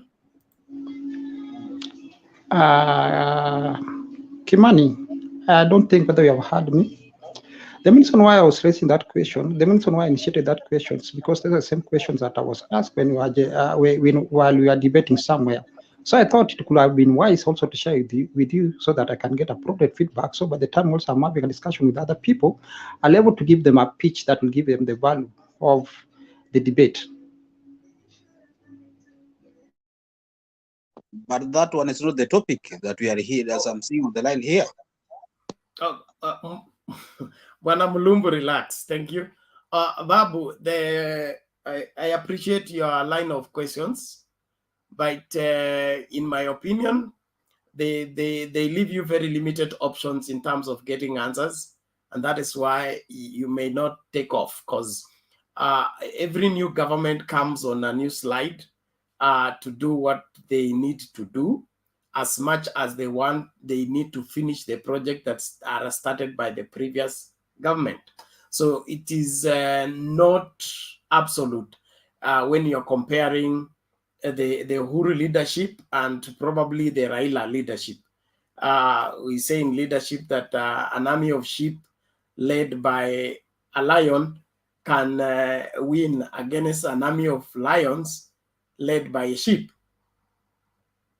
So different leaders will make different deliveries, even in the similar circumstances. But for the future, we are envisioning a government that will be different from the rest in terms of involving of inclusivity and borrowing from different careers and different expertise.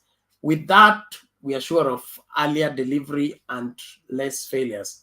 But when you have a limited kind of choices and you choose from that your limited menu, what happens is that you can only go that far. Okay, thanks, Bernard. However, if you ever look at these political parties, their ideologies are the same. And by the time we're going to, you notice that if you ever look at the historical events of ideologies as per the political parties, they're the same. They only change a little, but the same. They come the same ideology. They change is very little. Babu, you're bringing up something new again. You're bringing up something new. We are not talking about political ideologies. We talked about leadership, whether the Jubilee leadership has failed us or not. And I gave you a general answer, perspective in terms of different governments led by different people performed differently. So it had nothing to do with the ideology of this party. We are talking about the person of leadership and the system of leadership. We have leaders who want to do it themselves. Others want to influence people so that the people do what they need to do. Others want to set up systems so that through those systems, things can get done. We cannot say that it has to be done this way. All the same, I want us to move forward.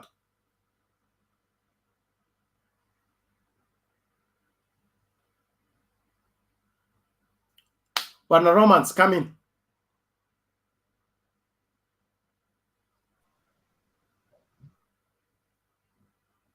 Unmute.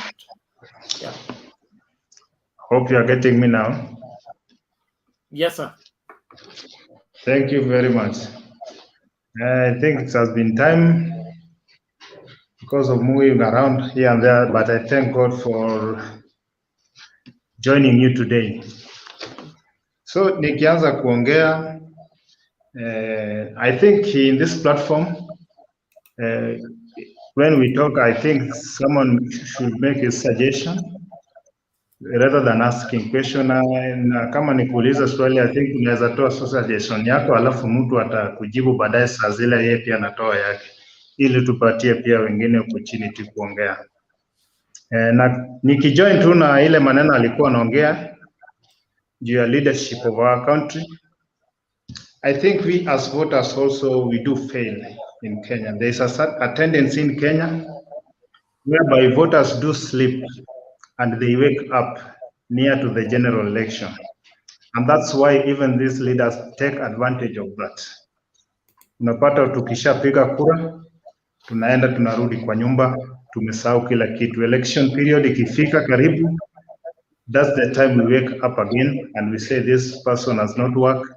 And whereby here in between, we had that opportunity even of questioning your leader, whether he is the MCA, the MP. So we are the ones who allow them to do all those things. In terms of Jubilee government, I think Jubilee government failed us, to my suggestion. And I cannot say that the opposition don't join them. That was just a friendly handshake, because all the things that Jubilee promised, none of them was delivered well. If you can think of the first term, that's whereby all the NYS, the May saga, the office of the Ruto did what? So in first term, there was many of things happened there. So in the second term, I think even hii maneno ya corruption ya Ruto na Uhuru, these people went to the election 2017 just to secure that seat, but they were not in good terms. I think hata ukikumbuka vizuri, ulisikia Murathe akisema ati in second term utaona Uhuru mwingine, which means even at the first term, things were not well. Things were moving bad and they were seeing them. But there is no way they could do that because huyu anataka yake, huyu anataka yake. So things were not moving, even those big four agendas, they could not deliver them.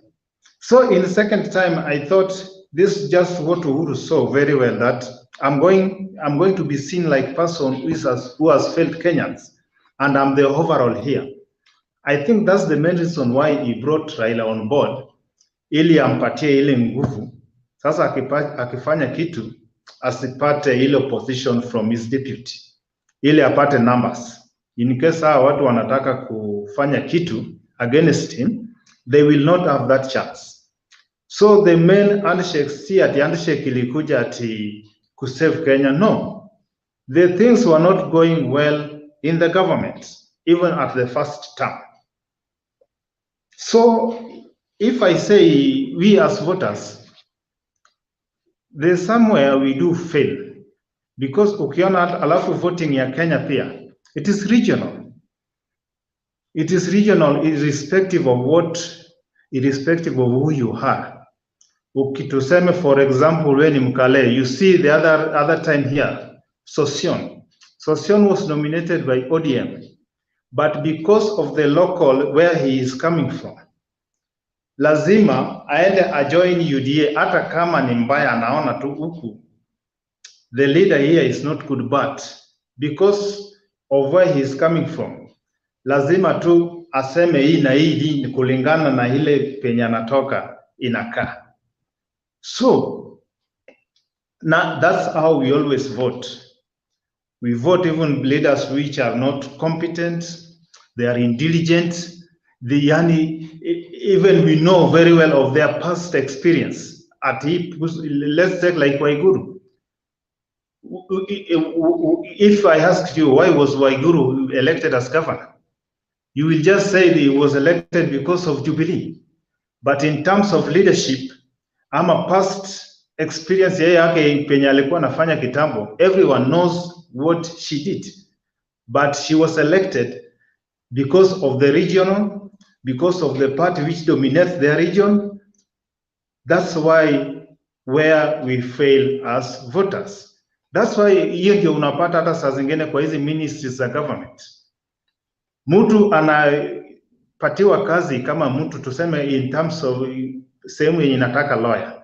Mtu anawekwa hapo, mtu mzuri, anaweza fanya hiyo kazi, lakini akiingia kwa ofisi hatafanya hiyo kazi vile inatakikana. Kwa sababu gani? Anaenda hapo tu kufanya kazi in line with his boss. Sasa kama hata boss yake ni mwizi, yeye pia izinaibwa tu na anaangalia. There's nothing he will do. Na wewe sasa ukienda hapo atamtetea tena. So because that is the nature we have in this country, even the aspirants, they just go to the local regions. Hata kama yeye ni nini, anajua tu nikishaenda tu huko, si ndio party ina dominate area yetu.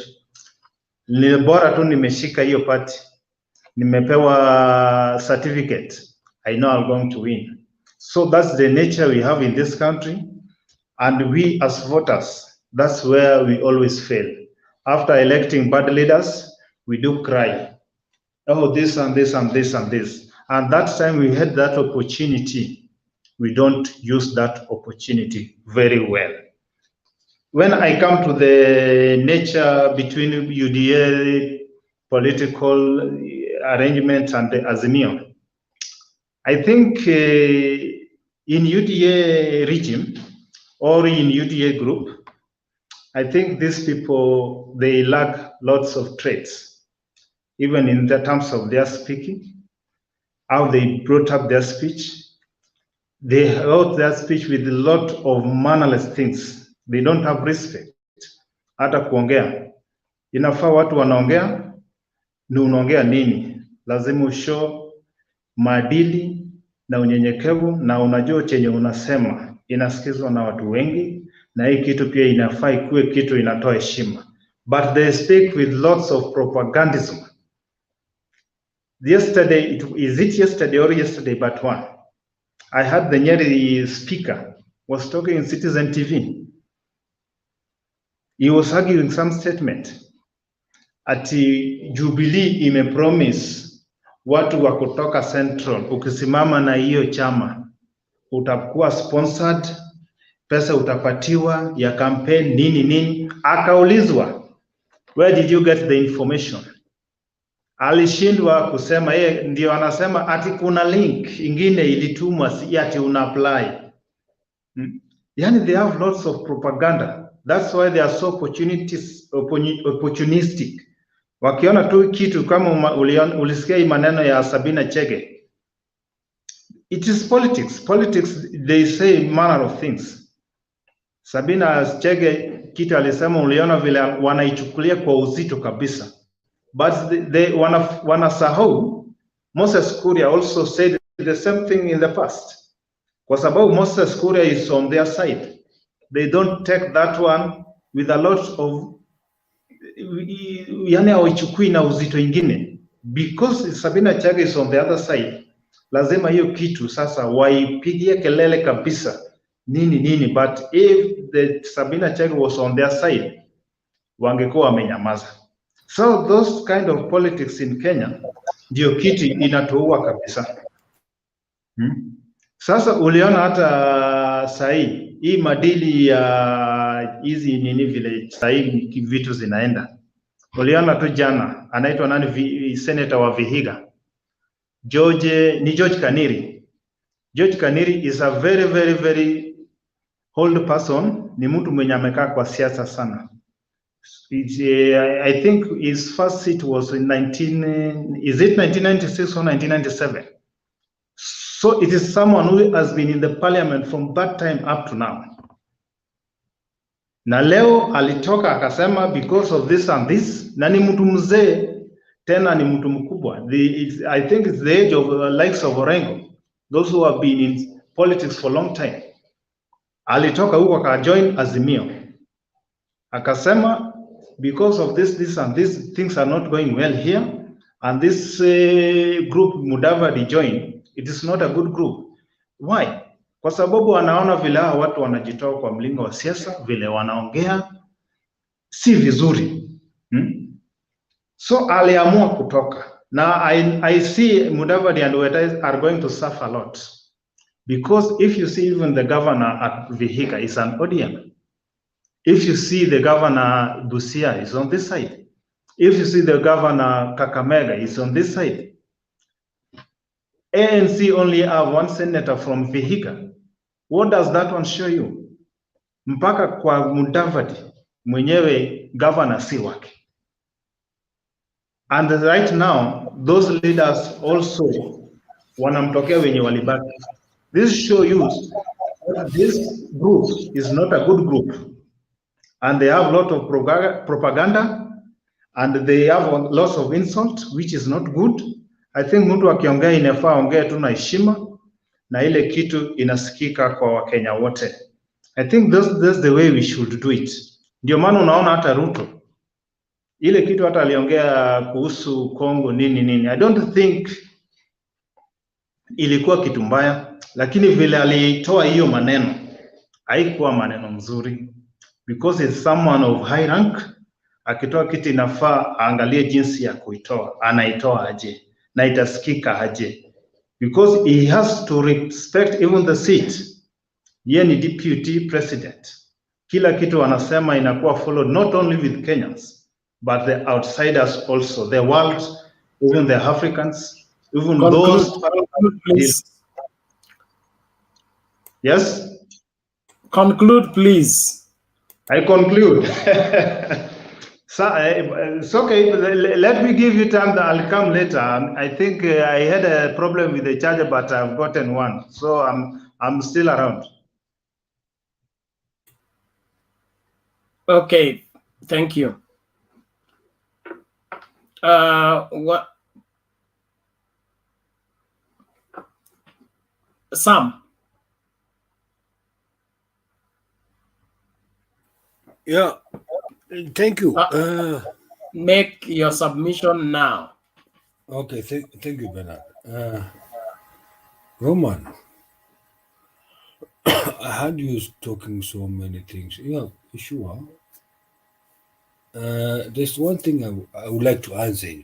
I don't want to make more speculation and everything that will make us try to think in a different way. For Ruto making that comment, whatever happened in I think 2 days ago about Congo, whether he had the principles or not, or whether you're talking just for fun or making fun of it, it's none of my business. It's a deputy president of Kenya. it makes no concern to me. It is his own thing.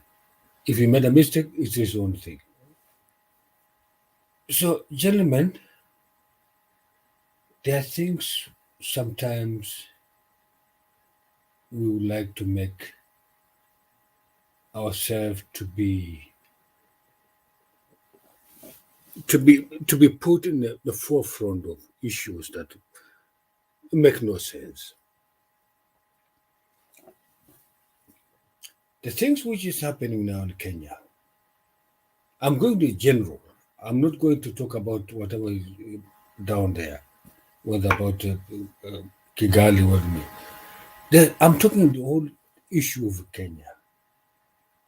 Do we have, as the Kenyans, a solution to our own problems? Are we going to have a solution to our problem? Because the politicians, they are making their own way of to be elected, but we remain with our own problems as citizens, as individuals.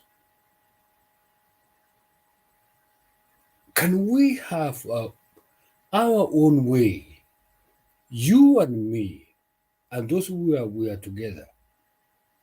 Can we have a solution that can change the narrative for those William Ruto, Musalia, Wetangula, Raila, Kalonzo, Mangidi, I don't know,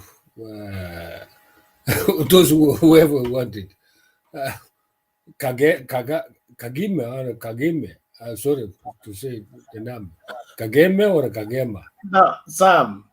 Yeah, no, Sam, I know. Yeah, give us the solution. You are leaving us with the same question you are supposed to answer. Yeah, that's why I'm asking myself, so that I may contribute something. Maybe No, you people sir, have an way. It's time management. Yeah, You sure. tell us the solution to Kenya is get rid of politicians, or the solution to Kenya is let's plant more coffee than avocado. What is the solution? Because we are digging into making people become hopeless and give up. They will not even go to vote. Okay, I'm not making people hopeless. You know, a solution, one person cannot give all solution. The solution has to be contributed in a different ways, in a different perspective. Whatever I'm going to contribute it, somebody somewhere is going to contribute a word or a solution also. So we put all the solution. There's no problem in this world. There's always a solution. In my way, let us interrogate these people. These people, we want to elect them. These people, we want to elect them. In fact, I have my own principles, moral principles. I say moral principles. I don't care whether you hate me, you like me. I have my own moral principles of mankind.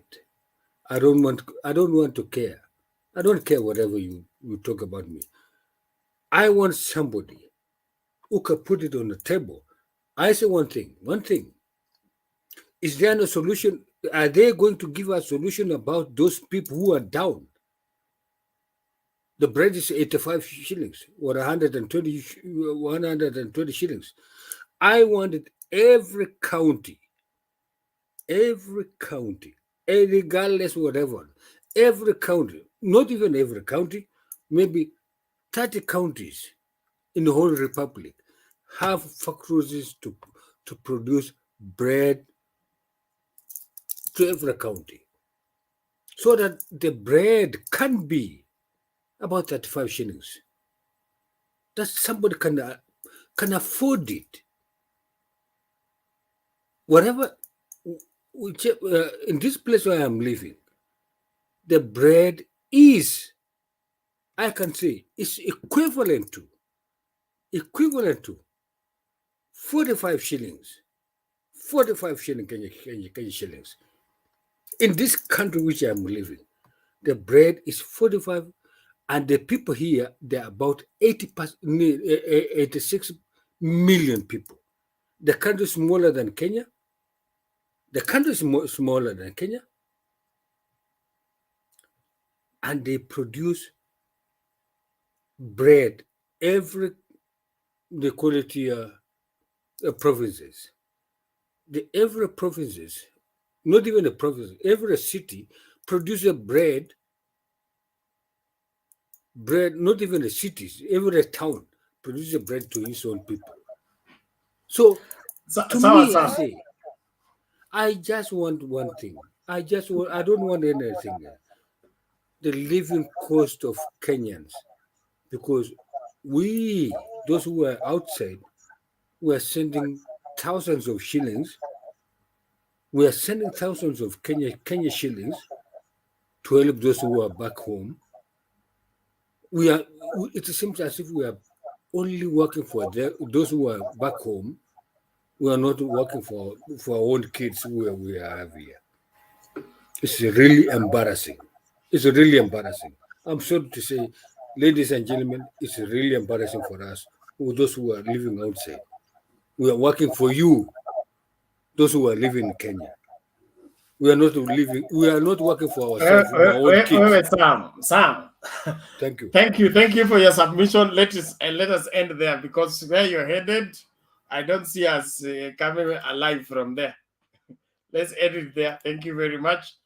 Where is Mulumbu?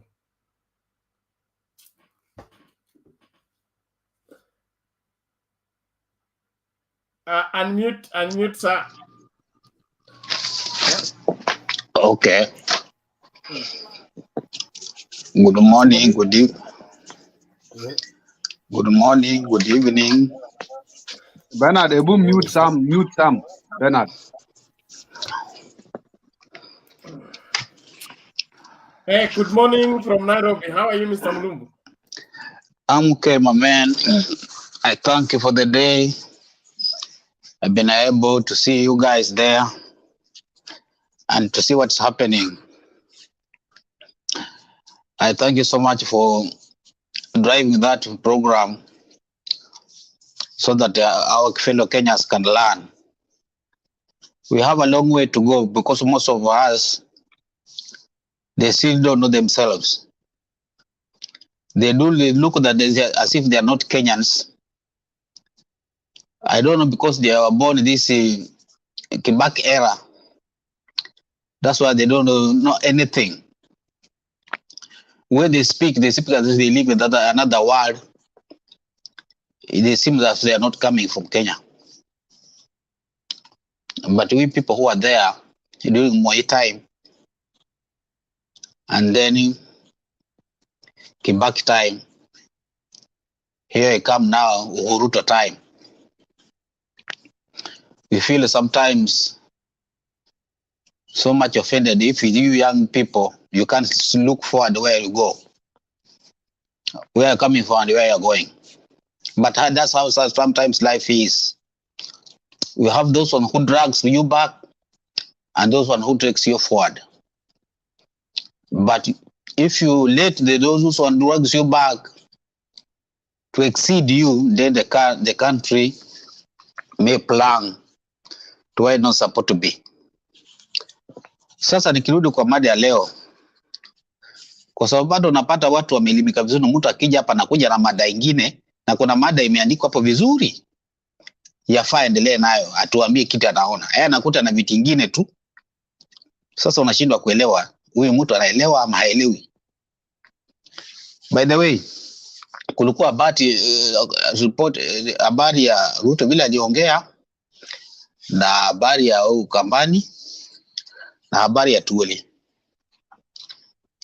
Nikirudi kwa ile statement ya Ruto, it was really outrageous to come to somebody like deputy president of the country. Number 2. Na vile ulisikia vile anaongea anakejeli our fellow brothers from Congo. Atwali musician tu. Atwali kana Bangomani. Unaita namna gani Atwali? Do you see that content the way aliongea? At number 2, now he understands the situation of that country, what is going through. Na anawakijeli namna hiyo, na anajua ya kwamba Kenya, most of Kenyans wanafanya biashara na Congo, na wale watu katika maisha walionao, ukiwa kijeli, hasira ikiwashika, they don't look back. So to me, aliongea vibaya na alifanya makosa na alirudisha Kenya yetu chini. Ikafika mpaka senator akajitokeza kumwambia the reality na how low he is. And then somebody comes here, but instead of advising our vice president and support, to me, hata siji nashindwa hata kuelewa what kind of some of our Kenyans, the way we think. Instead of giving our vice president the way he's supposed to be dealing with the foreign countries, anakuja wanamtetea, wanampaka mafuta. And then this is the kind of person you want to elect to be our leader, to lead the country. Ole wenu, go ahead, mteteeni na mchagueni hivyo. Tutakuwa kwa barabara moja vile tulivyo tu saa hii. Nikienda kwa Ukambani, yes, ngilo na hawa gavana wengine wanaona mbele. Kwa sasa Kalonzo vile mnavyojua ni watermelon. Ni mtu akuzunguka huku, anazunguka huku. Na those people, they won't wait. Wakamba wamesoma bwana. Those people are well educated. It's can't be only one person our drag nyuma. Badala watu waende mbele, anarudisha Kenya nyuma. Badala waende mbele, she always takes Kenya back. They have to move on. So they decide either waunge mkono, either akose kuunga mkono. Azimio la moja is moving. Let it go. Hiyo taiacha hapa namna hiyo. Nikirudi sasa kwa ya Atwoli, kulingana na heshima ya community, ndio sababu ya kwamba when somebody wants to be a leader, lazima weke kwa ratili, lazima awe na elimu pia. Ikiwa mtu anaweza support what ECHESA said mbele ya watu, mbele ya dunia mzima ikisikiza, akidhalilisha mtu kama Atwoli, mzee mwenye ana heshima zake, in maisha yake yote amefanya, not even kiongozi wa dunia mzima, amesimamia wafanyakazi, the whole world inamtambua. And then somebody stands mwenye ameunywesha maji, akampatia uji, akamvalisha, akamweka mahali alivyo, anaenda kumtosi mbele ya watu. And then you people, you go clap your hands. Akisema sasa anaongea kama mzee kwa sababu imefika wakati that he has to speak as an elder. Some people wanasema atamefanya makosa. I don't know where you are born. I don't know what kind of community do you come from. I don't know what kind of respect do you teach to your children. I don't know what kind of family you came from, who brought you up. If you can look at such a thing, uchukua ni kama mchezo. Because everybody from here, we came from the family, now we were born, we were raised up. Some people speak here as if, I don't know, I can't even explain. We have to learn the way we adore our elders. That man has fought very hard to make sure that the Luhya nation comes together. Apart from Luhya nation, he's putting the Kenya nation to come together so that we can achieve to what we need, so that our country can move forward, so the billions of young people can get jobs, the factories can be built, roads can be built, so that our country can open up for business to accommodate this kind of people that are coming, who are flocking to the market every day and there's no jobs. Some people come here, they contribute as if they are a stranger. They don't see these things. I don't know, because most of people were born in corruption. Because most of our people who grew up, they were born in corruption. So they live in that dream, forgetting that, but they have to move out of that dream so that the country can grow together. So to me, Atwoli did what he's supposed to do as an elder.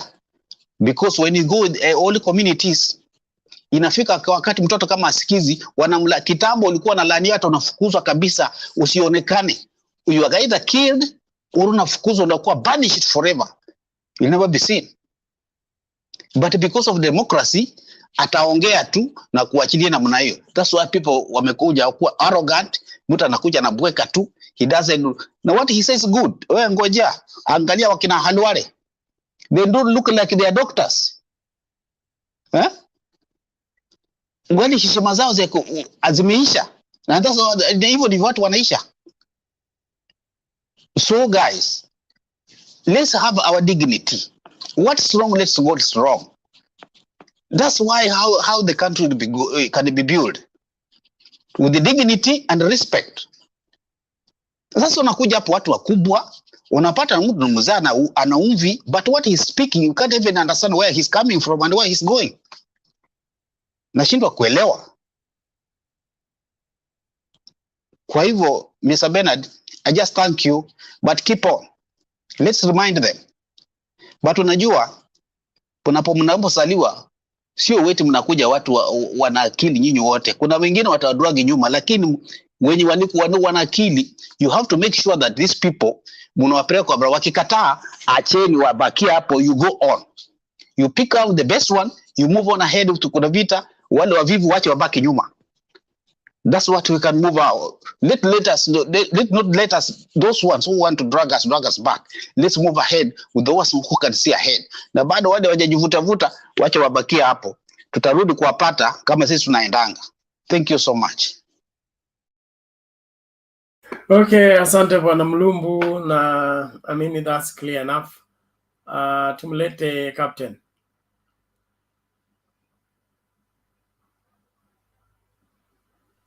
Oh, Captain. Yes, Bernard, good morning. Nimekuona ndio nimeingia Captain. Oh, Alex umeingia, habari gani? Tuko salama. Bernard, mimi sina maneno, naona tu sijui Ruto should apologize. Sijui alifanya nini leo, sijakuwa kwa mtandao sana, sijaangalia maneno ile inaendelea. But I understand. Ulipeleka tena Sabina ya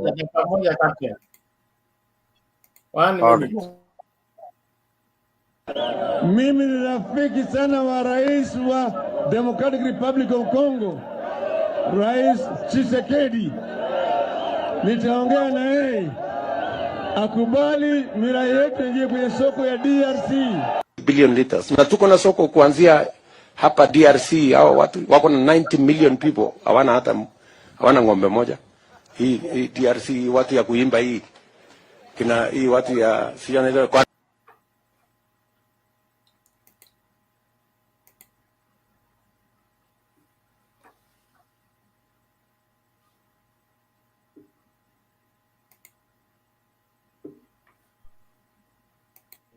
Bernard. Yes. Hiyo video. Nikupatia video. Sijaelewa sana, nasikia tu wale hawana ng'ombe hapa. Nikuhusu hiyo video. Ndio nimesikia tu wamesema wale hawana ng'ombe hapo, sijui nini, si kupata sana. But anyway, no problem.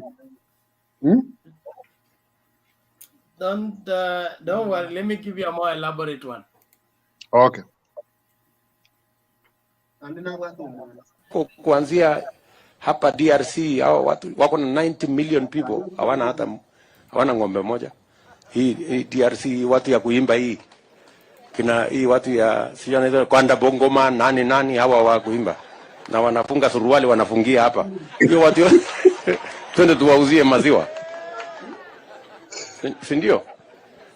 90 million wako hapo, wengine hapo Congo Brazzaville, wengine hiyo Central Africa yote hiyo mpaka West Africa tunaweza kuwauzia maziwa, kwa sababu saizi wananunua maziwa kutoka Australia New Zealand, sijui wapi.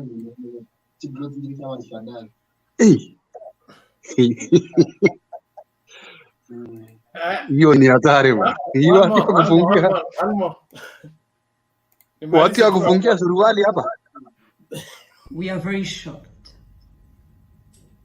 to have followed with regret the contemptuous, disrespectful, arrogant remarks made by the Deputy President of Kenya, Dr. William Ruto, against our country, the Democratic Republic of Congo in particular, and as a people of Congo in general. These remarks are unacceptable. We therefore call on Dr. Ruto to kindly withdraw his statement. Kenyan people and Congolese people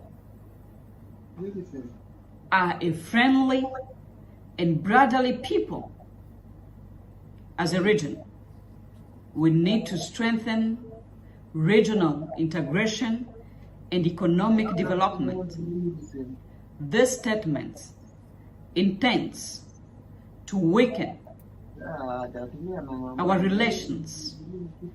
Candidates running for the highest office of this great country, Kenya, need to bear that in mind.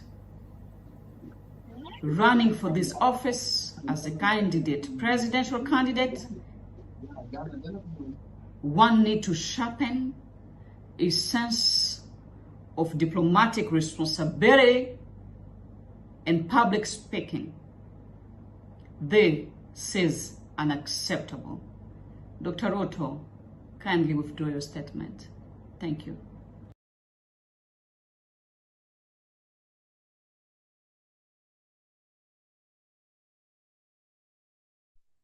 Okay, Bernard, I've had it.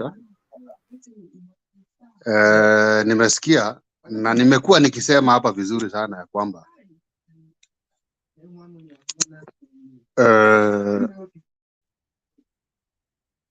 William ni mtu mwingine atakwambia 1+1 ni 11 na ataleta maoni yake na mpaka utakubali kweli ni 11, na reality ni kwamba 1+1 ni 2. Sasa tumetoka kurushiana, wale wa kurusha mawe, ule jamaa Muranga, saa hii sasa tuko Kongo tukisema wale wanafunga suruali hapa juu. Tukitoka sasa huko Kongo, tutakuja hapa Tanzania, tutasema wale wanaongozwa na wamama. Na saa hii nikisema hivi ni kama mchezo, but I know in the near future it will be something of that kind. Let me say this, William Ruto, I think the names you've been using to other people in Kenya don't extend our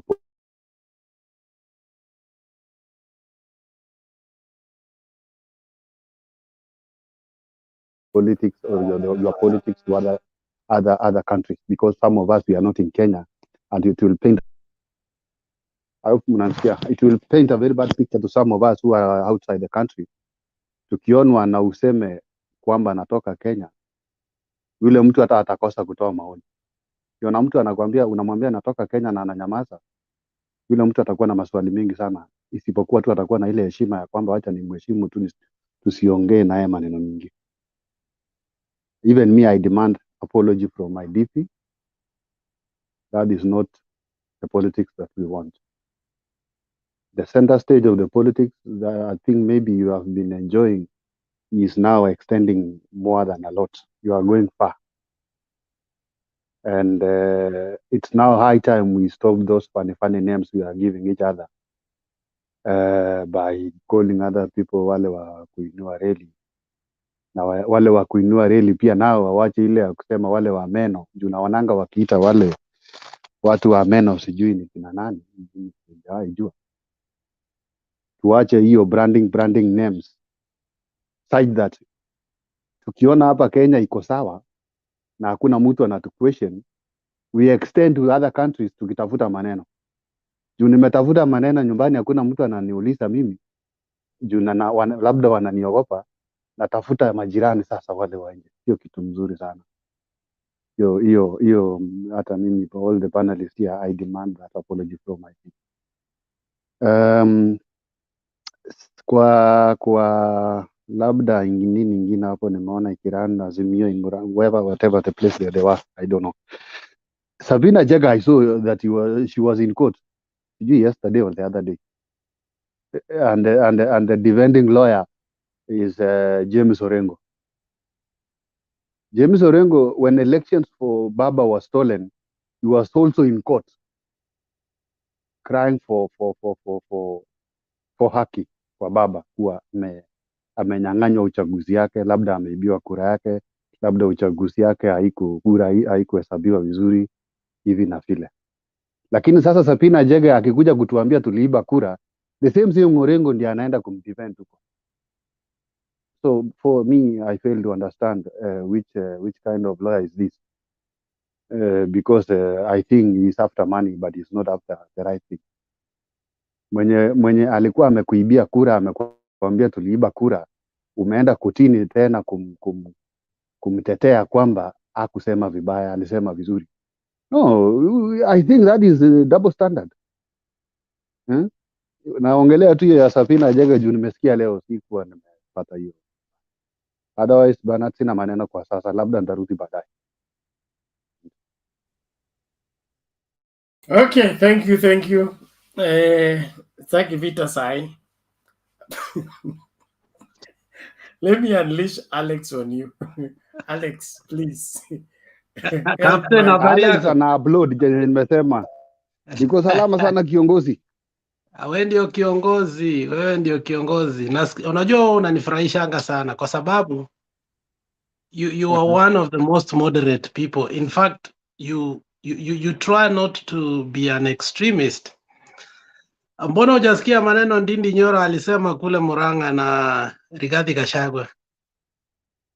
Alex, I'm very sorry, leo nimekuwa busy bana. Like yesterday niliiba tu kidogo. Leo sasa hata ndio sikuangalia simu hata kabisa. I hope hata wewe ungenipigia, hata WhatsApp ungeangalia ungenipata. Sasa wewe enda uangalie maneno ya Ndindi Nyoro vile anaongea na Rigathi Gachagua, utuambie kama hizo kura za Central mtazipata kweli akiendelea kuwa na watu ambao wanaongea hivyo. Lakini unajua Alex, siasa ya Kenya inabadilika even in 1 minute. You never know. Even during the last hiyo matamshi ya DP, ya DP na watu ambao wako na yeye kwa kweli kabisa, hata zile kura kidogo angebakisha zitaenda zote, ndugu yangu. Ikiwa sasa matusi after matusi ndio campaign strategy yake, I guess itafika wakati sasa hata nyinyi mtachoka. Trust me. Hata wewe mwenye ningekutongoza ukuje pande hii utakataa. Siwezi kubali sasa. Kwa sababu hakuna sera hata moja anasema. Badala auze sera kwenda Kongo aseme hata afadhali atuambie ataleta mahindi, anaanza kuweka wale watu wanaweka longi huko juu. Sasa hiyo ni nini? Haya, tuache tu hiyo, lakini uangalia Ndindi Nyoro na Rigathi Gachagua uone vile, sijui kama walitumwa wauze huyo jamaa asipite kura, lakini imefika wakati naona kuwa DP Ruto hana marafiki wa kweli. I'll check on that and then maybe when I come in during the next submission, or if not maybe today or tomorrow, I'll give what I'll have to say about that. Okay, Nancy Lusweti, sasa kibawa ni chako, tuambie Busia inaendeleaje? Busia hata sijai fika Busia mimi. Ni Bungoma na Trans Nzoia. Ajui tofauti anajua Nyamira tu. Yenyewe. Azimio oye. Mnaona venye tunapeleka watu mbio. Si unaona leo Azimio ilikuwa Nyamira, lakini hamtaki kuongea. Ikienda Western mnaongea, ikienda wapi mnaongea, ikienda Nyamira mnatumute. Na sasa mbona hujaongelea? Si wewe ndio unaanzisha? Si unaona Bernard hataki Nyamira ikuwe topic. Hapana, inabidi bana, inafaa tuongelee kila mahali. Ni vile Mkenya Spain hajafika. Akifika tu Nyamira itaongelezwa. Sijali. Sasa mimi kitu ningependa kuwashukuru sana kwa uwepo wenu hapa bila kuchoka, kujitolea kwenu. Ila napenda tu kusema kulingana na hii topic imekuwa kuanzia jana hii ya DP kuongelelea juu ya Congo. I think watu wenye wako karibu na yeye wenye wanajaribu kumadvise yani hawamuadvise vizuri. As in ni kama wanamwambia watu unajua kila wakati baba campaign huwa anaongea inji fulani, nitaongea na inji fulani ifanye hivi. Sasa I think watu wenye wako karibu na DB wanajaribu kumwambia, watu wanauliza mbona we una marafiki wa nje, watu wanakulinganisha watu na Museveni nini. Sasa imefika kiwango DP anataka kukopi ile siasa baba anatembea nayo, na unaona imemletea madhara. Ebu point of order, Bernard, point of order.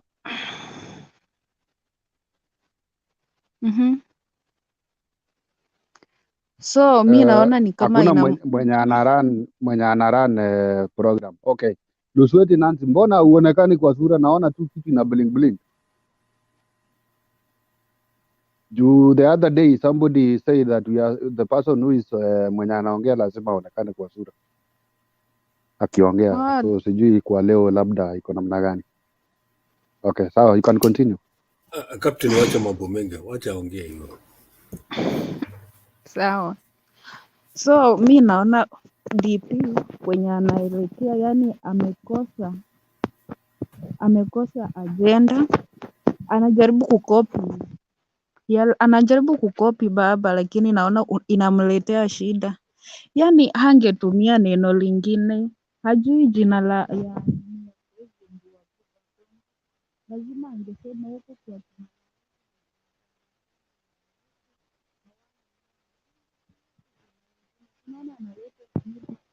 ofisi. Tunatarajia mgeni wetu akaribie huku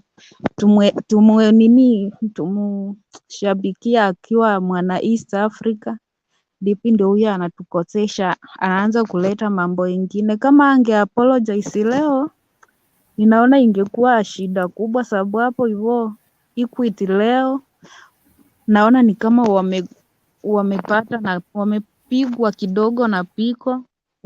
Ukienda kuangalia wafanyikazi kutoka Kenya wenye wanafanya huko, I think leo wameumia, wamepitia hali ngumu huko hivyo.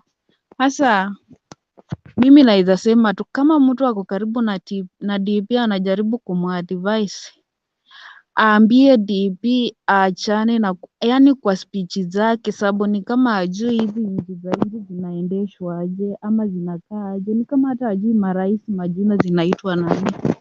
Naomba TB akiwa kwa speech zake asijaribu kuongelelea nchi yoyote, aongelelee tu mauongo zake za nchi ya Kenya zenye tumezoea, hizo za bottom up na mambo ingine.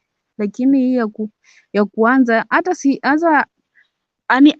TB tangu tukundue ni rafiki ya Museveni, aliogopa hawezi taja jina ya Uganda kabisa. Unaona, anaitisha, anaongeanga speech zingine, akiongea kitu akisema hii kitu imefanyika Amerika. Yani ukipiga hesabu, yani DP ni kama akaangi chini aandike speech yake. Unajua kitu mzuri, unaweza prepare, unakaa chini unaandika speech, si lazima uongee off head. Si wote wamebarikiwa na hiyo talanta ya kuongea off head. Andika speech yako kwanza. Kama hapo Nyeri mahali alikuwa, si kama hizo rali za nje za kuzunguka kwa barabara. Hapo mahali alikuwa na muda mzuri sana, angeandika tu speech yake vizuri, aisome hapo hivyo, ndio tungejua mipango zake, sababu alikuwa na muda mzuri sana. Lakini sasa sababu yeye si mtu wa kuambilika, hauwezi mwambia kitu asikie, kila kitu yeye ndiye anajua. Sasa unamwachia tu afanye venye anataka, lakini ile kitu tunaomba asilete shida katika Umoja wa Mataifa, sababu sisi kama Wakenya tunapenda tuwe na umoja na nchi jirani, ndiposa tukaweze kuendeleza mambo yetu tukiwa wakulima huku na biashara. Tunahitaji marafiki ndiposa tukaweze kukua kibiashara, tukaweze kukua kimaisha. At least lakini tukiwa tunakaa hivi sijui for example TP mwenyewe apate urais. Wewe unafikiria kutakuwa na uwezekano wa kuwa na marafiki kweli? Si ni shida.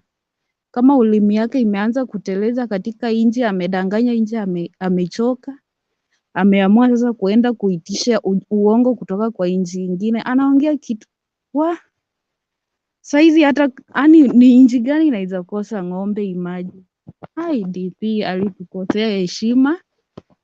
Hiyo kitu hata mimi ninaangalia mpaka nashangaa. DP asijaribu kuongelelea nchi ya nje, wacha tu aendelee kuongea mambo ya bottom up, atuambie atatufanyia nini na maanishe mambo yake. Akipata urais sawa, asipopata akubali, lakini kuingilia mambo za nje aachane kabisa. Advisor wake sijui Hussein anafanya kazi gani huko, amsaidie kabisa. Tulikuwa tunaona kama Dennis Matumbo ni mtu wa propaganda, lakini sasa ni kama huyu Hussein naye ananyamaza tu, aongei. At least Dennis uko na wakati alikuwa anaongea, ni kama alikuwa anamuadvise kidogo, lakini sasa kwenye imefikia agenda ya DP ni kama imepungua, alafu DP ni kama ako in panic mode, hajielewi ile kitu yenye amefikiria, yani ile kitu yenye inatokelezea tu ndiye anaongea, ajipangi, hataki kujua ni nini ataongelelea. Kuongoza nchi si kitu ya mchezo, lazima ajue ni nini anataka na ajue ni nini Wakenya sisi tunahitaji. Ndiposa tukimpea hii urais tujue tunapea mtu mwenye ako straightforward. Hatutaki kupea mtu mwenye ajielewi. Yeye anataka tu urais kwa jina, lakini ajui ataunganisha aje hii Kenya na hizi nchi jirani, ajui ataleta investors aje, sijui hizo mamilioni anatuambianga kwa rally za hii zimefika, nasikia matrillion, sijui zitafika vipi. Hakuna, yani ukiangalia tu kwa speeches za TP ni hasira tu, hakuna kitu muhimu ya kukupea morali useme wacha huyu mtu haki nimpigie. Mimi kivyangu si ati nachukia TP, nampenda sana, ila nachukia uongo wake na matendo zake, sababu kulingana na mimi tangu nimjue maagizo zake katika serikali sijaiona kitu amekamilisha. Wale wenye wanasemanga DP alikuwa sijui wakati alikuwa Minister for Education, Minister for Agriculture, mtu anasema ndio alisababisha masomo yakabadilika katika nchi yetu, ikafika wakati akabadilisha agriculture, mbolea ikashuka. Lakini ilishuka kwa sababu gani? Ilishuka kwa sababu alikuwa ameenda huko kuleta maize iko. Alikuwa ameenda kuleta maize iko, ndipo sasa nchi yetu ikakosa soko, mahindi yetu ikakosa soko. Alibadilisha mahali, lakini hakumaliza venye watu wanamalizanga 5 years. Alitolewa akapewa hii, waja ajaribu tena akatolewa, kumaanisha ni mtu si straightforward. Na je, tukimpea inji, mimi najiuliza tu, tukimpea inji, wale maskini hohehahe tutakuwa wapi? Wale watu wa chini zaidi tutakuwa wapi kama DP? Nakumbuka uko na speech nyingine wakati walikuwa na wanamwatch, ilikuwa Inoro TV. Aya, wakamuuliza ati hizi pesa mbona we uongeleangi mambo na corruption? Yeye anasema eti mimi nikiwa rais hakutakuwa na corruption kwa sababu hakutakuwa na pesa. Sasa hii nchi itaendeshwaje bila pesa? Na shida ya DP, hata akiongea saa hii kitu alafu kesho umuulize, hata hiyo speech tu ya yenye alitoa jana Nyeri, ukimuuliza arudie venye aliongea hawezi, atarudia kivingine. Yani ni mtu ajielewi yeye, kitu yenye anataka anataka urais, yani akuwe rais. Unajua anajiita hasla, akuwe rais wa hasla, lakini sasa tujui hii urais wa hasla itakuwa kwa nia gani? Sijui amejipanga vipi. Imefika kiwango mpaka anaitisha tu miaka 5. DP bado ni mdogo. Hawezi liti inji miaka 5. Hiyo mtakuwa mnadanganya kabisa. DP akipata lazima tu atamaliza miaka 10, na ikiwezekana akuwe na nguvu na venye ako na pesa anamwagianga watu. Tamwagia wakina MP wenye wako upande wake. Watabadilisha katiba mpaka akuwe na akuwe rais wa miaka zote hadi kifo imtoe hapo. Sasa ni sisi wenyewe kuamua. Kwenye imefika hapana, speech za DB hazikupei moyo. Mimi kwenye nimefika, yani hata utaki kusikiliza. Sababu ukiona for example kama speech leo zenye zimekuwa Mount Kenya Muranga, we siji wanasemanga baba ni mganga. Sasa mimi najiuliza kati ya Ruto na Raila nani ni mganga zaidi?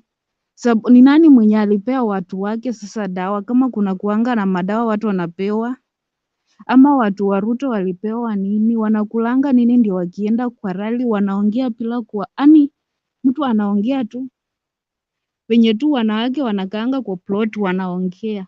Ni mtu ni leader, yani ni kiongozi mwenye anaongoza watu zaidi ya 1000, alafu akisimama kwa chukua maneno anaongea, yani wana spread hatred, yani nimesikiza kwanza Ndindi Nyoro, na mimi ukimwona umri wake si mkubwa vile. Ukiangalia Rigathi Gachagua mambo yenye anaongea hivi tu kweli. Alafu hawa ndio mnataka tuwape uongozi wa lead Kenya yetu, hii nchi yetu ya amani, nchi yetu tukufu. Hapana, wajaiva. Wacha tu waingie opposition, baba baki option kwenye imefikia. Bernard. Okay, asante Nancy kwa maoni yako mazuri sana and your thorough analysis of the events, of course with your wise counsel to Kenyans. It's time to move forward. Narudi kwa Kipsama kwa Alex.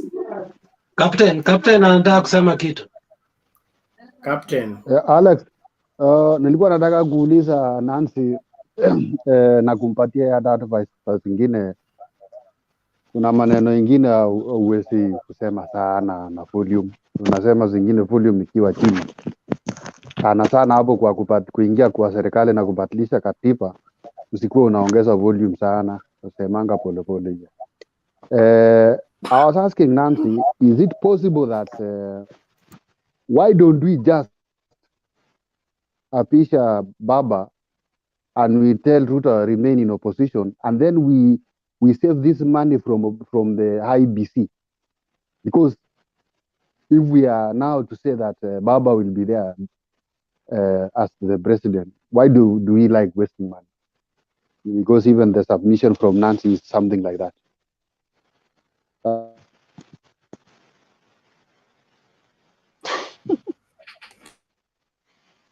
Tunasema nini ati tusiwaste pesa, tuambie IBC iapishe Baba.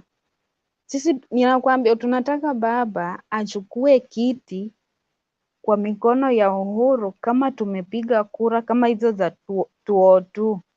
Hatutaki sympathy votes kama hizi zenye UDA mnatafuta. Mnafanya makosa ndio muanze kulalamika sijui ni watu fulani wamesababisha. Hapana, sisi tunataka kura, mtu atoke asubuhi aende apige kura kwa amani, arudi kwa nyumba, tungoje matokeo na Baba apite with a flying color. Hivyo ndio tunataka.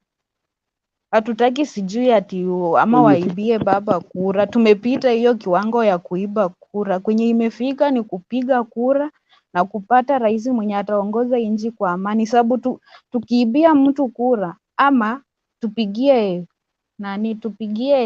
Ruto kura sababu huwa anatuonga. Ako na haki baada ya yeye kupata hiyo kiti, ako na haki ya kutuambia sifanyi kazi sababu nilinunua kura zenu, lazima nilipe pesa zangu zenye nilikuwa ninawapea. Sisi ndio tutaumia. Unaona? Lazima kura zipigwe sababu hiyo ni kitiko kwa katiba. Kura zipigwe tupate rais kihalali. Hivyo tu. Unajua nasa Asante nasa sisi kama asante UDA, sana. sisi Now, kama hold on, UDA hold on. tunategemea kura kutoka kwa wananchi, hatungoji kura kutoka kwa Uhuru. Nancy, mute your Hapa mic. amesema kuongwa. Captain, mute your mic. Ninyi watu mmeanza kuleta kelele. Hebu tu avoid hiyo kelele tafadhali. Nancy amejibu swali vizuri. Tunataka rais kihalali kwa njia iliyo wazi kupitia vile katiba imesema. Wewe Captain una suggest sisi tuende kuswear in baba ndio mkimbie kwa kotini vile mlikimbia na maneno ya BBI. Mkasema BBI ni mzuri but the procedure is wrong. The procedure is wrong. The procedure is wrong. So you want to spoil our presidency by procedure. You will not succeed. Bernard, ambia But you know, Bernard, you are spoiling it directly by telling us that Ngoja Captain, mama naongea. Nilikuwa Yes, nimesema Mama Salina. Nancy, ambia captain mahali pase wako paripiki neno. So hiyo group yao ya UDA kungekuwa na wasee ange aripika neno.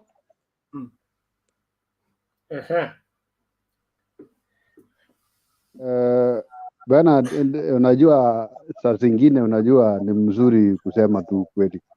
Sasa mkisema kwa Ruto hakuna wasee na huko pande ile mko na kina Junet, mko na Babu Owino, hawa ni wasee wako na miaka ngapi? Hawa ni wasee gani hawa? Alafu tuko na Oparanya, tuko na Kapana ya Kisii, tuko na wasee wengi, tuko na Usiweke ongwaya hapo, usiweke ongwaya hapo. Hata gari ya moto moja tu. Wacha Alex, you out of order. Ongwai si msee, Ongwai ni kijana, ni mtoto mdogo. Ongwai na Mukurmen na Oxa Sudi wanatosha. Nafurahi sana vile unaita Murkomen. Watoto wadogo. Hello. Sasa mimi nasema hii upande ya UDA mtu angekuwa amekomaa kidogo ni hiyo Kashakwa, lakini hii ingine yote room 35 room 30 something hawa ndio wanajua hiyo. So bahali wasee wako mambo haiharibiki. Sasa nyinyi mrudi mwambie UDA yote watafute wasee kabla wajaenda mkutano, wakae chini wafanye maneno ya kusema hivi leo inaenda hivi, leo inanyesha, tunaona anga si mzuri, lakini ukiamuka tu na kukimbia hivyo ndio mambo inaharibika. So lazima mrudi chini mtafute wasee, wacha kukwarusa kichwa, you know that. Thank you. Wacha nikujibu. Salina, hapo wacha nikuambie kura hamtachukua kwa Uhuru. Kura hamtachukua kwa Uhuru. Ni wananchi wa Kenya ndio watawapigia kura na muapishwe. Captain, me I want to respond on the issue of wazee. Ngoja kwanza Mama Selina. Issue ya wazee. Captain, see your candidate complain kuhusu Mount Kenya Foundation. Uliona vile hiyo foundation inakaa? Na movie kwa kichwa. Hao ndio wazee tunazungumzia kuhusu. Wale wamekula chumvi. Wanaelewa hii nje na ndani. Bernard, mnaona vile wanawahemesha na hiyo movie tu, wanakaa tu wanacalculate, they make a move, you run around the country, you get tired. So tafuteni wazee. Bernard, yes, hapa kwa wazee watafika kwa ballot watachanganyikiwa. Wewe wacha zako. Niseme kitu kwa wazee. Wajibu mtu kwa la.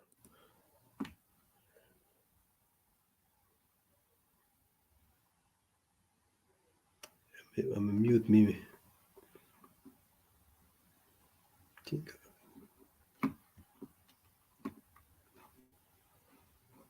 MCA Manus, umepewa nafasi ya kusema kitu kwa wazee. MCA unasemaje?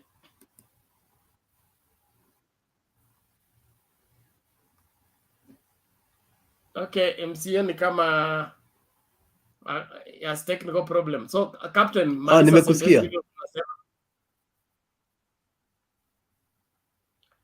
MCA have called you did not talk. MCA Manu, sema basi. Ya, nimesikia. Captain, tulia kidogo. Nilikuwa naomba niseme hivi hapo kwa wazee. Madam amesema vizuri sana, which is a very right thing. Lakini saa hii haijafunjwa bunge. Ndio ma-governors na ma-senators wakuje. Wenye wako huko saa akikuja anafunguliwa kesi. Unaona Senator the former CS Keter jana tu ndiye alitoka akaresign, anaenda kugombea kiti cha governor. Leo ndiye anasamoniwa akuje parliament kuulizwa maswali kuhusu ya nini Kenya Power. So unaona ikifunjwa bunge mtaona wazee kama yao governors nasema ndio governors kuna makesi mingi sana. Wacha tu ajifiche huko kwanza mpaka bunge ivunjwe. Juu anajua akivunjwa akikuja saa kesho the following day mapolisi watakuwa kwa mlango yake. So wanajificha nyuma ya Azimio. MCA, Juu anajua Azimio ni mahali yenye imefunika wale wametenda makosa yote. MCA, you are a young man. Hiyo ndio kwa wazee sasa. MCA, hiyo ndio kwa wazee. Objectively. I'm talking, Captain. MCA, you are a young man. You need to look at this thing objectively. Parliament does not work like the chief's office. That kuku zimepita hapa, chief ametoka tayari na nani wake kwenda kufanya. Parliament works on a calendar and they have matters that are documented on how they follow each other. Story ya energy, ministry having problem, it is no news now. We have paid abnormal bills. Even me in my house, abnormal bills. Wacha mtu aende kujibu bills zinakuwa ziko namna gani?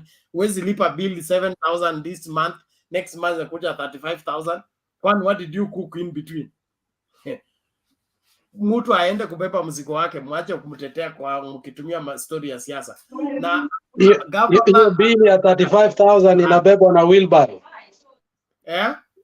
Sijatetea brother. Hapana, wewe umesema Katere ameitwa kwenda kujibu maswali kwa sababu alitoka akaenda kuwa governor. That's an excuse. Akaingia UDA, si kuingia governor ni si makosa, aliingia UDA hapo ndio shida. Akitoka wapi? Si alikuwa mtu wa UDA. Aliresign kwa ministry akaingia UDA. Akaingia UDA. That is where the problem is. Okay, I was saying MCA iko namna hii. Wacha nikuambie. Hata mimi nalipa bill nikiwa hapa penye niko. Na bill za zingine naletewa mpaka naona bibi yangu ni kama ananipangaisha. Unaona? Mita yangu ni ile ya zamani inasunguka hivi namna hii. Ile ya kitambo. So can Keter tell us what is happening in Kenya Power? Mulikuja mkabadilisha account numbers. That is what in fact even my account number was changed. Kumbe you are hiking the prices of the power. Right now mnataka kuenda kufika Kericho, muombe gavana Kericho na tayari mko na maneno hapa. Mwingine huko Wasingisho alitanganya watu wa siasa weka kwa lungs. Kumbe anachota viti ya wananchi huko akiweka kwa lungs. Ambia sisi ukweli bwana. Ni mzuri umesema some governors wako na cases. Hata yeye kabla aingie gavana atuambie pesa ilienda. Bas, ndio nilikuwa naambia madam nini ma-governors wengi wazee wataingia. Umeelewa sasa, uzuri umejibu. Ma-governors wataingia ikivunja bunge, siasa ikianza. Very simple, thank you. Tukisema wasee, si wasee ya siasa ya kuomba viti, kuna wasee viongozi. Tunaongea kulingana, wasee si watu ya kukuja kupiga kura ama kusimama. Elders, wale watu wanapatiana maono, si wale watu wana siasa. Mzee Macharia, unaona yeye si mwanasiasa. Mzee Atwoli si mwanasiasa. So tunataka wase wale ana interest na siasa, kazi yao tu ni kuonyeshana mpango. kusema vijana mumekimbia sana, ruti chini kidogo. Vijana leo, ile maneno mlisema jana haikwenda vizuri. Hiyo ndio tunauliza wasee, si hisi yenyu vijana ya miaka 20 ni wasee tu wameomba kiti, hapana. Again, MCA, let me tell you, do you think Franklin Bed where he is in peace? Captain, you're out of order. No, wacha ni hiyo Bernard sitawaachilia hiyo mpaka Nini? nimwambie hiyo. Franklin Bed is out of politics. Henry Koskei is out of politics. We have Stanley Kosgei, huyo ni mzee mwingine, hata kama ni mama bado ni mzee. Amekaa mahali amenyamaza. Where are those people? And those are the people who are supposed to have been driving William Ruto twende namna hii. But you kick them out because I think you are the digital person, you know politics more than them. Sometimes MCA Manu, lazima tuite hii ni sufuria, tusiite ni karai kubwa. Thank you. That's a question we've been asking all along, and I have said here over and over, the reason why the DP is not serious about becoming president is because he doesn't have those people. If he was serious about becoming president of Kenya, he would have gotten all these people on board, wangemtengeneza, wamsafishe, wakimwonyesha kwa Wakenya. Wakenya wanasema tik. Lakini yeye amehepa maji ya kusafishwa, amekuja kujitangaza akiwa peke yake. It doesn't work that way. Anyway, let us hear from from John. Is it John and then Stony? Watu wa behind the curtain. Operation Fagia yote.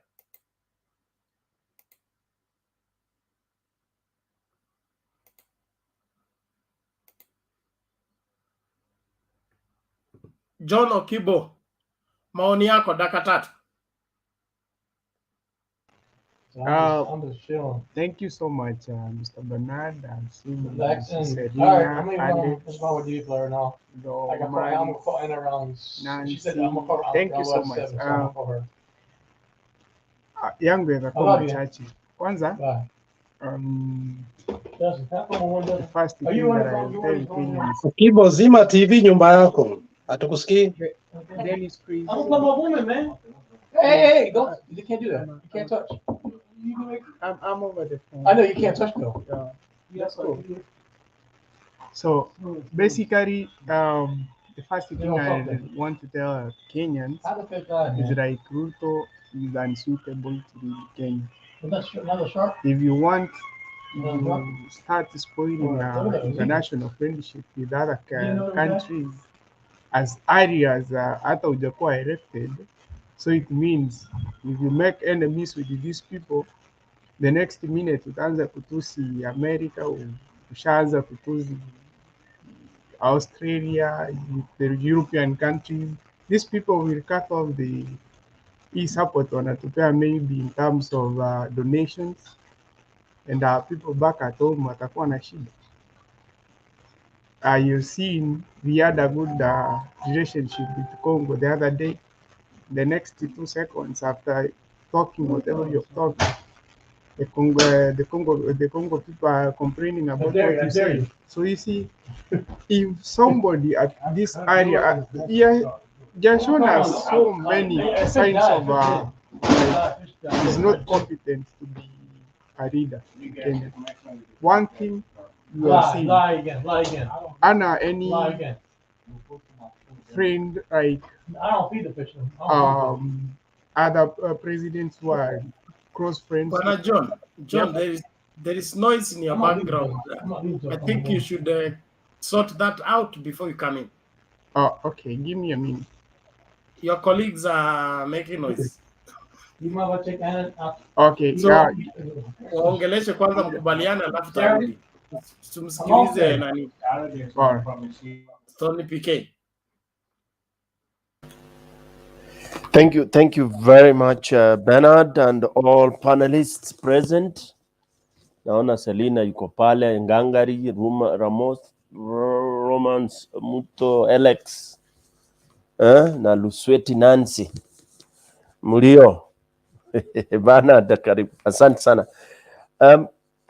Today, leo inaonekana kila siku inakuwa hot, na I think we are getting even further to kwenda kuona utukufu wa Mungu, because ikiwa viongozi wetu wameanza kutupoteza hivi, kutufanya hata majirani watuchukie, where are we? How do you live without neighbors, you know? I'm landing direct on this issue of our DRC brothers, you know, having felt so offended by the remarks of our second most respectable, you know, second highest office in the country. And then we got this kind of remarks that actually injured our very, very close and very good relative, friends, or Congo, DRC. For me, before I begin, I want to confirm what I've always thought. I think Ruto is cursed.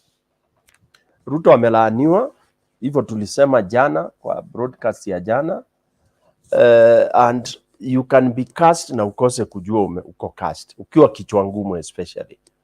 And I said last night, the last program, that the elders do not go lamenting or chanting or whatever. They speak softly, uchukue, ukatae, ni shauri yako. Once you defy the elders, you will just see your things falling off. Utaona tu mambo inaharibika, inaenda hivyo. Like for example now.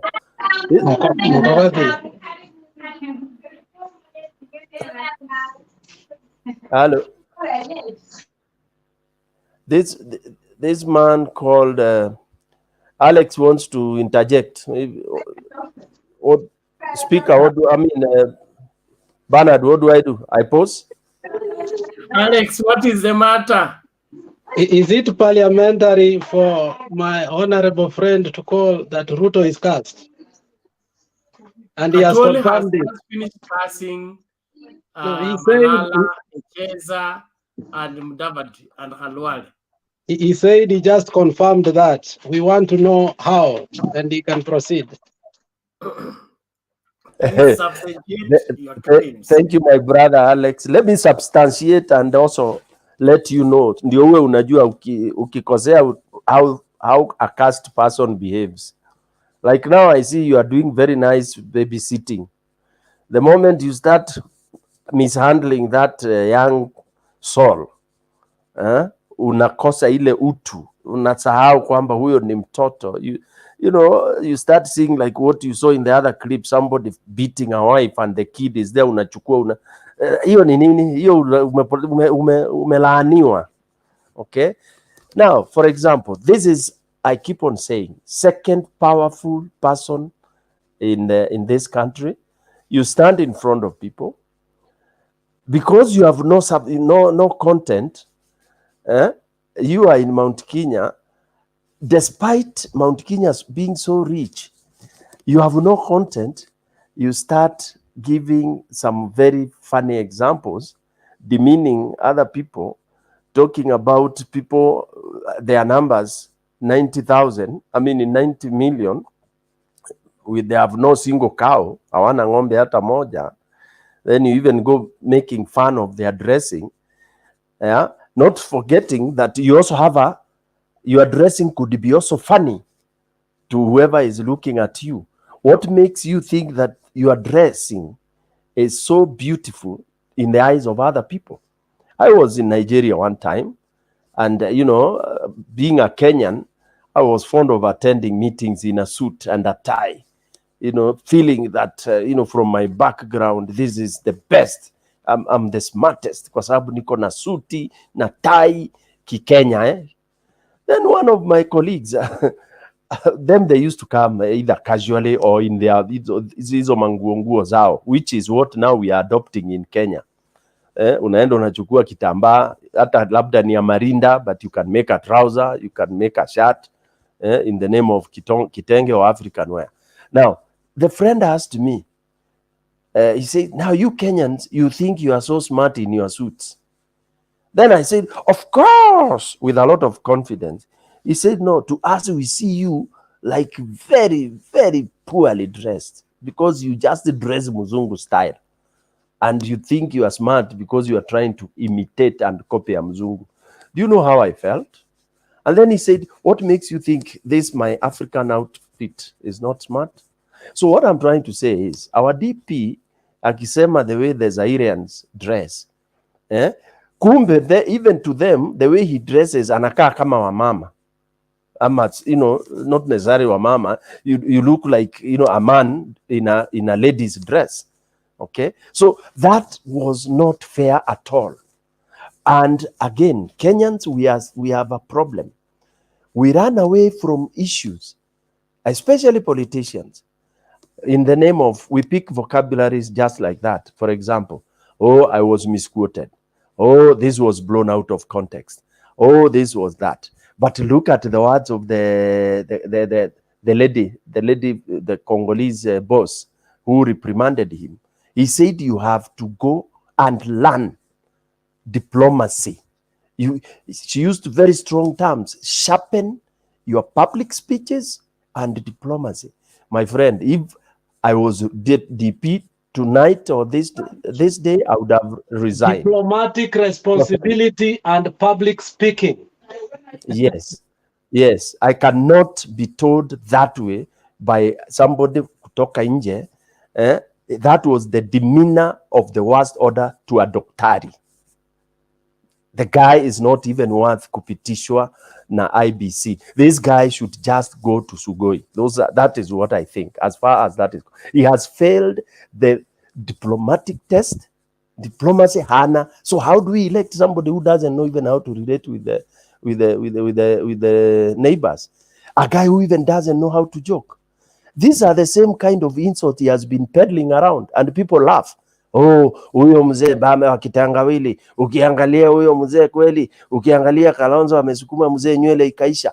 Kenyans, we have to call people off. Those are nonsensical jokes.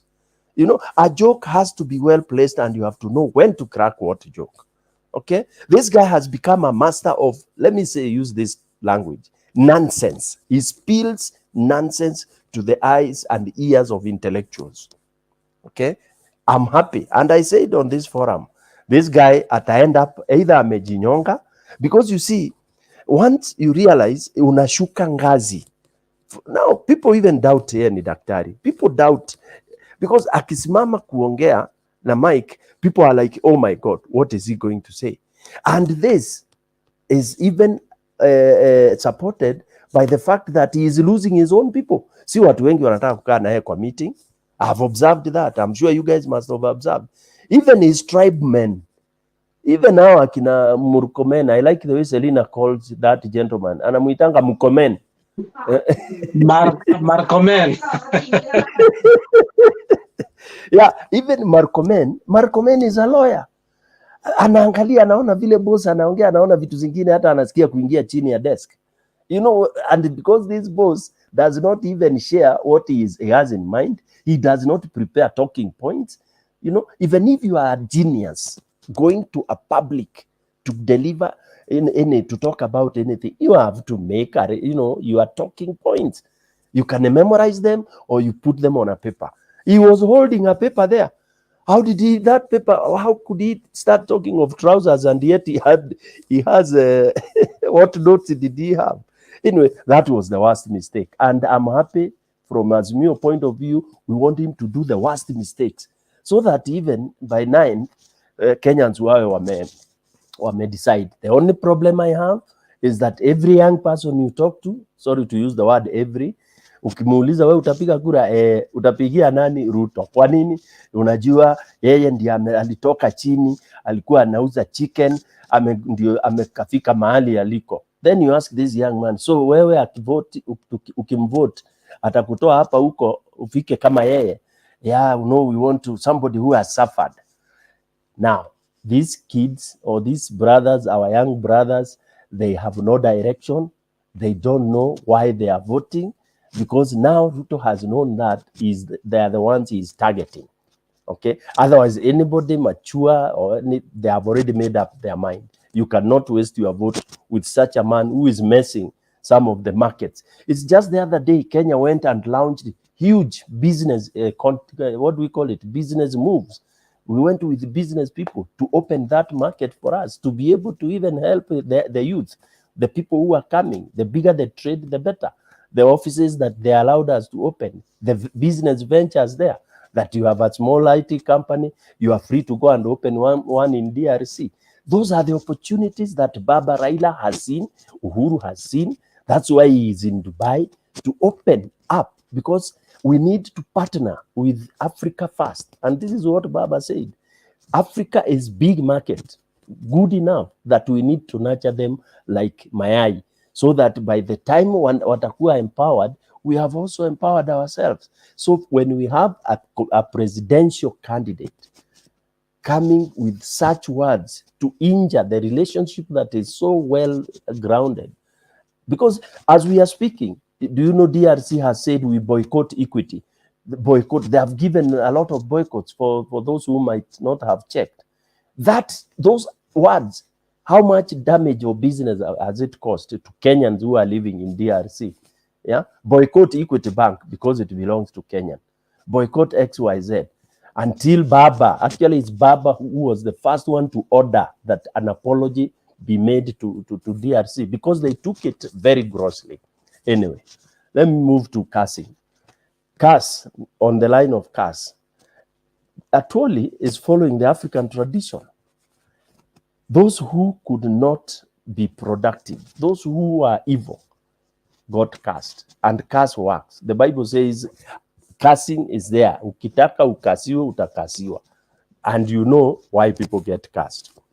Okay, he's saying, for example, in their culture, Luya culture, you could not kill if you know you have family and descendants. You cannot make your hands dirty. You can't do bad things. Okay, so the cursing is always done to anybody who refuses to follow what his community wants, which is in the best interest of the community. So for me, I support such kind of a thing. Okay. And the campaigns across the country, yes, it's working very well. You saw the Azimio, the Ukambani, once they have realized the Kalonzo is slowing down, now they are full throttle. The three governors have, they have released the brakes. They are going kuendelea.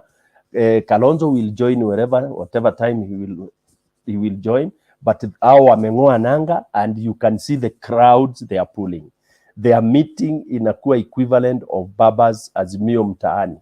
So that's a fantastic thing. And, the campaign should be rolled across the country that way, because Azimio is capable. Hawa wengine wanatapatapa, tuachane nao. Any question is welcome or comment. Thank you. Okay, thank you, Stony PK. We appreciate your observations and perspectives, analysis. There is this Peter Miele or Meyiwale.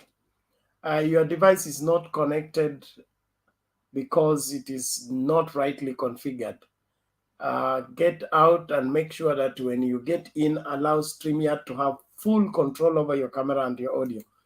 That's the only time you will succeed being added to the studio. So sisi tumekufungia, ni wewe uja configure your device rightly. John, I hope you have now dealt with the noise. Go ahead, conclude, finish up your submission. Thank you so much, Mr. Bernard. Nilikuwa nimefikia place nilikuwa nasema, if you really want, you see somebody who is destroying relationship, international relationships with other countries, so it means we will be having a disaster once it gets into power. And I had Mr. Stone PK saying that the people in Congo will boycott equity. Equity, basically, you see equity, the basis of equity was started by those guys from Mount Kenya. They're the stakeholders of equity. So they need to see the effect that Ruto is bringing to their economy, measuring. So from all those things that he has done, they need to change. We need change, more especially from the mountain. So another thing that I talk about is Atwoli. Atwoli was kutoa maneno si makali kwangu, lakini yana uzito kwa watu wawili watatu. So it means once if somebody like a fathers amekukuza, umekuwa mtu mkubwa, usimdharau. Even if that person is that old, akikwambia this is the right way you need to go, that's it. We are seeing what that way has. Maybe amekukataza usiende, usifanye hivi, hivyo ashaona. So because like if Malala and the other guy were against the wish of Atwoli, casting is one way of telling them no, don't disobey the elders. Once the elders have told you no, listen, this is what we are planning to do, that's the best thing. So another thing, our president, I guess, is out of the country, and our next president, that's the fifth, the Right Honorable Raila Amolo Odinga, is still in India. Ruto being outside the country, maybe if I can figure it out, he didn't go there for a major like Tembea. There is something that we went to Ruto when you amended to buy. Another thing, Bernard, I had a new one of further. There is another kipindi huwa inakuja early in the morning. There is a guy by the name Evans. He's an MCA, he's an aspirant of an MCA in a Savannah, something of that kind. The Lower Savannah, whatever. If you, maybe the guys who are listening to me right now, if you listen to what that man had, and mostly the ODM or the Azimio people, that is the same thing, the agenda everybody has. If every Kenyan was to turn and listen to this Azimio, what they have in mind, it was to take us like 2-3 years to change everything in Kenya. The loopholes that we have, like money furnishing, whatever, things going the other way around as we never expected. If you listen to what that guy had that morning, he inspired me much. He has wisdom, he has the courage to be like, if those people of the Chakaranda area, if they consider to have such an MCA, that area will change within the first year of him being an MCA. So other than that, I wish you all when you are called good night, and all in all, we need to, whether I'm a UDA, whether I'm an ODM guy, we need to maintain that unity. We are Kenyans. We should never divide ourselves in terms of political. The political nature will come to an end as early as the 9 August. Now we still remain to be Kenyans. We need to interact. We need to sell each and every other ideas. So let's maintain peace. We are Kenyans, and let's focus to build a good relationship with other countries. We don't destroy whatever we have. We need to build more. Thank you. Okay, asante sana Bwana John. That's great. It's our responsibility to watch over this country and ensure that it becomes what it is supposed to become through our hands. And so we must ensure that we do all that is in our power to get everything running. I think we'll go back to Romans. Romans, what is left out?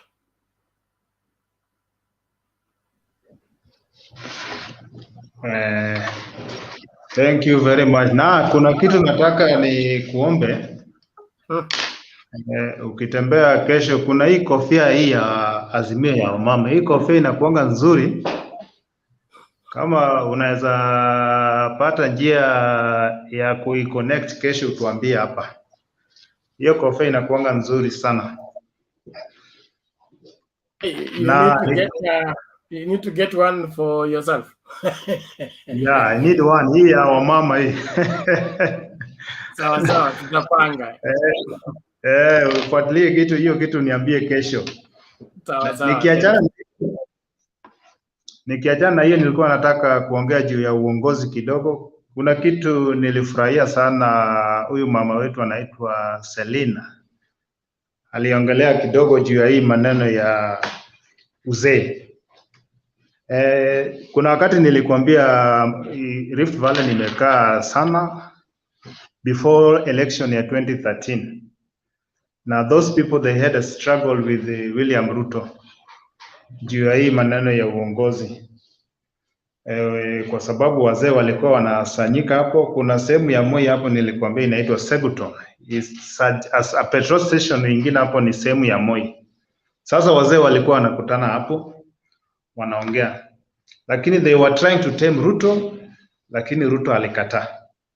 Sasa ile blessings ya wazee kamili huyu jamaa akupatiwa. Ni ile bado akona fracture na hiyo kitu Rift Valley. Kwa sababu shida yake ni ile ya kuenda haraka. Akipata opportunity anaenda haraka. Na hiyo kitu inakuanga muhimu sana kwa sababu saa zingine unajua wazee ndio wanawekanga utulivu. Kuna maneno zingine sisi kama watu wa saizi tunaweza ona tunaenda haraka, lakini wazee wanaona hii njia unafuata hautaenda nayo mbali. Fanya hivi. Na ukiona wazee wanakuambia hivyo na unakataa, it may lead you somewhere you will not like. The way even me, I come from Omabay. That's my home ground, Suba. Hii kitu ilileta shida hata na Raila wakati ingine. Kuwekwa kama rais wa Wajaluo huko. Haikuwa kitu nzuri kwa sababu kitambo ilikuwa Gor Mahia. Sasa ikapatiwa mtu mwingine. Kuna wakati hata yeye alikuwa anaitaka na haikuwezekana. Wazee walikaa chini wakaona inafaa huyu ndiye apewe. Sasa hata Raila hiyo kitu kupewa ilichukua muda sana. Hiyo ndio kitu unaonanga hata hapa Central. Like right now I'm in Kiambu. Now that's what is shaping up. And I tell you for good, as time goes by, Central Kenya is not something you decide earlier. It goes with the time and it shapes up as time goes by. Na hata ukiona sahi Ruto alianza vizuri sana. Tena alichukua hiyo opportunity akamobilize. And that's what I like Ruto. I like Ruto in that way. In mobilizing na kuenda kwa ground haraka kuchukua opportunity. That guy is number one in that field. And no one can defeat him in that.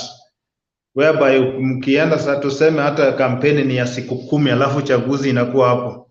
I tell you, Ruto anakumaliza within 1 week na amemchukua hiyo kitu. Lakini in strategize kitu inaenda for long term. Sasa ndio hapo inamuuza kwa sababu anachukua strategy vibaya, hataki kusikiza maneno ya wazee saa zingine, yeye anataka aende na akili yake. Vile amesema na ile ujanja amekuja nayo na saa zile amekuja na hiyo ujanja mapema. People try to absorb, people try to learn, people try to get advices. So hapo ndio unapata unamuuza mpaka saa zingine anakuja anajiconfuse kabisa. Hapa Central nikiona hata hiyo group yake, I really wondered with a person who is a bit bigger there is Gunjiri. I think Gunjiri is around 77 years. Na ukiona vile huyu jamaa anaongea hata unashindwa, na yeye ndiye ilikuwa inafaa akuwe ana lead hiyo team vizuri kama mtu mkongwe hapo. Na ni mmoja. Sasa unapata hata yeye sasa ameshindwa. Hiyo group haina wazee na wazee ni kitu muhimu sana. Mimi naonanga hata hii handshake ya Uhuru na Raila ni kama wazee ndio walileta. walikaa chini kwanza wakasema tufanye hivi na hivi, this is our country, let's do it this and this and this way. Wakakaa na Uhuru chini na Uhuru wakakubali yenyewe, let me go and reach to Raila because the country is bigger than us. To me, I think wazee ndio walifanya hiyo kitu.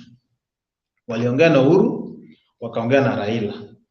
Then waka-connect these people. Wakakuja on the table, and because Uhuru also respects those elders, and those wazees, they talk a lot in a central, and they have powerful message, and their direction is always important.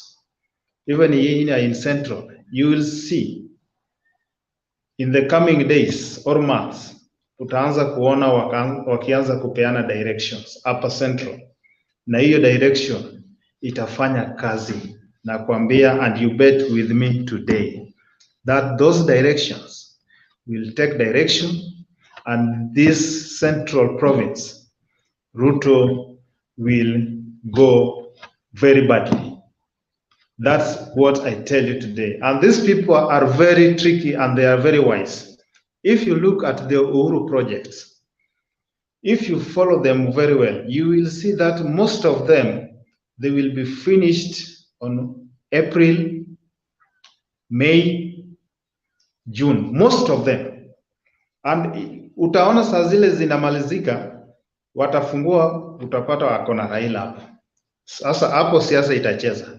Akienda sehemu ingine tena kufungua ingine amemaliza, siasa iko hapo. Nini itacheza? So they will show people real things.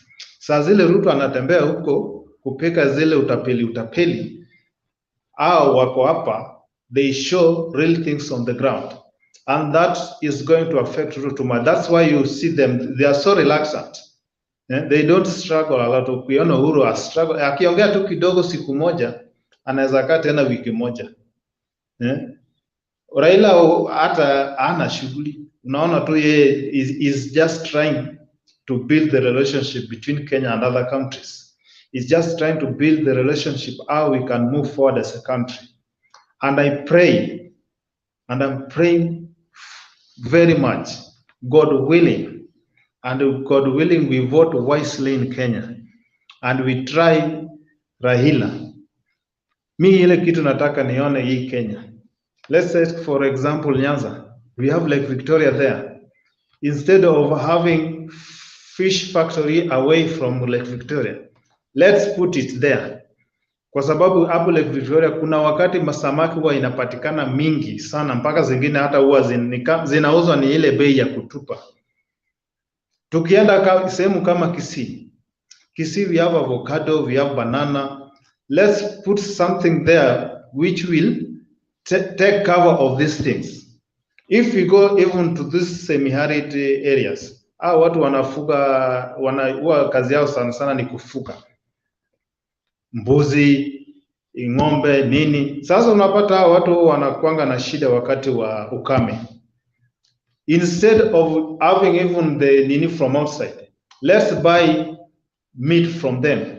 Here in Nairobi, rate of selling meat is very high. So hiyo ndio vitu nilikuwa nataka nione kwa serikali yenye inakuja. Wise up hizi regions, ile kitu yenye inapatikana kwa hiyo region, kampuni tengenezwe hapo, badala ati kampuni ya samaki iko Central na samaki yenyewe inatoka Lake Victoria. So if you say that distance, which means sasa hapa samaki yenye watu watakuwa wanakula na zile za fish pond, na we have fresh water lake there. So that's the kind of leadership ningependa nione, in case Mungu ajalie vizuri na tupige kura vizuri, Mungu alete hiyo mabadiliko na utaona Kenya itakuwa inaendelea mbele kabisa. Na because Kenya is a very very rich country in Eastern Africa.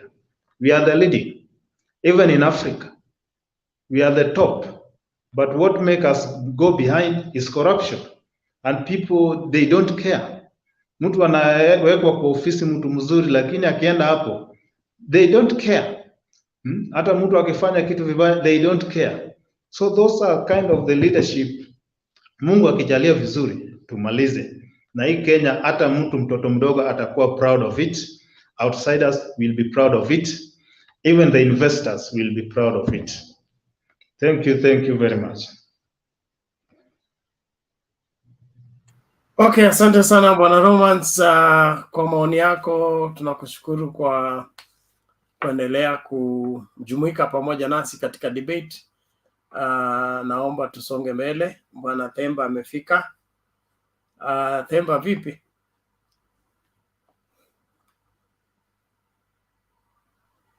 Iko poa Bernard, vipi? Niko salama. Kwani leo Alex ndiye anapika? Alex leo ndio msimamizi. Kwani wewe unaangalia vitu ya watu kutoka kwa mtembei mpaka jikoni ya watu, nini nakusumbua tena? Si umetuonyesha, kwani ungetaka kutuonyesha tungeona? So Bwana Themba. Naam. Kuna nani Frederick hajaongea. Alafu hao wengine wote wanangoja second round. Okay, sawa. Yes, Frederick ndio apewe nafasi ya kwanza. Haya, Frederick karibu. Hiyo mikakati ingine mtajipanga. I will see you people in the new show. After the DP has apologized, now what? Thank you. Haya. Frederick karibu.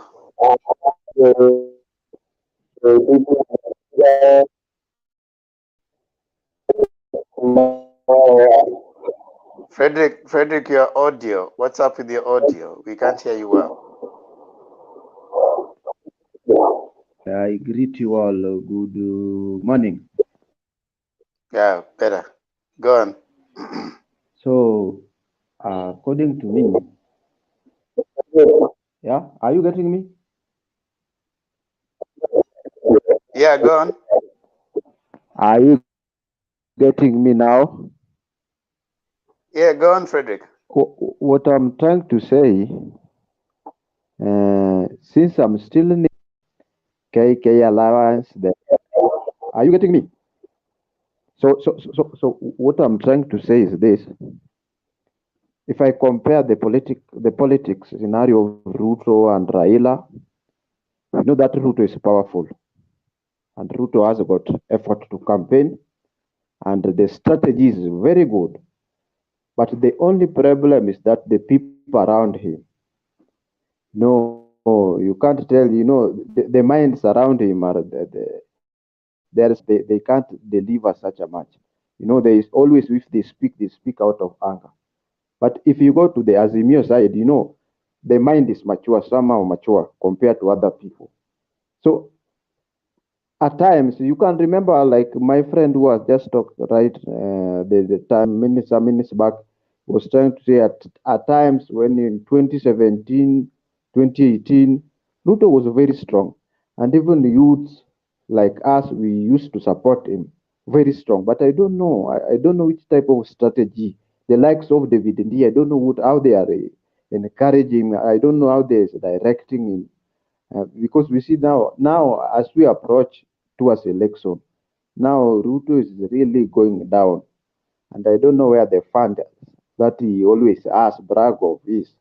And the major problem that Ruto made is allowing Madi to join him. The times when Mudavadi joined Ruto, I come to realize that the KK is now down. I only prefer the order. The wave was very much strong in this country. People were happy with the order. They growing each and every day. But immediately Mudavadi storm in and Wetangula, their politics is now down. There's a rejection, a lot of rejection. These guys, the One Kenya Alliance previously, they were good guys, but the problem with I may go after money. Maybe I may say that's the also still waiting the BBI to pass. After the BBI are be given the prime minister slot because the deputy president part is for the Mount Kenya people. So money, these are different things. Ruto has money. It and whatsoever. Ruto also has the support of people. But yesterday, what you talk about with the DRC, the Congo, you know, so we're crying aloud, you know, such a leader, you know, it is very difficult to tolerate such a leader. You can't. I came to realize even the people around him, they don't know what the bottom-up economy is. If you can even ask, it was only David indeed that was trying to explain to them. I don't know, it was yesterday, what the bottom-up economy is. So, according to me, I am new here each and every time. You know, my friend is the one who refer me here. I have enjoyed the way you discuss it. You know, I wake up and till I will be with you as I continue to hear more from this. Otherwise, thank you and may God bless you.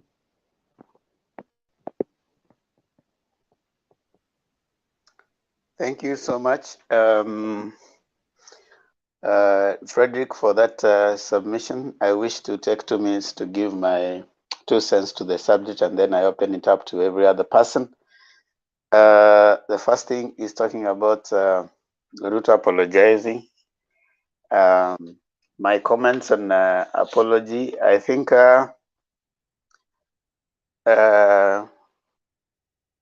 Ruto's utterances can be understood well in the backdrop of his leadership philosophy. Ruto believes in himself and he doesn't consult much. And that is the epitome of demagoguery. Now, you want to understand who is a demagogue.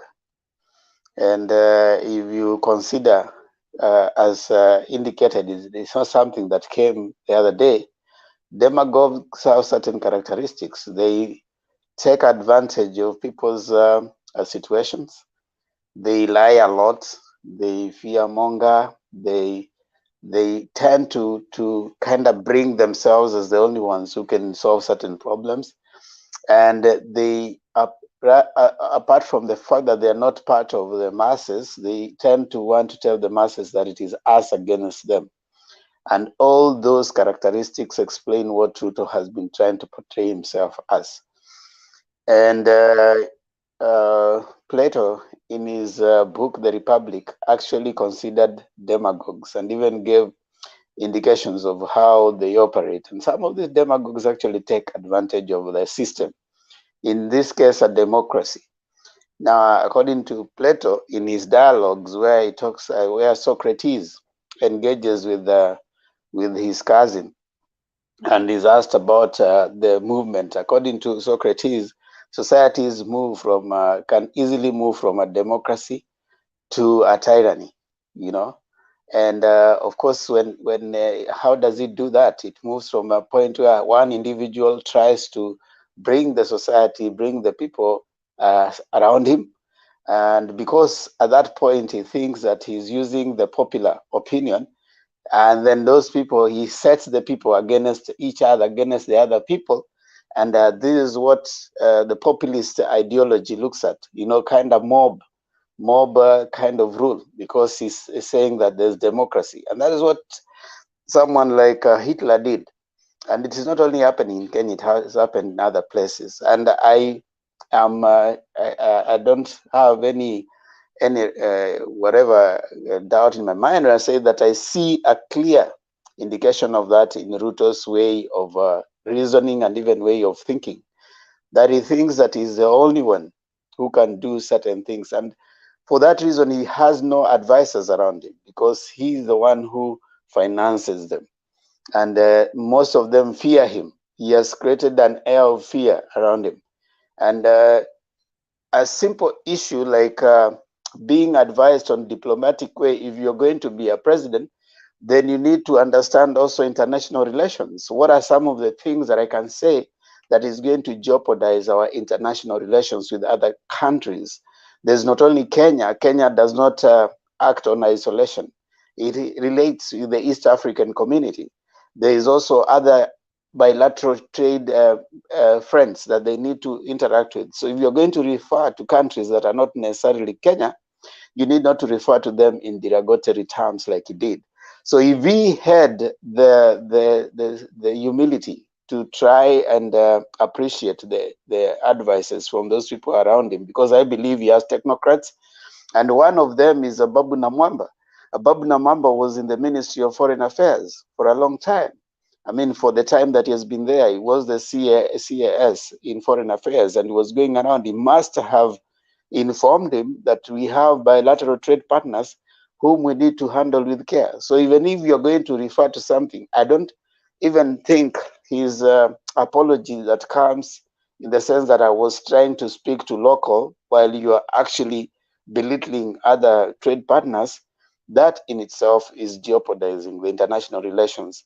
And of course, trade partners with that, because the more you have the population, the better for the trade for your country. So I think in that case, he's portraying himself more as a demagogue, and that is likely to come out when he gets to power. As for the other things, of course, you see there's a lot of change, as many people have said, in terms of the reception of the deputy president in most of those other places. And as the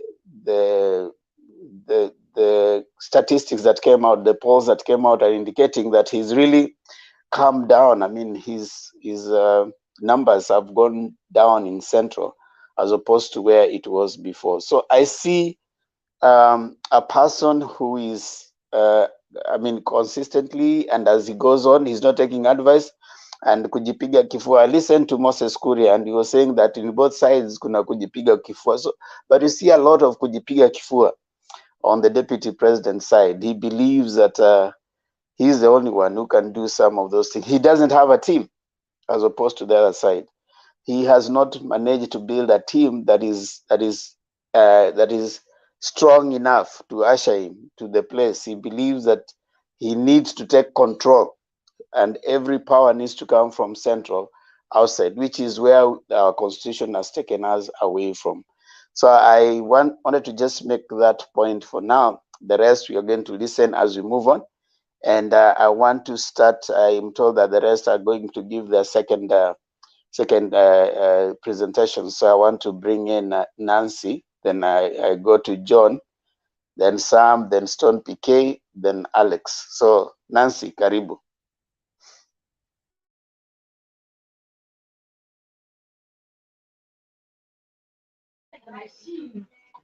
Msweti, Nancy, umelala? Is Nancy here? Okay, so I remove you if I call you twice and you're not in. John, karibu. Yeah, thank you so much again, Mr. Temba. As before, there is something that I said. If we kill international relationship as a country, there are some things that we don't have in Kenya. By now, we are a developing country. There are some things that we don't manufacture as a country. So if we say like tumeharibu a relationship in between us and Japan, us and Germany, there are some things we're gonna miss. Other countries don't manufacture them. There are these foreign aids that we usually receive. Those things zitaka cut off to our country, so that is a negative impact to our people who are innocent just because of one person who are altered something like a certain country this way and this way. It is another thing. Some years behind, if you remember, when Obama was the president of the United States of America, there is this thing of gay law that was circulating around. I guess the same person who said Congo hawana ng'ombe wanafungia mishipi juu ya tumbo na kufanya nini, he came to public and said hawaogopi America, he is not supporting whatever, so whatever they are bringing, let them take it back.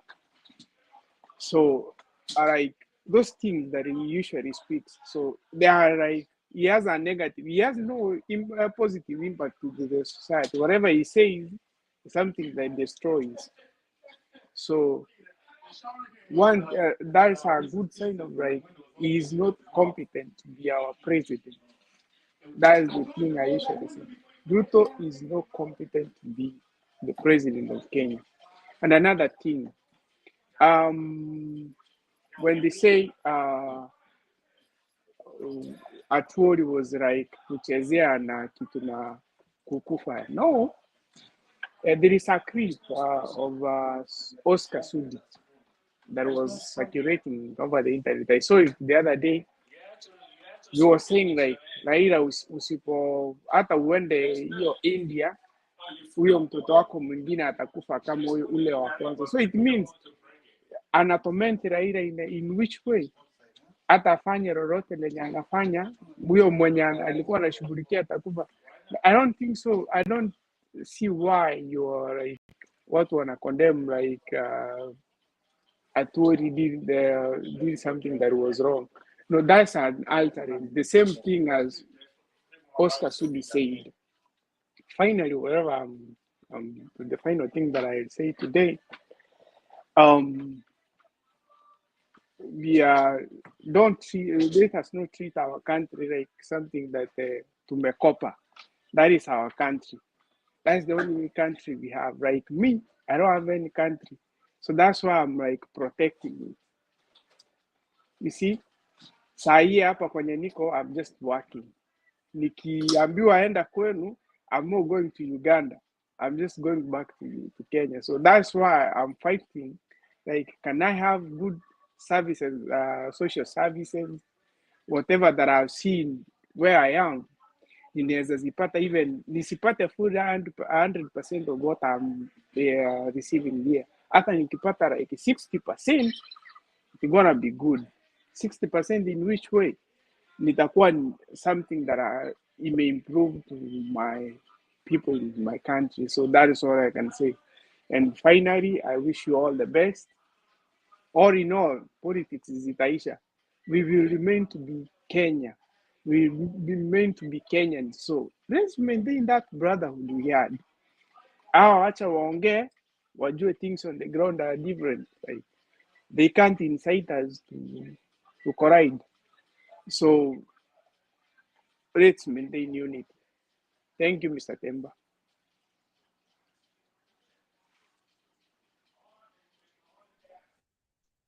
Thank you so much. Sam?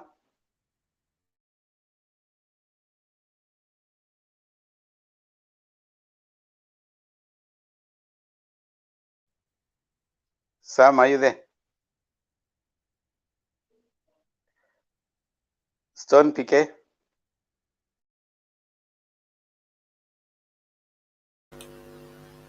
Thank you, Themba, and the panelists.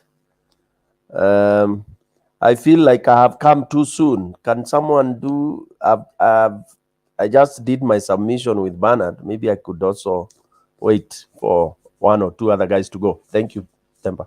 Alex?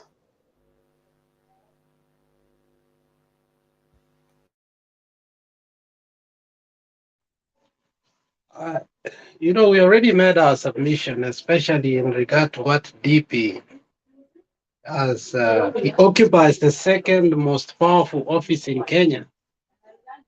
And I believe that he is not ready to be the president because I think he has lost elders from his community. He has lost friends in the country. Now he's scaring off other countries. Kenya cannot live in isolation. When somebody thrives into, you know, ethnocentrism, bigotry, misogyny, I mean, factionalism in short. I mean, everywhere you go, you're thriving in divide and rule and things that at the end of the day, even if you were to be given that presidency, I think you will realize that you can't do it on your own. I think East Africa realized that we need Congo because Congo in itself is a superpower in waiting if it gets the right leadership. So I think what the DP has done, were it not that Sekedi is a good friend of Kenya. Were it not, it could have precipitated into something else. You know, usually the diplomatic proceedings are verbal. They start with the ambassador giving a warning, and then a letter will be written now to the Office of the Foreign Affairs to demand that apology. If it's not given, now it's withdrawal. And when it gets to withdrawal, what people don't remember is that it's not done in isolation. The Congo embassy with its regional will meet and give a comprehensive statement to Kenya, not to the DP now. And when other ambassadors will get in and say he needs to apologize, it's no longer him now. It is the country that needs to apologize. Can you imagine what problems he's putting us into? Because if the channels were to be followed, the first one is verbal, second one is written, third one is withdrawal, and before they withdraw, they will call the regional leaders.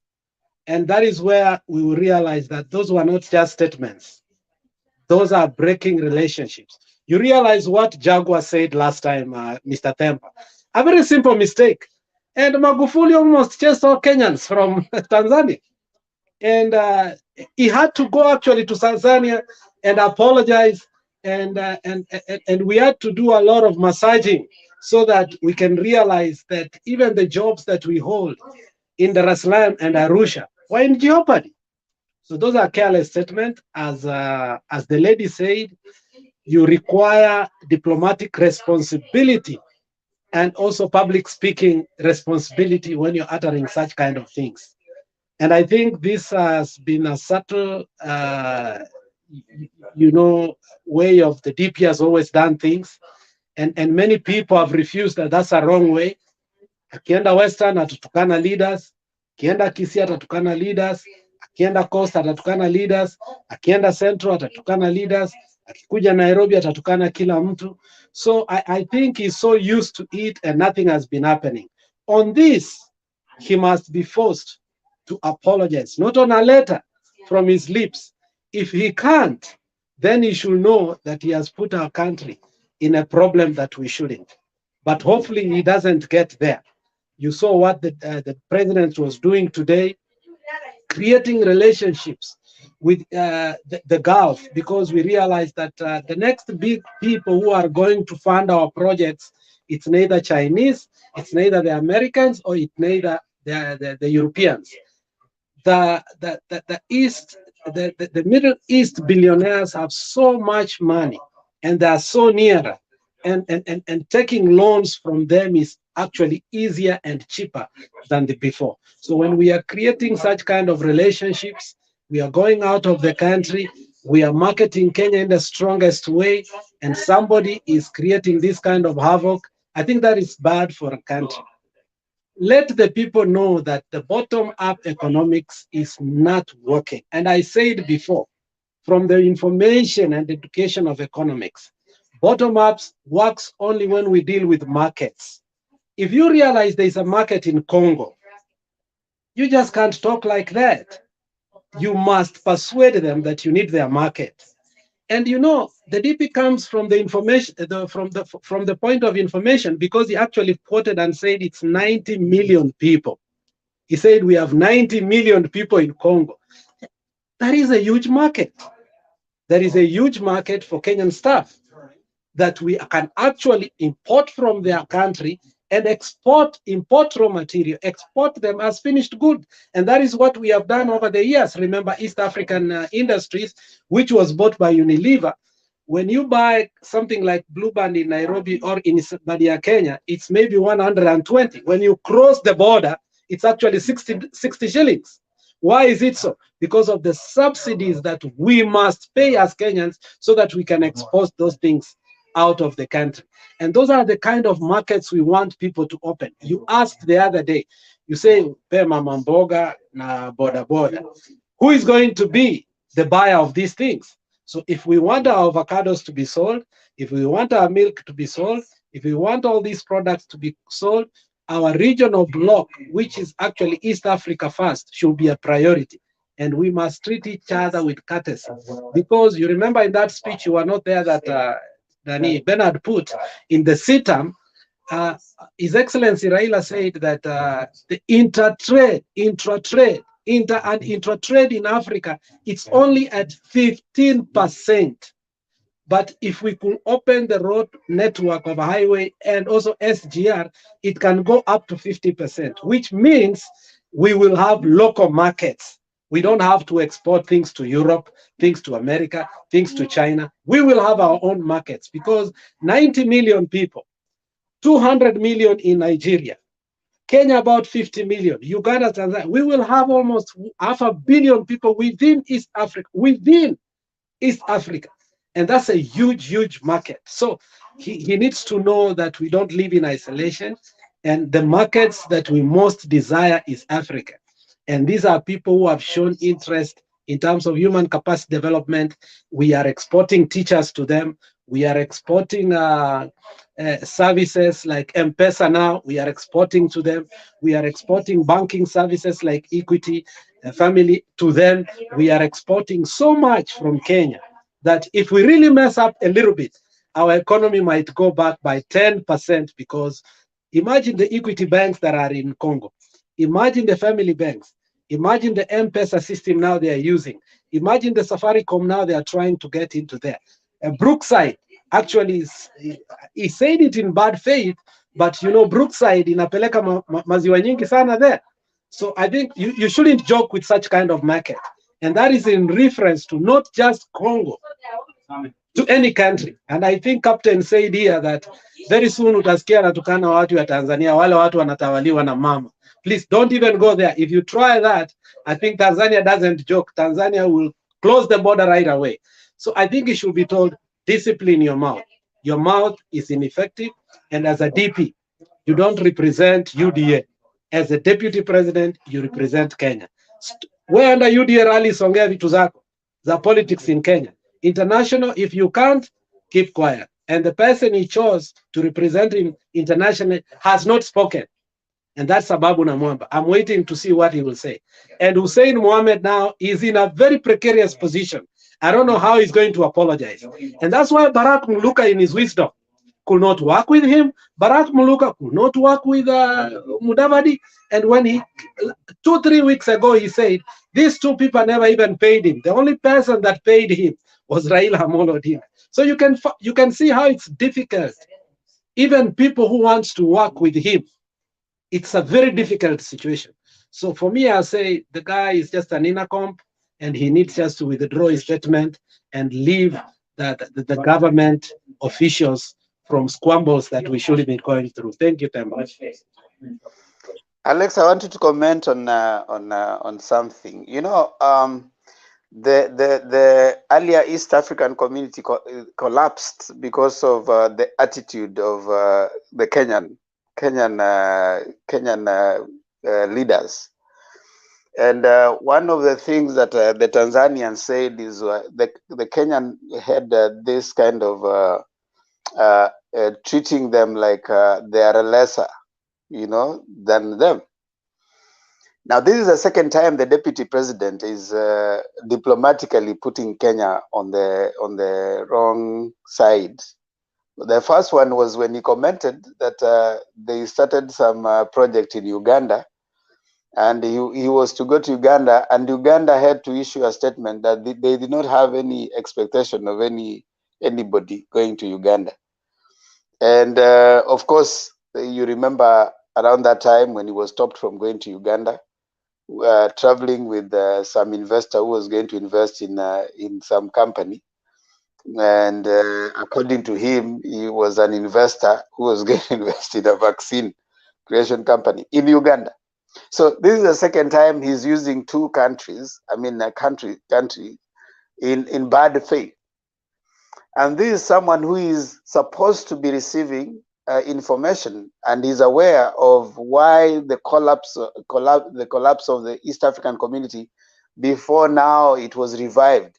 Because by now, if it continued, would be having one currency across the East Africa countries.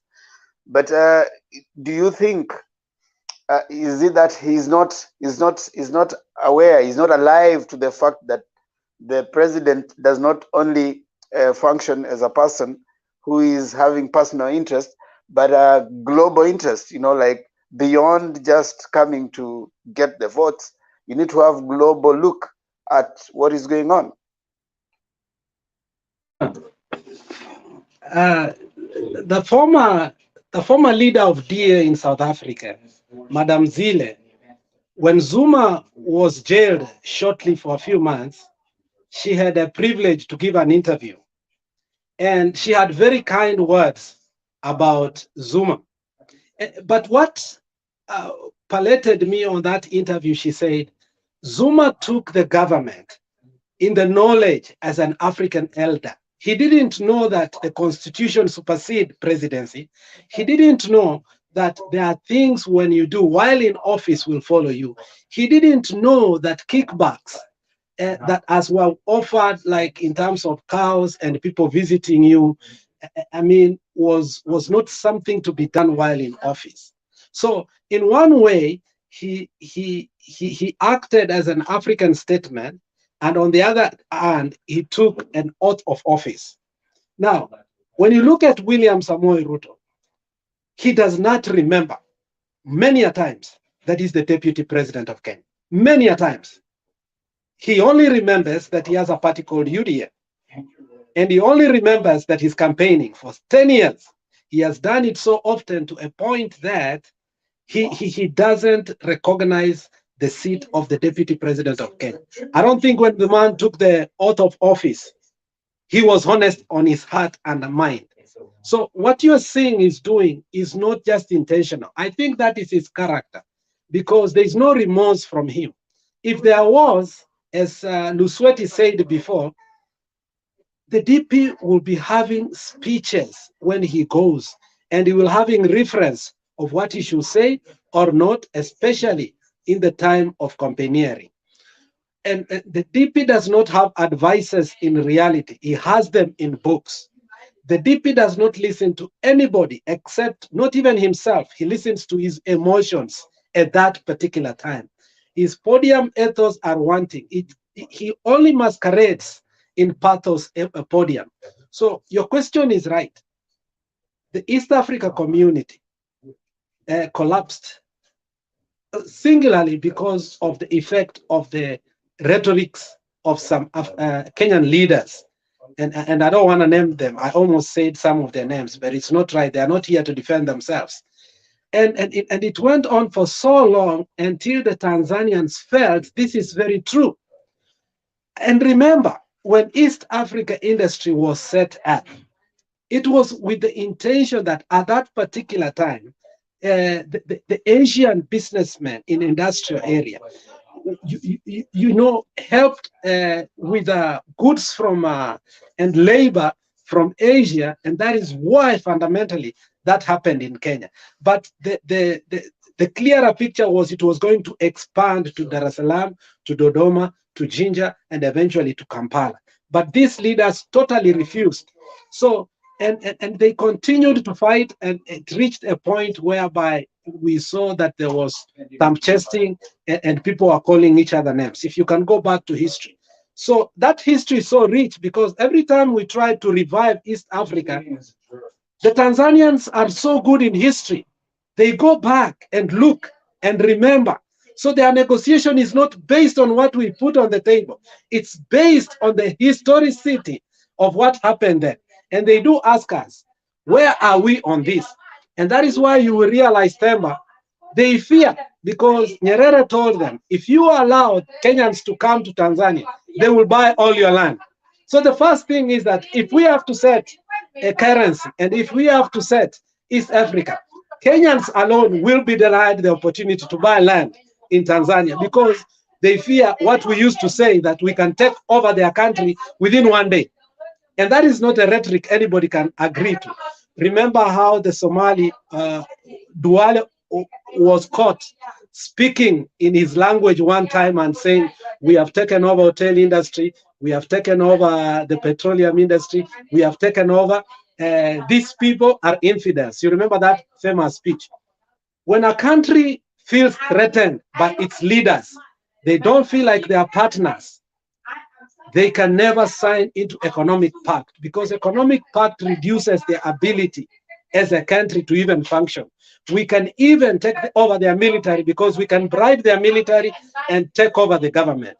So I think if we don't caution and temper our words with kindness and respect, and Ruto does not have respect. When you hear what that woman said, she said Ruto does not have respect, he's disrespectful, and secondly, is arrogant and is contemptuous. Those three things describes what Kenyans were during the East Africa. We were contemptuous, we were disrespectful, and we were arrogant. And we needed some diplomatic responsibility and also public speaking classes. And that is what this lady says, that unless we and our country, especially leadership, know how to speak to other countries, what is called as foreign direct investment is going to evade us. And secondly, we are going to have a balanced trade deficit. If we are going to be importing more than what we export, then forever Kenya cannot become a second, it will always be a third world country. And we are trying to move out. And the only way we can move out if our exports are more than our imports. And that is the only way we can balance our budget, because our revenue now will start coming. We will not depend on loans from IMF and China. We will be able to collect revenue from our exports and from the finished good and from the market.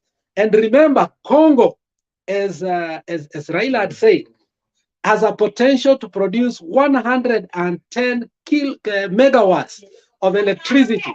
If that electricity temper was to be brought to Kenya, our rates will go down by 60%.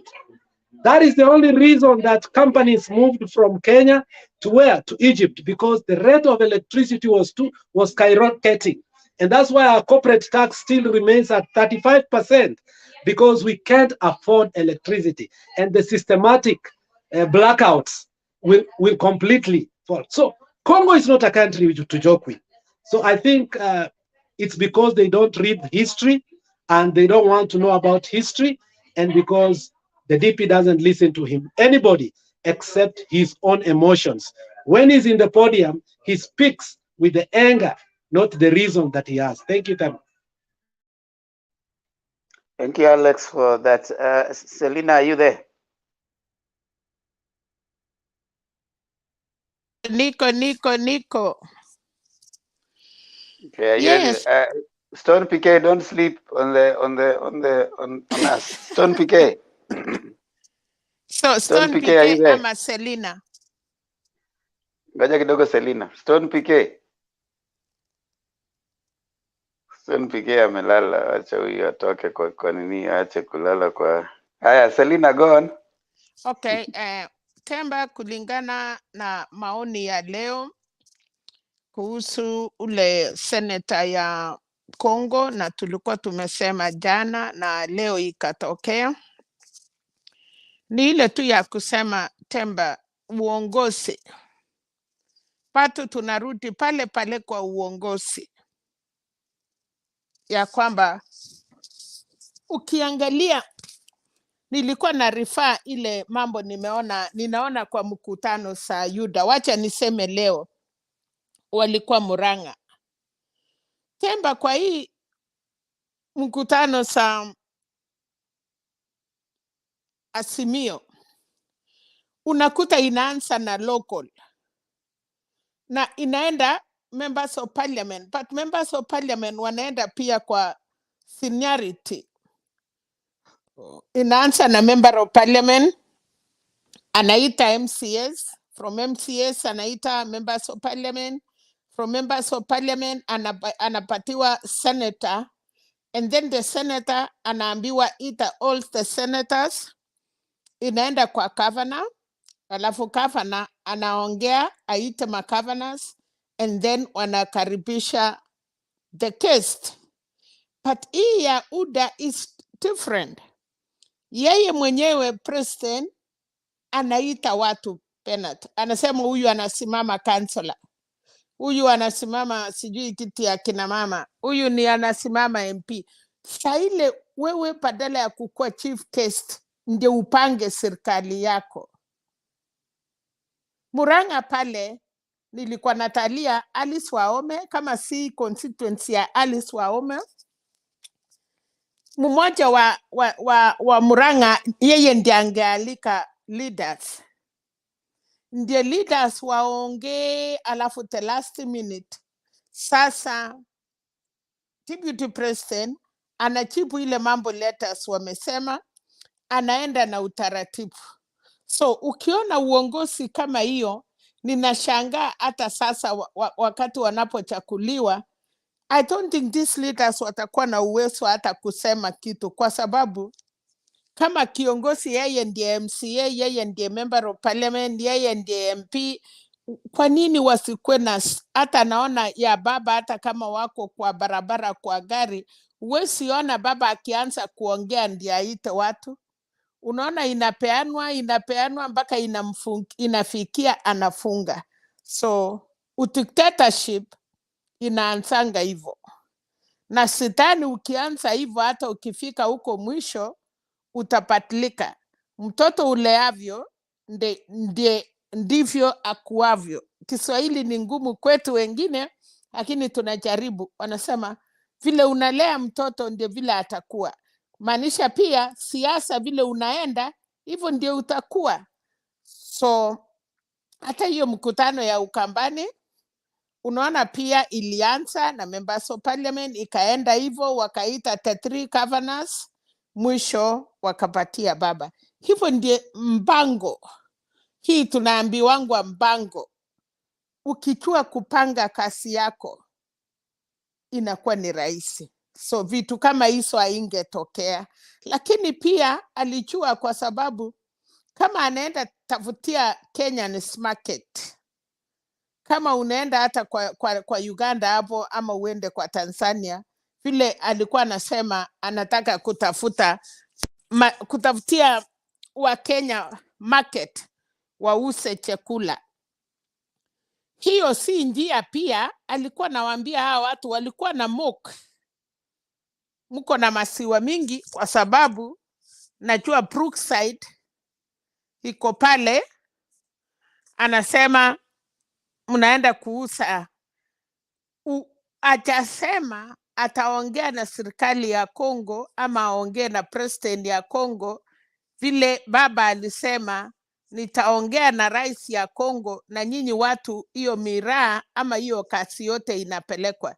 Uwezi ambia watu Temba ya kwamba kwa jikoni ya Temba ama bedroom yako Temba iko open na kuja tu kuingia, mpaka uende upike oti uone keti ya mtu amefunga.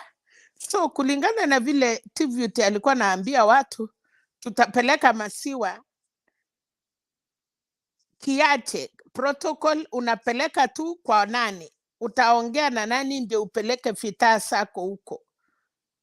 So nafikiria ngawa tukiongea watu wengine wanataka kutulaumu na kusema hatufai kusema kwa sababu labda tunatoka wapi ama wapi. Mimi ni Mkenya, na wakati ninapoongea naongea kama Mkenya bila kujali. Yes, mimi ni Mkenya kutoka Rift Valley, lakini nina maoni. Siwezi chumulisha maoni yangu ama nikaliwe. Siwezi kuwa na mabwana wawili ya kunikalia. So nikiona tukiongea kwa maoni ya Kenya, watu wasikuje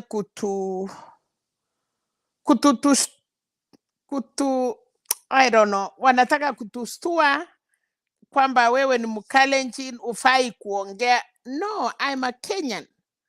Wakati Kenya inapona, mimi niko ndani hapo.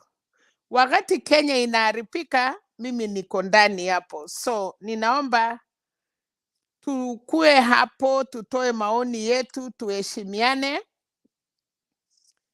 Hata kama wengine labda umeongea mambo yenye nafikiri watu wanakuja hapa kutoa maoni ili wasaidiane. Ukiona maoni yangu Temba ijaenda vizuri, unanifunza ili kesho nikikuja nitakuwa nimejua kumbe viongozi wanasema hivi na kumbe inasemwa hivyo. So nataka kusema tu kwa leo ya kwamba ile mambo ya Atwoli, mse Atwoli, na kuna nani alikuwa ameongea kuhusu mambo ya Nyanza ya wasee. Mimi ndiye nilikuwa nimesema viongozi. Nakumbuka kuna wasee wa Nyanza, Council of Elders, walitoka wakaenda pale Central, wakaongea na wasee wa Central. Kwanza walitoka Central wakaenda Nyanza, wakalala pale Pondo, wakaongea wasee. Alafu siku hiyo ingine watu ya Central wakaita wasee ya Nyanza, wakaenda wakakutana, wakaongea. Chusi Kalonzo niliona wasee ya kwao walimuita, wakakaa chini, kumaanisha ya kwamba hakuna mtu kiongozi hana wasee. Kama sasa wasee wa Kalenjin wangestahili wanatoka pale Rift Valley wanaenda Central, wanaenda kuuliza wasee wa Central hawa vijana wetu wawili walikosania nini, ama wasee wa Central wangeamuka waende pale Rift Valley. Lakini ukiangalia kitu kama hiyo hakuna. Lakini si ati hakuna wasee, wako, lakini kiongozi yeye ndiye anatuma. Temba, ukitaka kuoa, isipokuwa siku hizi mumependa come we stay, unaangalia msichana, unaambia ango yako, kama uwezi ambia baba ya kwanza, unamwambia niko na msichana nimeona kwa nyumba fulani na ningetaka muende kwa wasasi wake, mumwambie ninataka huyo msichana. Baba yako ataita manduku zake ama wasee wenzake, hawambie kijana yangu amesema kuna ng'ombe ameona mahali ama kitu ameona mahali. Msee moja unaambia msichana anasema kuna wakeni wanakuja. Watu wengine wakubali maneno ya msichana kusema niko na wasee wanakuja. Tena hiyo msee baba yako anatumana kwa wale jamii ya msichana, anasema sisi tumeona tunakuja, ama mumekaa mumechukuana kama watoto. Wewe wasasi wako watakuuliza huyu msichana umetoa wapi, ni wa mahali fulani. So hivyo ukiona hata hiyo ni hakuna kitu haina wasee, hakuna kitu haina watu wasima ya kuuliza kitu. So hii uongozi pia ni namna hiyo Temba. Lazima kukue na watu wanakukatasha ama wanakuambia hiyo safari ni mzuri, ama wanakuambia leo umeenda mbaya. Lakini ukiwa wewe mbele, mkutano ni wewe unaitana, unamaliza hivyo na hivyo, hata kukua na hiyo wasee sitani. So hiyo ndiye ningesema kwa leo ya kwamba naomba UDA ni ya watu wengi. Nimesikia mtu amesema msee kwa UDA ni Kimani Ngonjiri. Hiyo ni ukweli. Ukiangalia ikuru bingine yote ni hii mtu ya Nyeri Kashakwa, alafu ikuje hiyo vijana yote, ikakuja wamama wasichana. So tunaomba kama hawana warudi, watafute, wasikize watu, wafunzwe, kwa sababu inji uwezi peleka vile unapeleka kari yako. Inji uwezi peleka inji vile umeongoza kwako. Inji ni kubwa, ndio sababu mnakosa heshima hata kwa majirani. Nafikiri ni hayo tu, wacha tusikie maoni ya watu wengine. Lakini pia kama mama tunaomba saa zingine kama kitu tumekosa, watu tunasameana na tunaendelea, lakini hapa ni kufunzana. Ile kitu sijajua Nafurahi kama wenzangu wananirekebisha, lakini si ya kustumu na si ati mtu anakuona kama mama. Mimi ni mama kiongozi. Kama ningekuwa mama mke, ningekuwa kwangu pale jikoni na singekuwa ninatoka nje. Asanteni sana. Asante sana Selina. Na nataka nikuulize swali Selina, ili uweze kucomment. Wamesema the deputy president said that even in Muranga alisema ya kwamba you cannot trust the country to someone who is almost turning 80 because katika maisha yake for long zile vitu hajafanya hizo siku zote hawezi fanya for the remaining years. Now, is that a viable way of looking at leadership? Because we can actually even flip it and say watu ambao wanaelekea 80s they shouldn't vote. They also need they should not have any decision making.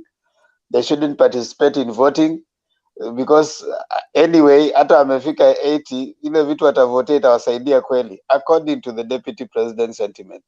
Is that a viable sentiment in an electioneering time? Because if you cannot present yourself for leadership as a 70-something year old, then you shouldn't vote because the difference is the same. He who cannot do anything at 80 then also should not expect anything at 80. So why are you voting? So should we also say that those people who are 70s and above or 76 and above should not vote because what are they expecting? Okay, Temba, nafikiri uongozi na usee ni vitu mbili tofauti. Na ule alisema, kwa sababu si mingi, alisema wasee wamekula chumvi mingi, wamekomaa, pia walijua. Na ule alisema kijana na mzee ameona siku mingi na kijana anaona amekuja. Uongozi hata hii yetu ya Amerika, Temba, nikifananisha, ukiangalia ile watu wamechakuliwa kwa hiyo Senate ya Amerika ama hiyo House of Representative ya Amerika, wasee ni wengi, vijana ni wachache. Uongozi na umri ni vitu mbili tofauti. Unaweza kuwa 40 years na akili yako inakaa kama mzee ya 90 years. Unaweza kuwa 77 na akili yako inakaa kama ya kijana mdogo. So nafikiri uongozi vile Tibute alisema leo uko Muranga, anaona wa Kenya, okay, tumeambiwa hakuna wachinga Kenya. But nafikiri ni njia ingine ya kusema nyinyi wa Kenya ni wachinga. Ukiona for example baba, kwa sababu walikuwa nasema yeye akisimama hata kwa hiyo mkutano hiyo, nimeona Penat ameturudia akarudia, mahali popote anasimama international community, unaona ile mambo anasema, anapikiwa makofi kushinda hata rais ya nchi zingine wanaongea. Huyo baba hako na hekima, ako na akili na ameona mengi. So angesema yeye kama kijana achatosha. Na wakati niliongea nikasema, wakati amekuwa vice president ama Tibute for 9 years, ametuwakilisha kwa nchi ngani? Nimeona Gideon Moi ametumwa nje, nimeona Kalonzo amekuwa akitumwa, kwa sababu kuna watu wanajua kunegotiate. Kuna watu wanajua kuongea Temba. Kuna watu wajui hata kuongea ingawa ni vijana. So hapo Raila wacha 77, hata wakati atafika 90, next hiyo 5 years ikiisha, anaweza patu kuongoza. Ile kitu tunaona si mwili usee ya nje, tunaona akili, upongo. na wisdom. Tuko na maneno mbili, tuko na wisdom, tuko na leadership na wisdom na kuchakuliwa. Hii watu wengi unaona wanakimbia Temba, ukiona wengi si viongozi, kwa sababu tunapeleka watu wamesoma pale Kiingereza, wameenda shule, anajua karatasi ya mwalimu, na hata wakati wanapo address unaona mtu mzima ameandika points anasoma, lakini mtu mwenye ako na wisdom ule wa Solomon hawakuji na makaratasi, anaangalia raia na anajua ile vitu watu wanataka.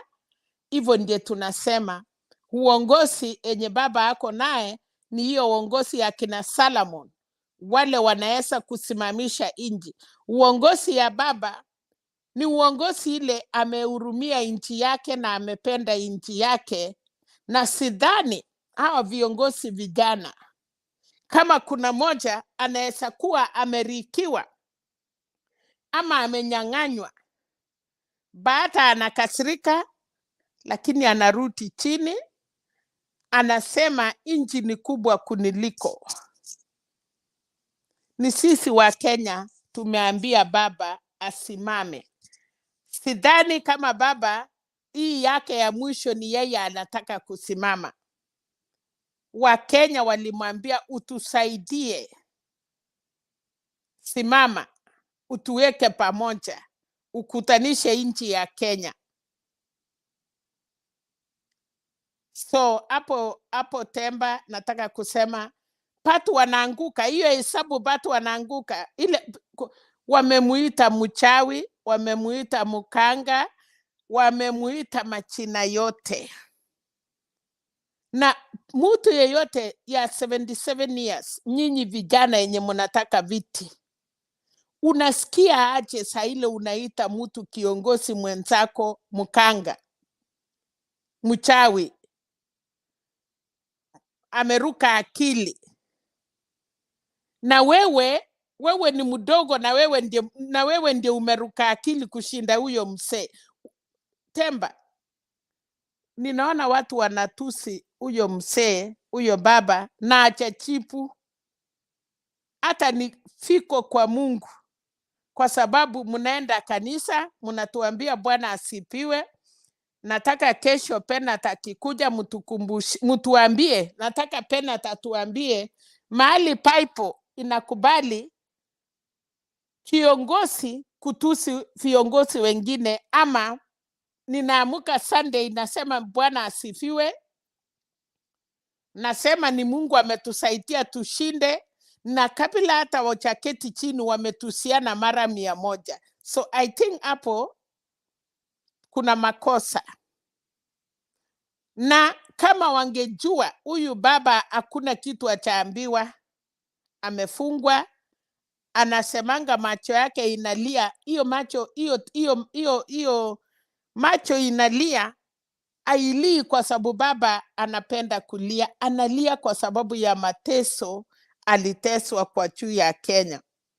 Alafu mtu leo anaamuka tena anamwambia baba ati hata hiyo mtoto yako ingine. Oh my God. Mtu msima musasi ama kijana anatarajia kuoa, kama hajaoa, ama mwenye ako na mtoto yake anamupenda, akifika anamuita daddy, unaamuka unaambia kiongozi ati bado.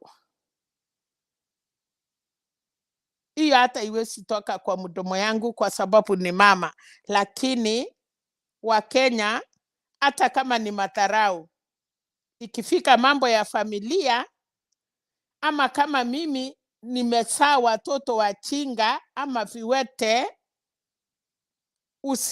usinikumbushe ya kwamba watoto yangu si wazuri. Kama yako ni wazuri, ni wako. Na Mungu aliye mbinguni alisema nimeumba nyinyi kama mimi.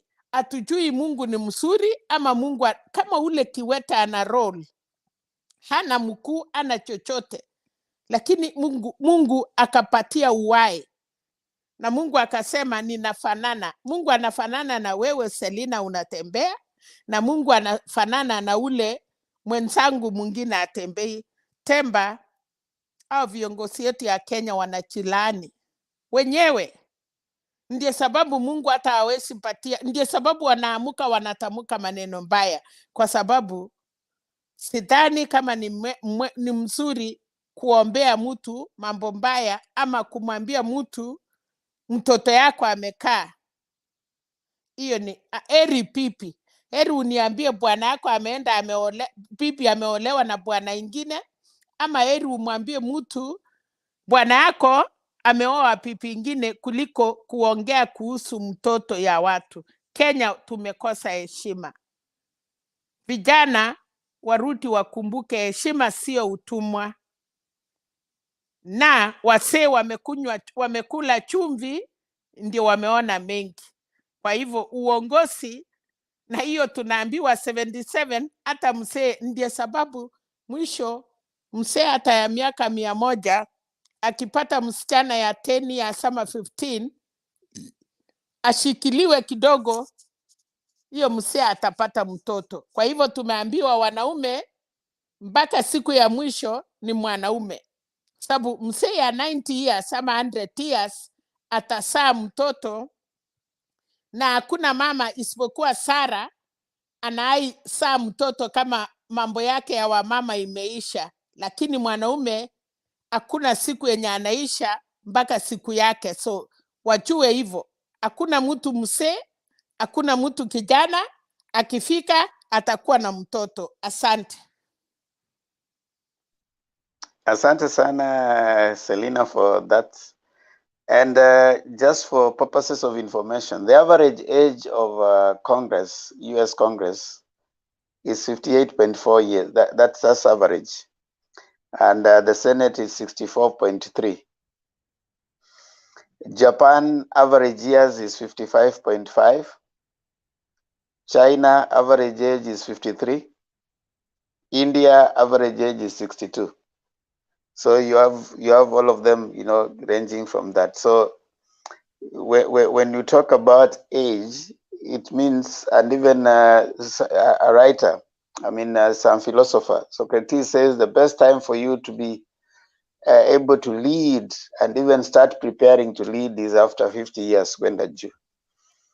So that is yes. Temba, kwa sababu nilikuwa chamani, hebu niambie mambo ya chamani, kwa sababu wamama wadogo wale wako na watoto wadogo hawaruhusiwi kusimama, ama vijana wadogo waingie kwa siasa. Hebu niambie mambo ya chamani kidogo, kwa sababu wakati tulikuwa pale tuliambiwa kama una raise watoto uwezi kuingia mambo ya makasi ama mambo ingine. Anyway, tuliambiwa nilikuwa nimeattend mkutano ya political parties, na tukauliza maswali na tukaambiwa ukiwa mdogo hauna ruhusa kukimbilia mambo ya nje, tengeneza poma ama mambo yako kwanza. Nataka mtu anichunguzie alafu atuambie. Germany. Kuna jamaa anakaa Germany atakuja kutupatia hiyo information. So nianze hapa, anaitwa Romanus. Romanus, habari gani? Toa maoni yako, then we come back again. Now I can see watu wanaanza kusikia usingizi, so we can allow you guys to rest. Romanus. Thank you very much.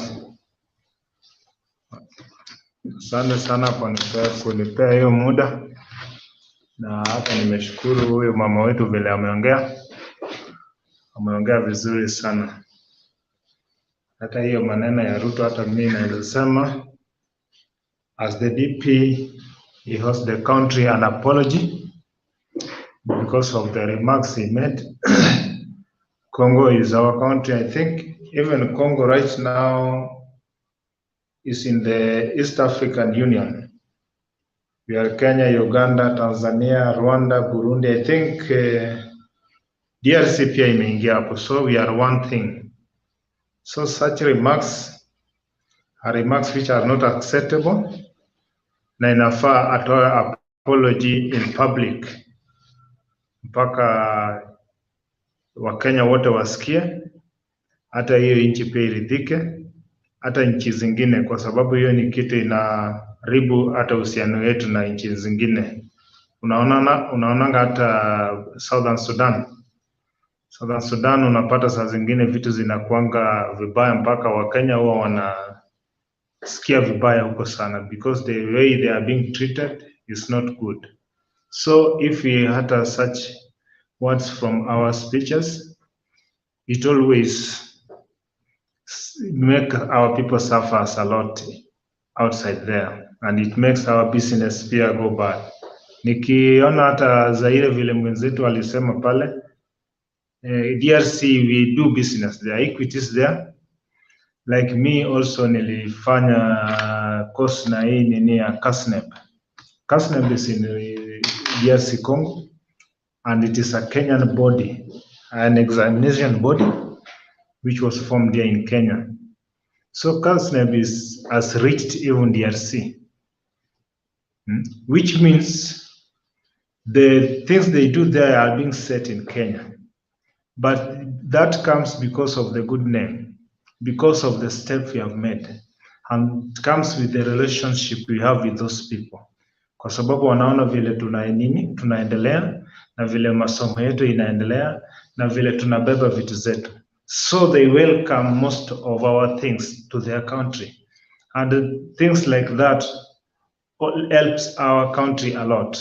Sasa kutokana na matamshi kama hiyo, kama deputy president, mtu mkubwa kwa nchi, ni kitu mbaya sana, na uliona hata hizi ndio vitu huwa inatuweka nyuma kama wa Kenya, because our names are always very very bad with our neighbors. Niliona wakati wa COVID hapa Malaba, itu sheet ya kupimwa, ukuwe na certificate ya ushapimwa COVID.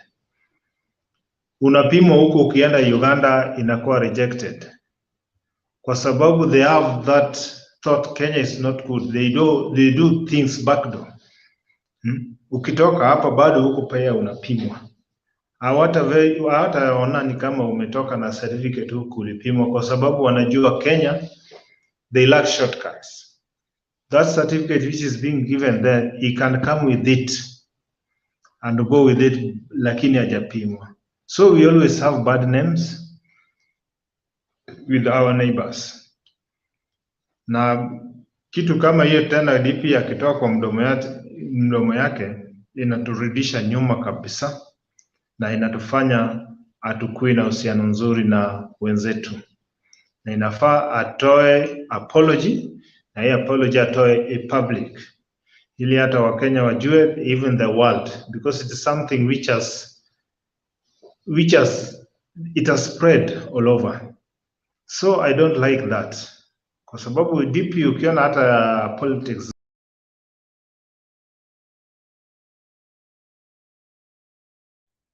Wow, he disappeared. Let's see if he's come back.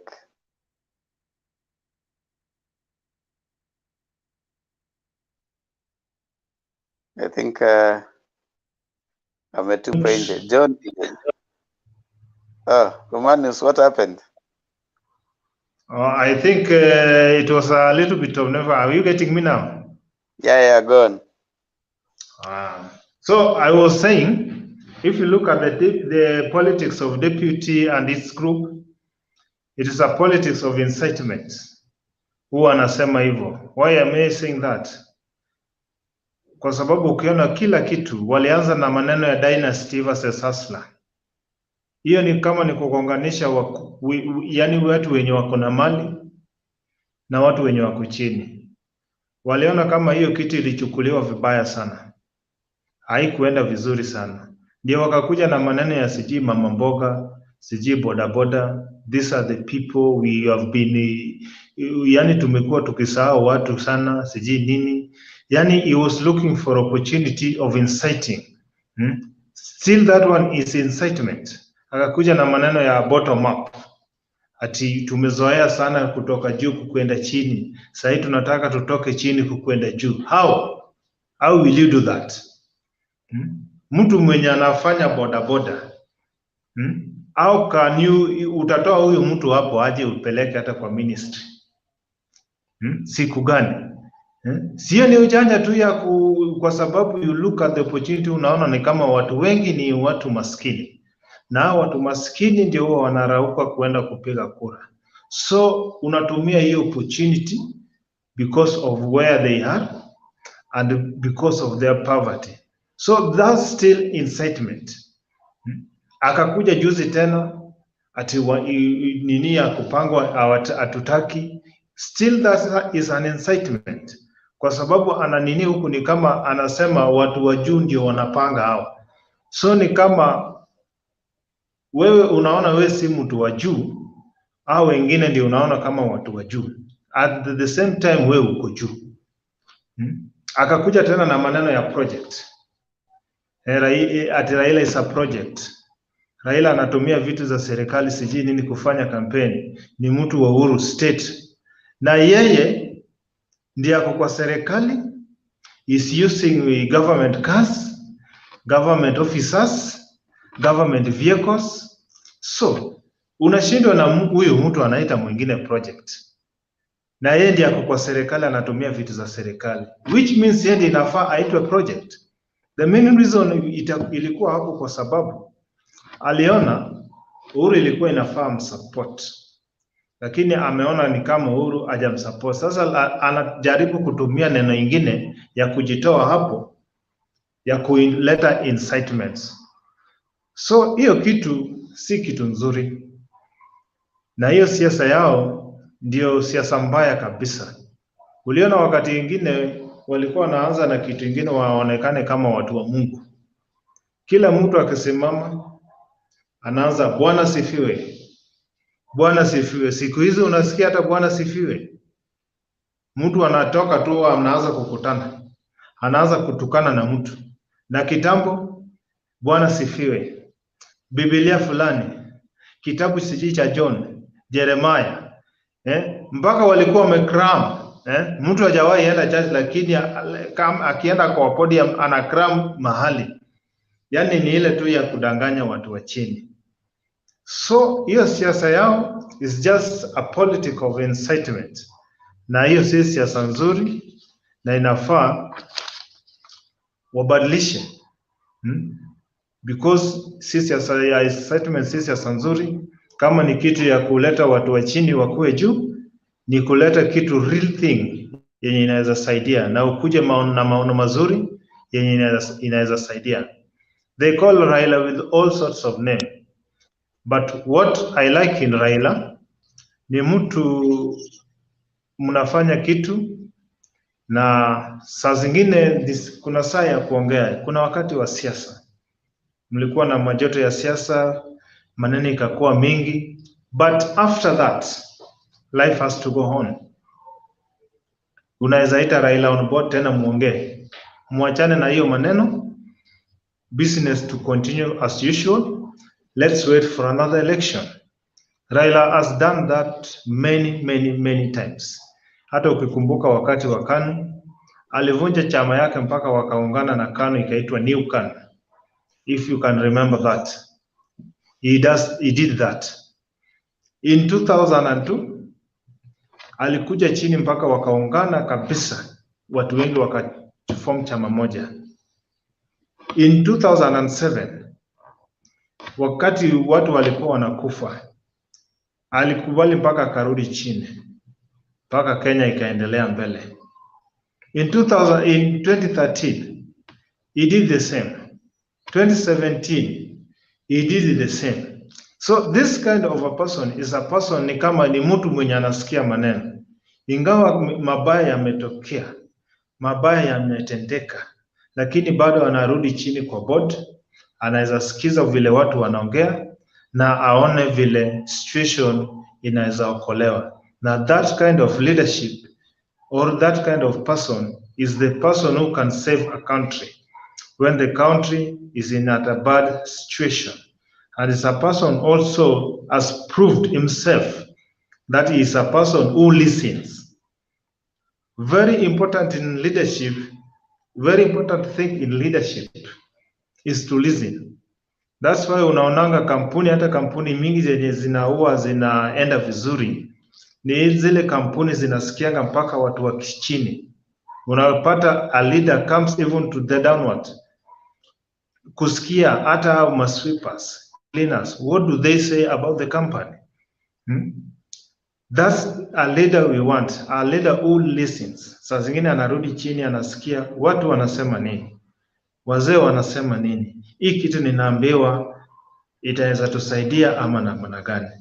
And that thing Raila has proved it beyond any doubt. If you follow him very well, he has proved those ones. So that's the kind of person I think in Kenya, I think he can make some changes. And if you give him that chance, God willing, and we vote wisely, let's try him and we see. Kwa sababu hata ile mind yenye iko karibu na yeye, ukiona ni watu wamesoma, watu wenye wamekaa kwa siasa, ni watu pia ako nao na uhusiano mzuri. Despite the ones with the Ruto is there like a proprietor. In business we say They will send you sole like 600 or proprietor. 700. In business, there's something we call sole proprietorship. It's whereby you own everything, you are the manager. You are the director. You control everything. So if you look at even in their Nini, Ruto is like the sole proprietor in that forum. Kama yuko, hakuna business inaendelea kama kawaida. Lazima kuwe. Yani, he has all the full authority. Ndio maana unaona watu kama Eden Duale, watu kama Gunjiri, watu kama Gachagua hawezi sema kitu muhimu kwa sababu wamekuwa yani wamefinywa kabisa. Ni ile kitu Ruto anataka ndio wanasema. Ikiwa ni maneno ya incitement, hiyo lazima ndio waseme. Hata hao wenyewe wanaona hapa tumeongea vibaya. We should talk with lots of humanity. But because Ruto is the sole proprietor of that regime, they do what Ruto wants. And that what mislead them and then give them, even those good people we knew, give them a very, very bad name. And we must come out of that situation. And a person like that, if you give him the full authority of this country, I don't think he will lead with the minds of the people, but he will lead the way he wants, with his mind, and the way he wants to take the country is where. And hata hii kitu tunasema, tuko na hii katiba ya president kufanya 10 years. Hiyo ni kitu anaweza geuza akipenda, because he will be using his mind. Atasema tu hii hapana, acha nifanye hivi. Anaamuka tu siku moja na amefanya. That's not a person who should lead a country. Hata anaweza kuwa anaumiza watu sana. His competitors. Wanaweza nini vibaya. Unajua a person like that one is being feared even with the competitors. Akichukua sasa wenye watakuwa opposition, hawatakuwa na sauti. So that kind of person, even me, I fear him. Even in Rift Valley, leave alone even in other Kenyans. Those people, many of them are not happy with him. It's only that he's coming from their region. But if you do your analysis vizuri, you will get most of those people are not happy with him. And it is real because they have proved that even in their region. They have proved that. So ni ile tu wanafuata tu, ni ile tu hakuna, they have no otherwise, but they are not happy. So that hunger we don't want. We don't want hunger to be imposed on Kenyans. We don't want hunger to be directed where Kenya should go. That will lead our country down, and we want to move a step ahead. Thank you, Baba.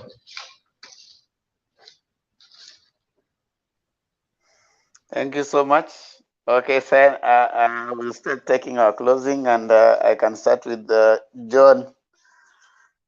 You can give your closing remark. Take your time. Thank you so much, Mr. Bernard. Nimejaribu kusikiza whatever my seniors, because I'm a little bit younger than you. Nimesikia what you want for us. Na pia mimi, what I'm trying to plant today, see something that I harvest the same day. It's something that I'm planting for my daughter, my son, and whatever. All right. That is the same thing you're trying to do today. I just trying to get Yeah. So, venye nimeangalia the situation we are in as Kenyans, as the current voters, we need to wake up. We need to look for leaders who are usually or may move us to another step in terms of development, in terms of bringing peace within with our neighbors. That's the leaders we want. Sasa tukianza like dividing our country in terms of like tribes, we have gone from tribes.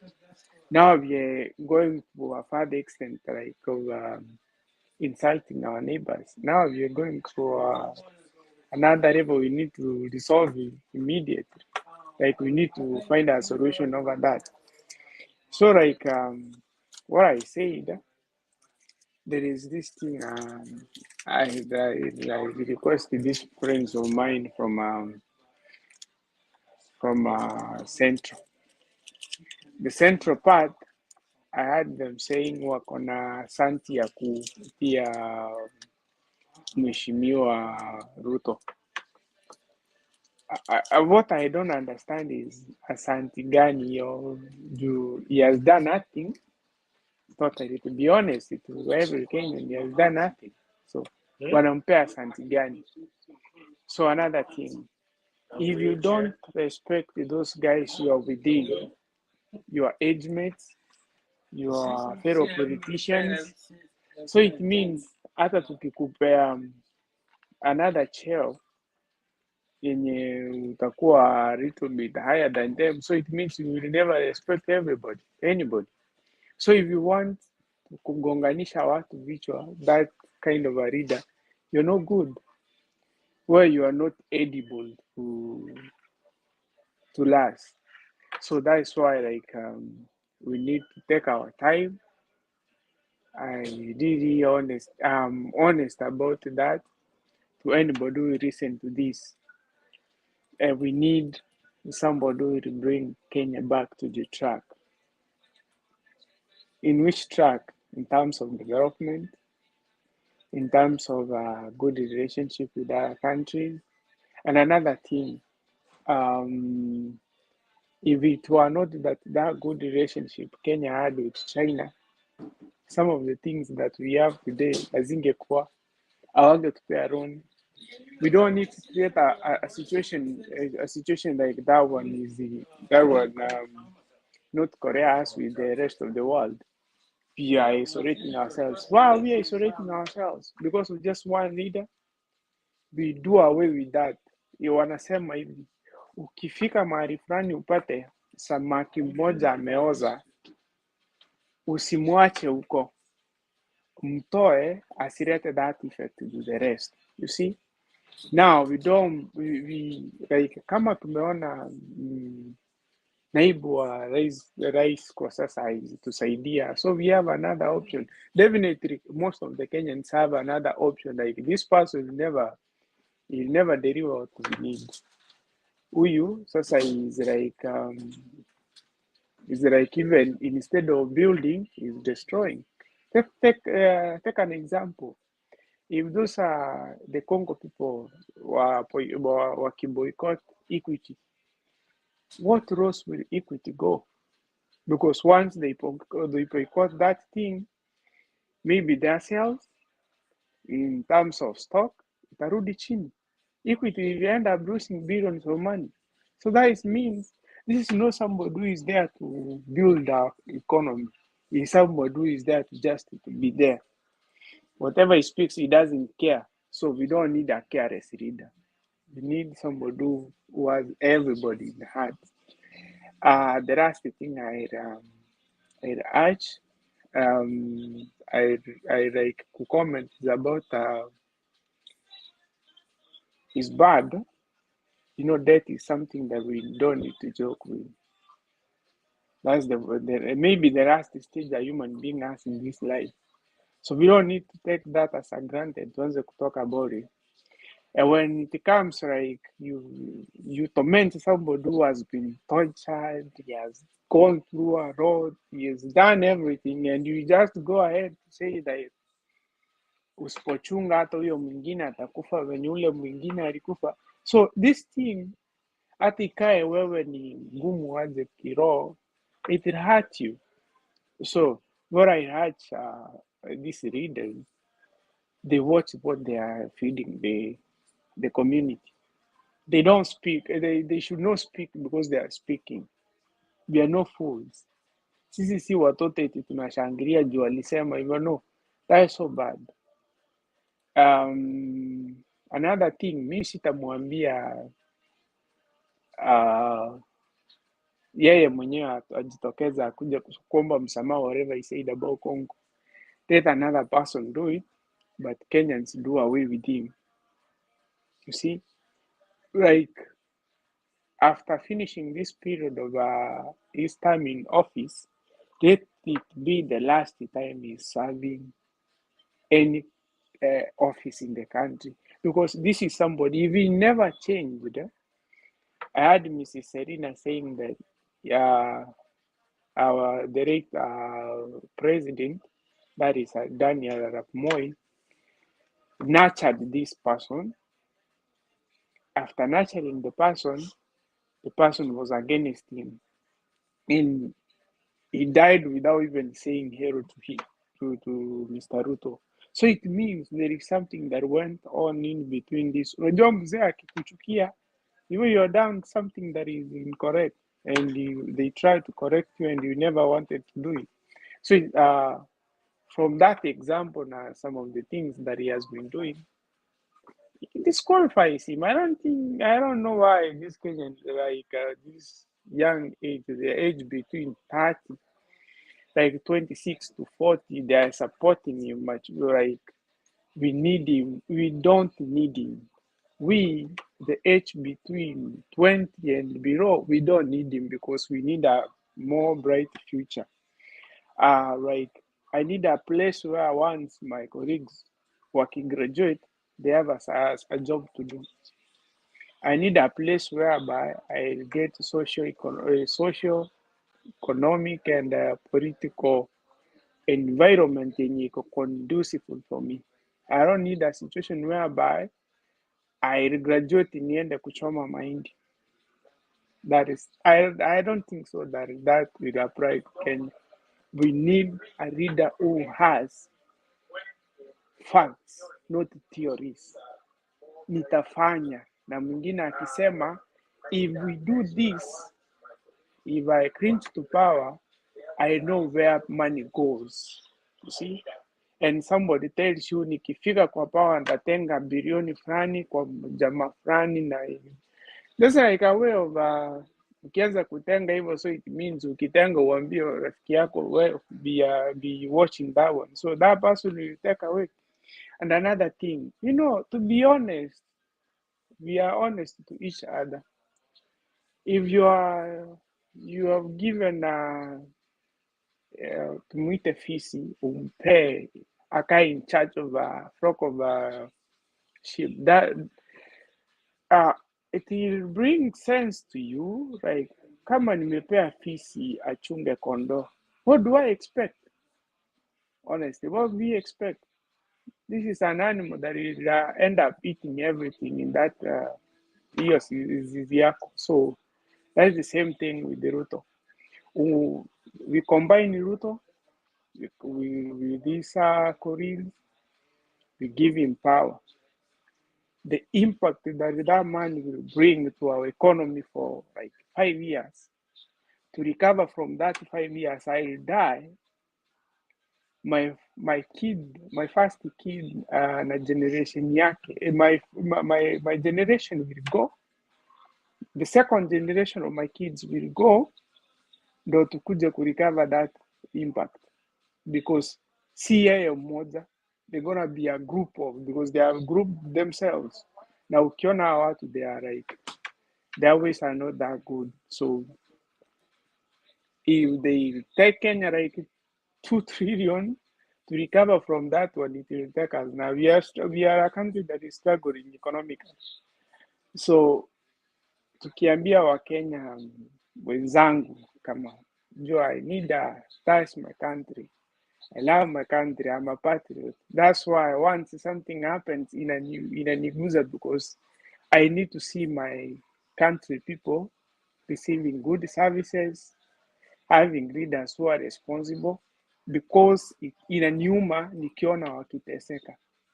So tukiona kama kuna mahali fulani tukifanya hivi to change, hiyo advice yangu na yako na ya mwingine ita change that situation. But wengi hawaoni, but we are trying to advise. So I think after this month, the next month, the other month, people will see right at the end of the tunnel, and they know this is the right leader to choose. And the last thing, if somebody, let me repeat that thing, if somebody will go back to, there is a certain MCA, an aspirant who was aliojiwa asubuhi kwa Mtembei TV. Usually hiyo time ndo nilikuwa kazi, but nilipata a chance to listen to a few of those, his presentation. I was impressed with what he said. The same thing we are bridging here is the same thing he had. He had that knowledge and courage that if we clinch to power, we will do this. We will do this in which sense?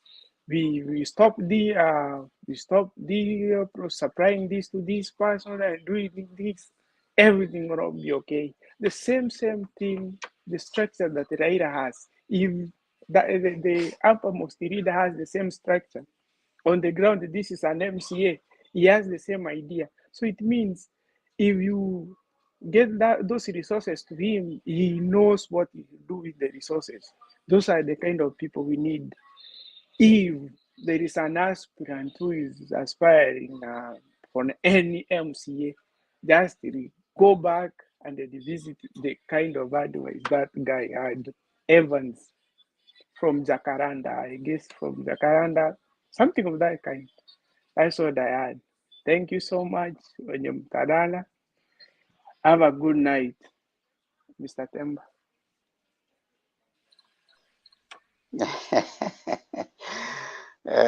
John, that was kabla nianze kuchukua dakika mbili kwa kila mmoja wenu, at least tuko watatu wanne hapa, so that will be just about 6 minutes. So before that, let me just read some comments here, and then maybe I can take 2 minutes from everyone, then I think we can close. So just hold on right there. Steve Mutumbu, asante. Andrew Moriasi, the DP doesn't have the audacity of using his political satire to country that have positive ties with the country of Kenya. Yeah. Judge Gakure Karisi has 130 MPs. The DP has 130 MPs, but he's touting the 130 MPs in the political podiums. He's not taking them to parliament. They talked about raising the 35%. Those people have not gone back to parliament to pass that thing. I don't know what happened. So it's not a number that you're going to ask for. And all those MPs, after parliament ikivunjwa, they will not be MPs anymore. They'll have to go fight for those positions. So you can't use that you can't dangle that as a goodie to get election. To get voters. That is just a daydreaming, in my view. So you can say that you have 130 MPs, but after parliament is called off, they'll not be MPs. They'll all be aspirants. So you cannot use that as a bait You know, to tell people that I have 130 MPs around me. They are aspirants. All those people will be aspirants. So right now they cannot help in any way, you know. So the DP, I think, is maybe after election when we win. I mean, after election, you can say how many MPs that you'll be having. But before election, 180 MPs is just a number you are putting out there that cannot help you even as UDA right now. And if you have 130 MPs or 180 MPs, why are you going to the votes? Why are you doing nominations? Because all those people have, unless you are saying that UDA has already held its nominations and certificates have been given to those people.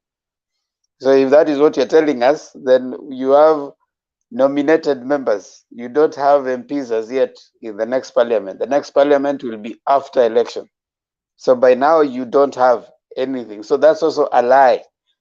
So, but the deputy president has been used to lying. So he's also lying that he has 180 MPs.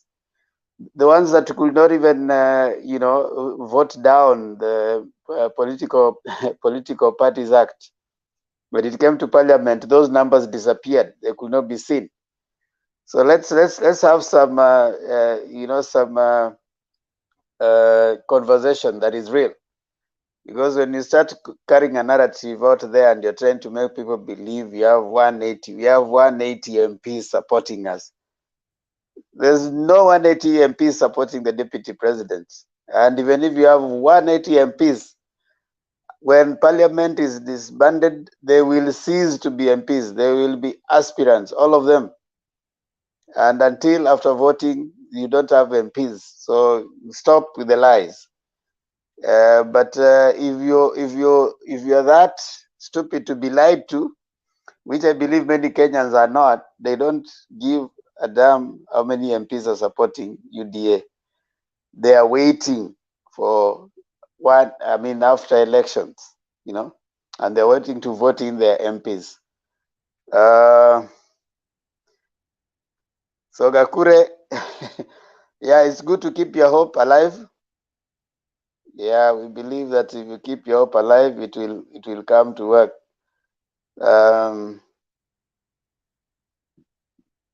Kalonzo is not coming to UDA, so Kenya Kwanza. So if that is what you guys are trying, it's not gonna work. Yes, Mike, our reputation with TZ think that Kenyans are very, very untrustworthy. You know, so if you are untrustworthy with your neighbors, then you can imagine how it can go if also Congo don't trust you. But the DP's statement is very interesting, coming on the backdrop of a story that I hear he has acres and acres of maize fields in Congo. So that also will be interesting to see what happens.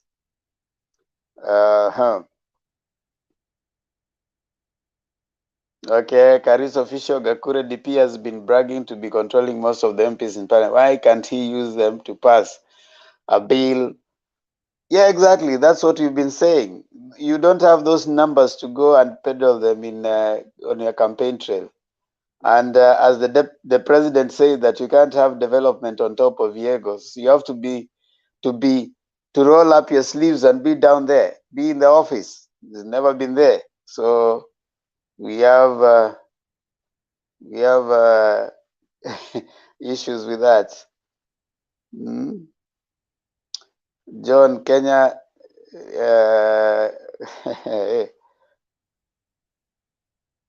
so when you come to write, come with some decorum. Usiandike vitu ambavyo hazileti shangwe. You don't need that. You don't need that. Wacha hasira. Mmetoka kwa hasira nation mkaingia matusi nation, eh? Mkaingia matusi nation. Msiwe na hasira sana. Don't hate each other. Love each other. Ukikuja kupost, just post your thoughts. Post your thoughts. We will read your thoughts. So that you can educate other Kenyans so that we can appreciate what you have to tell us. So now, finally, we want to close, and I want to bring in Romanus. Wacha nipatie Selina kwanza dakika 5, alafu Romanus dakika 5. Tufunge station. Selina dakika 5. Hiyo dakika 5 ni mingi. Aya, sema. Aya, funga. Useme ya mwisho.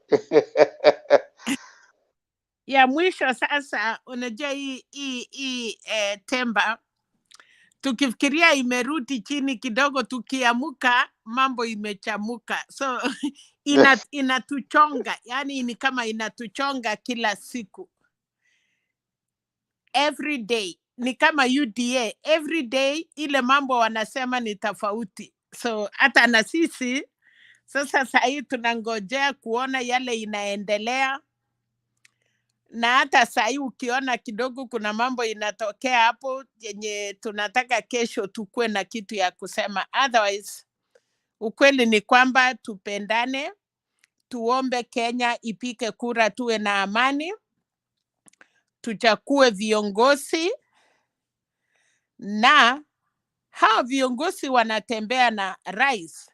Usimwambia deputy president the truth kama hajakuwa rais ya Kenya. Siku gani watu wanakuwa na yeye wataweza kumwelezea ukweli? Lakini Temba wanasema nikiona marafiki zako ndiye nitakujua vile ulivyo. Saa ile unatafuta msichana, unataka kujua marafiki zake wale wanatembea pamoja naye, ndiye unajua vile alivyo. Ama kama msichana ukitafuta mume, utajua mtu karakta yake na marafiki zake. Kwa hivyo UDA, hakuna mtu kwa UDA hata moja amesimama akataka kurekebisha wenzake. Ile nyimbo ya UDA waliambiana tutusi Raila ndio tupate kura. Hivyo ndio ilikuwa zamani kwa Central, but not today. Walikuwa nasema hivyo kwa sababu watoto yao walikuwa kwa ballot. Ya sasa ni very different. Hawana wao. So ile ubaya imeisha. Sasa tunge advise, na deputy anajaribu akiwa western language ni tofauti. Mahali anaona kuna 50-50 watu ya baba inakuwa soften. Wakipita Baringo wateremke waingie Central, hapo ndiye mahali matusi iko na uniform na kununua watu. Wanasikia uchungu Temba, kwa sababu labda rali moja ya Central inatumika pesa mingi sana kununua watu, kupatia uniform ndio wapike barabara. Ile mama anaitwa Ngereshi, nataka kumweka eko, alipatilisha watu bila kufalisha uniform. Watu wanamuimba, unasikia sauti ile inatoka kirao inatingisa inchi. Penat. No, Temba. Hii mkutano hii ya UDA, uchaisikia sauti ile watu wakisema UDA, unasikia kama ile Baringo ilikuwa. Unaona kama hii ardhi inatetemeka. Those are the real voters.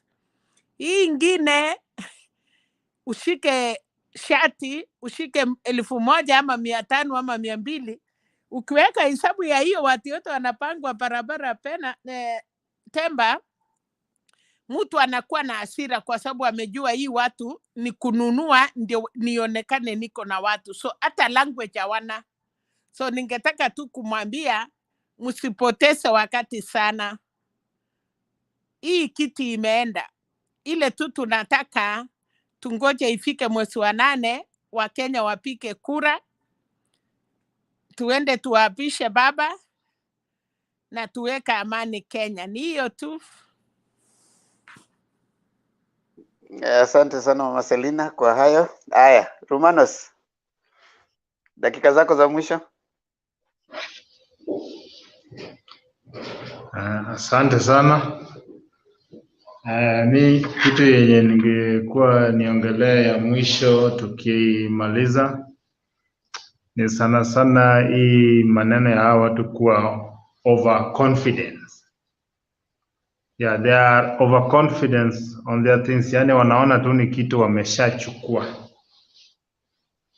Walianza kuongea hata juu ya uhuru, ile mbino ulianguka nayo na Moi, kama Moi alikuwa na kuweka mbele, ndio sahi pia umenini, and the same thing will repeat itself. And they don't know something. By that time Moi alikuwa analeta uhuru, Uhuru hakuwa anajua kitu. Uhuru hakuwa anajua siasa, which means by that time he was being trained and he was being given a seat. But right now Raila ni mtu amekuwa kwa siasa.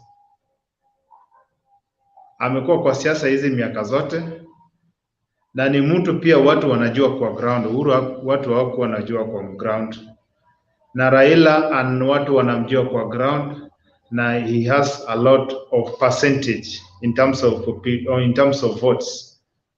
So hiyo overconfidence yao, kama wanadhani vile Uhuru alisapotiwa na Moi, si confidence, wanataka kututanganya, wana panic, lakini wanataka kusema hivyo ndio wa Kenya. Unajua watu wanatumia uongo. See, they are not confident, they are panicking, lakini wanataka kutuweka uoga. Yes. Inaitwa empty threat. Wanatupea zile threats zenye hazina uzito. Hiyo ndio kitu wanatumia. Hata ukisikia wanasema ati wako na wabunge wengi. Wako na wabunge wengi. Ukionanga wall ya Ruto, ulikuwa unaona kila siku Karen, I met 150, I met 180. 180 is almost half the parliament. Almost. You have gone above half. And kiti ikikuja kwa parliament, hao watu wako hawezi fanya mpaka ikiti pite. Unaangushwa, kila kitu ikienda against it wins. So those are just empty threats. And if they think like that, is what will happen. I think they have to go back to the drawing board. Because if they think what happened to Uhuru in 2002, it will repeat itself this time around. I think they should go to the drawing board, and they should have that overconfidence back to their mind that it will never work. So that overconfidence that people have, they should have advisors to advise them on the ways to do politics, and Kenya will move forward. In terms of empty threats, what happened to Uhuru ni baba mwenyewe alienda kutoa watu. Kwa hivyo what happened to Uhuru was Raila kutoa kina Kalonzo na kutoa kina Saitoti akawapeleka kwa Kibaki. So hatuwezi ambiwa what happened to Uhuru, na mwenye alikuwa anafanya Uhuru kuanguka ni baba. The strategies ile baba alitumia kuangusha Uhuru, ukiwa wewe ndiye mwenye kupanga, nani atakupangia? So I don't think hiyo vitu anasema ina make sense. Raila mwenyewe alitoa watu kwa KANU. Aliingia KANU na akawatoa. So mwenye unamwambia ati what happened to Uhuru ni mwenye alikuwa napanga kuangusha Uhuru. So hapo pia haina kitu. Let's go back there. Nani alifanya hiyo KANU ianguke? Ni Raila. And now this is the same Raila tunampigia kura, mwenye alijua jinsi ya kufanya mpaka watu wakamfuata. Pole kwa kukukata, lakini nilitaka tu I'm so sorry. Nilitaka tu kukwambia hiyo ya Uhuru ni mwenyewe ndiye alipanga hiyo. It's like mtoto ni yako na mtu anakuja anakuambia Temba, unajua hiyo mtoto yako na wewe ndiye mwenye mtoto. Jirani atajua mtoto yako ama wewe mwenyewe unajua, ama wewe mwenyewe mtu akwambie wewe Temba ni kama unafanana Temba na ni wewe. Hizo vitu Hii siasa hii, watu wadogo hii lazima wajue siasa. Pole pole, nimekukata. Tungetaka kumaliza, but umelete kitu yenye si kutaka ni nyamaze. Na muambie baba mwenyewe ndio mwenye kutoa watu kwa KANU. Walikuwa Elgon, uko Elgon. Na kuna kitu moja, Moi aliwaambia Saitoti, wewe ni rafiki yangu na siwezi kukuandia over Kenya. You are not qualified to be the president of Kenya. So Uhuru pia akisema Ruto ni rafiki yake, lakini uongozi ya Kenya hawezi kumpatia. Vile Moi aliona Saitoti was the vice president, lakini angeweza kumwandia over inji kwa sababu alijua hawezi. So Uhuru naye ameona deputy wake hawezi kumtrust na Kenya, na ndio akaenda kwa baba. So hii vitu imeifanyika, watu tu ni wanasahau kukumbuka. Yes. Asante sana. Hiyo ndio kitu huwa inanisumbua na hawa, ile threat yenye aziko, na mimi sioni ubaya Uhuru chenye anafanya, kwa sababu it is something which have happened in many African countries, even outside. I think a country in West Africa, I think it is Nigeria, whereby the incumbent president yani mtu mwenye alishakuwa president akaretire, sasa the opposition leader was very much popular to the ground, but ni ile traits alikuwa nazo, au president mwenye ametoka na ile alitoka kitambo aliona ni kama huyu atapeleka nchi mahali pabaya, wakachip in, wakakuja wakasema no, this person cannot lead the country, and they won it, and that opposition leader didn't win that seat. So ukiona president anakuja anasema ati his deputy is not fit for that seat, ni kitu ameona, kwa sababu amekuwa na yeye, na ile pia maono ya watu pia amesikia. So the president is very right. Na ukiona president amekuja au hivyo, kuna kitu ameona huyo anaweza peleka nchi mahali pabaya, na ile maono ya watu pia amepata kwa ground, kulingana na vile DP anafanya kazi na zile vitu alipewa kufanya, vile amefanya kazi na hizo organs hajafanya vizuri. So I see president is very right. Now, and I don't think these people, the way they are overconfident with this empty threats at 2002 will repeat itself. Hiyo nakwambia hakuna.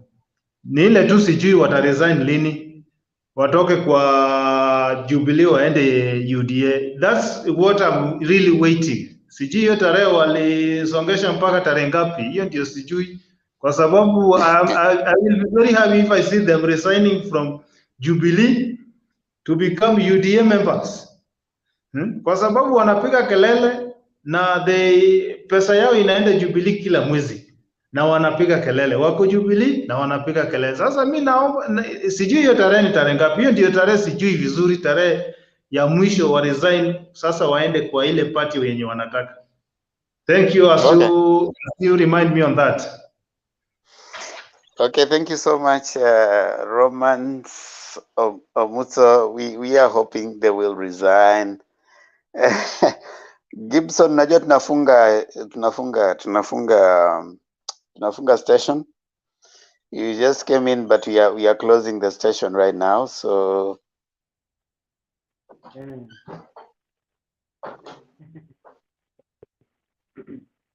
I can't hear you. How are you? We can't hear you. Your audio is very poor. Tunafunga station. So is it okay you join us? Can you hear me now? Yes, I can hear you, but tunafunga show. I can give you 2 minutes. Okay. No, I just want to introduce myself. I'm a great follower of this program. Normally, I tune in, especially during morning hours. My name is Gibson. I'm currently in China. So, like, for example, I know it's now morning hours around here. So normally I tune in and just to listen how people are thinking about how politics is developing in our country. So hopefully, probably in the next day.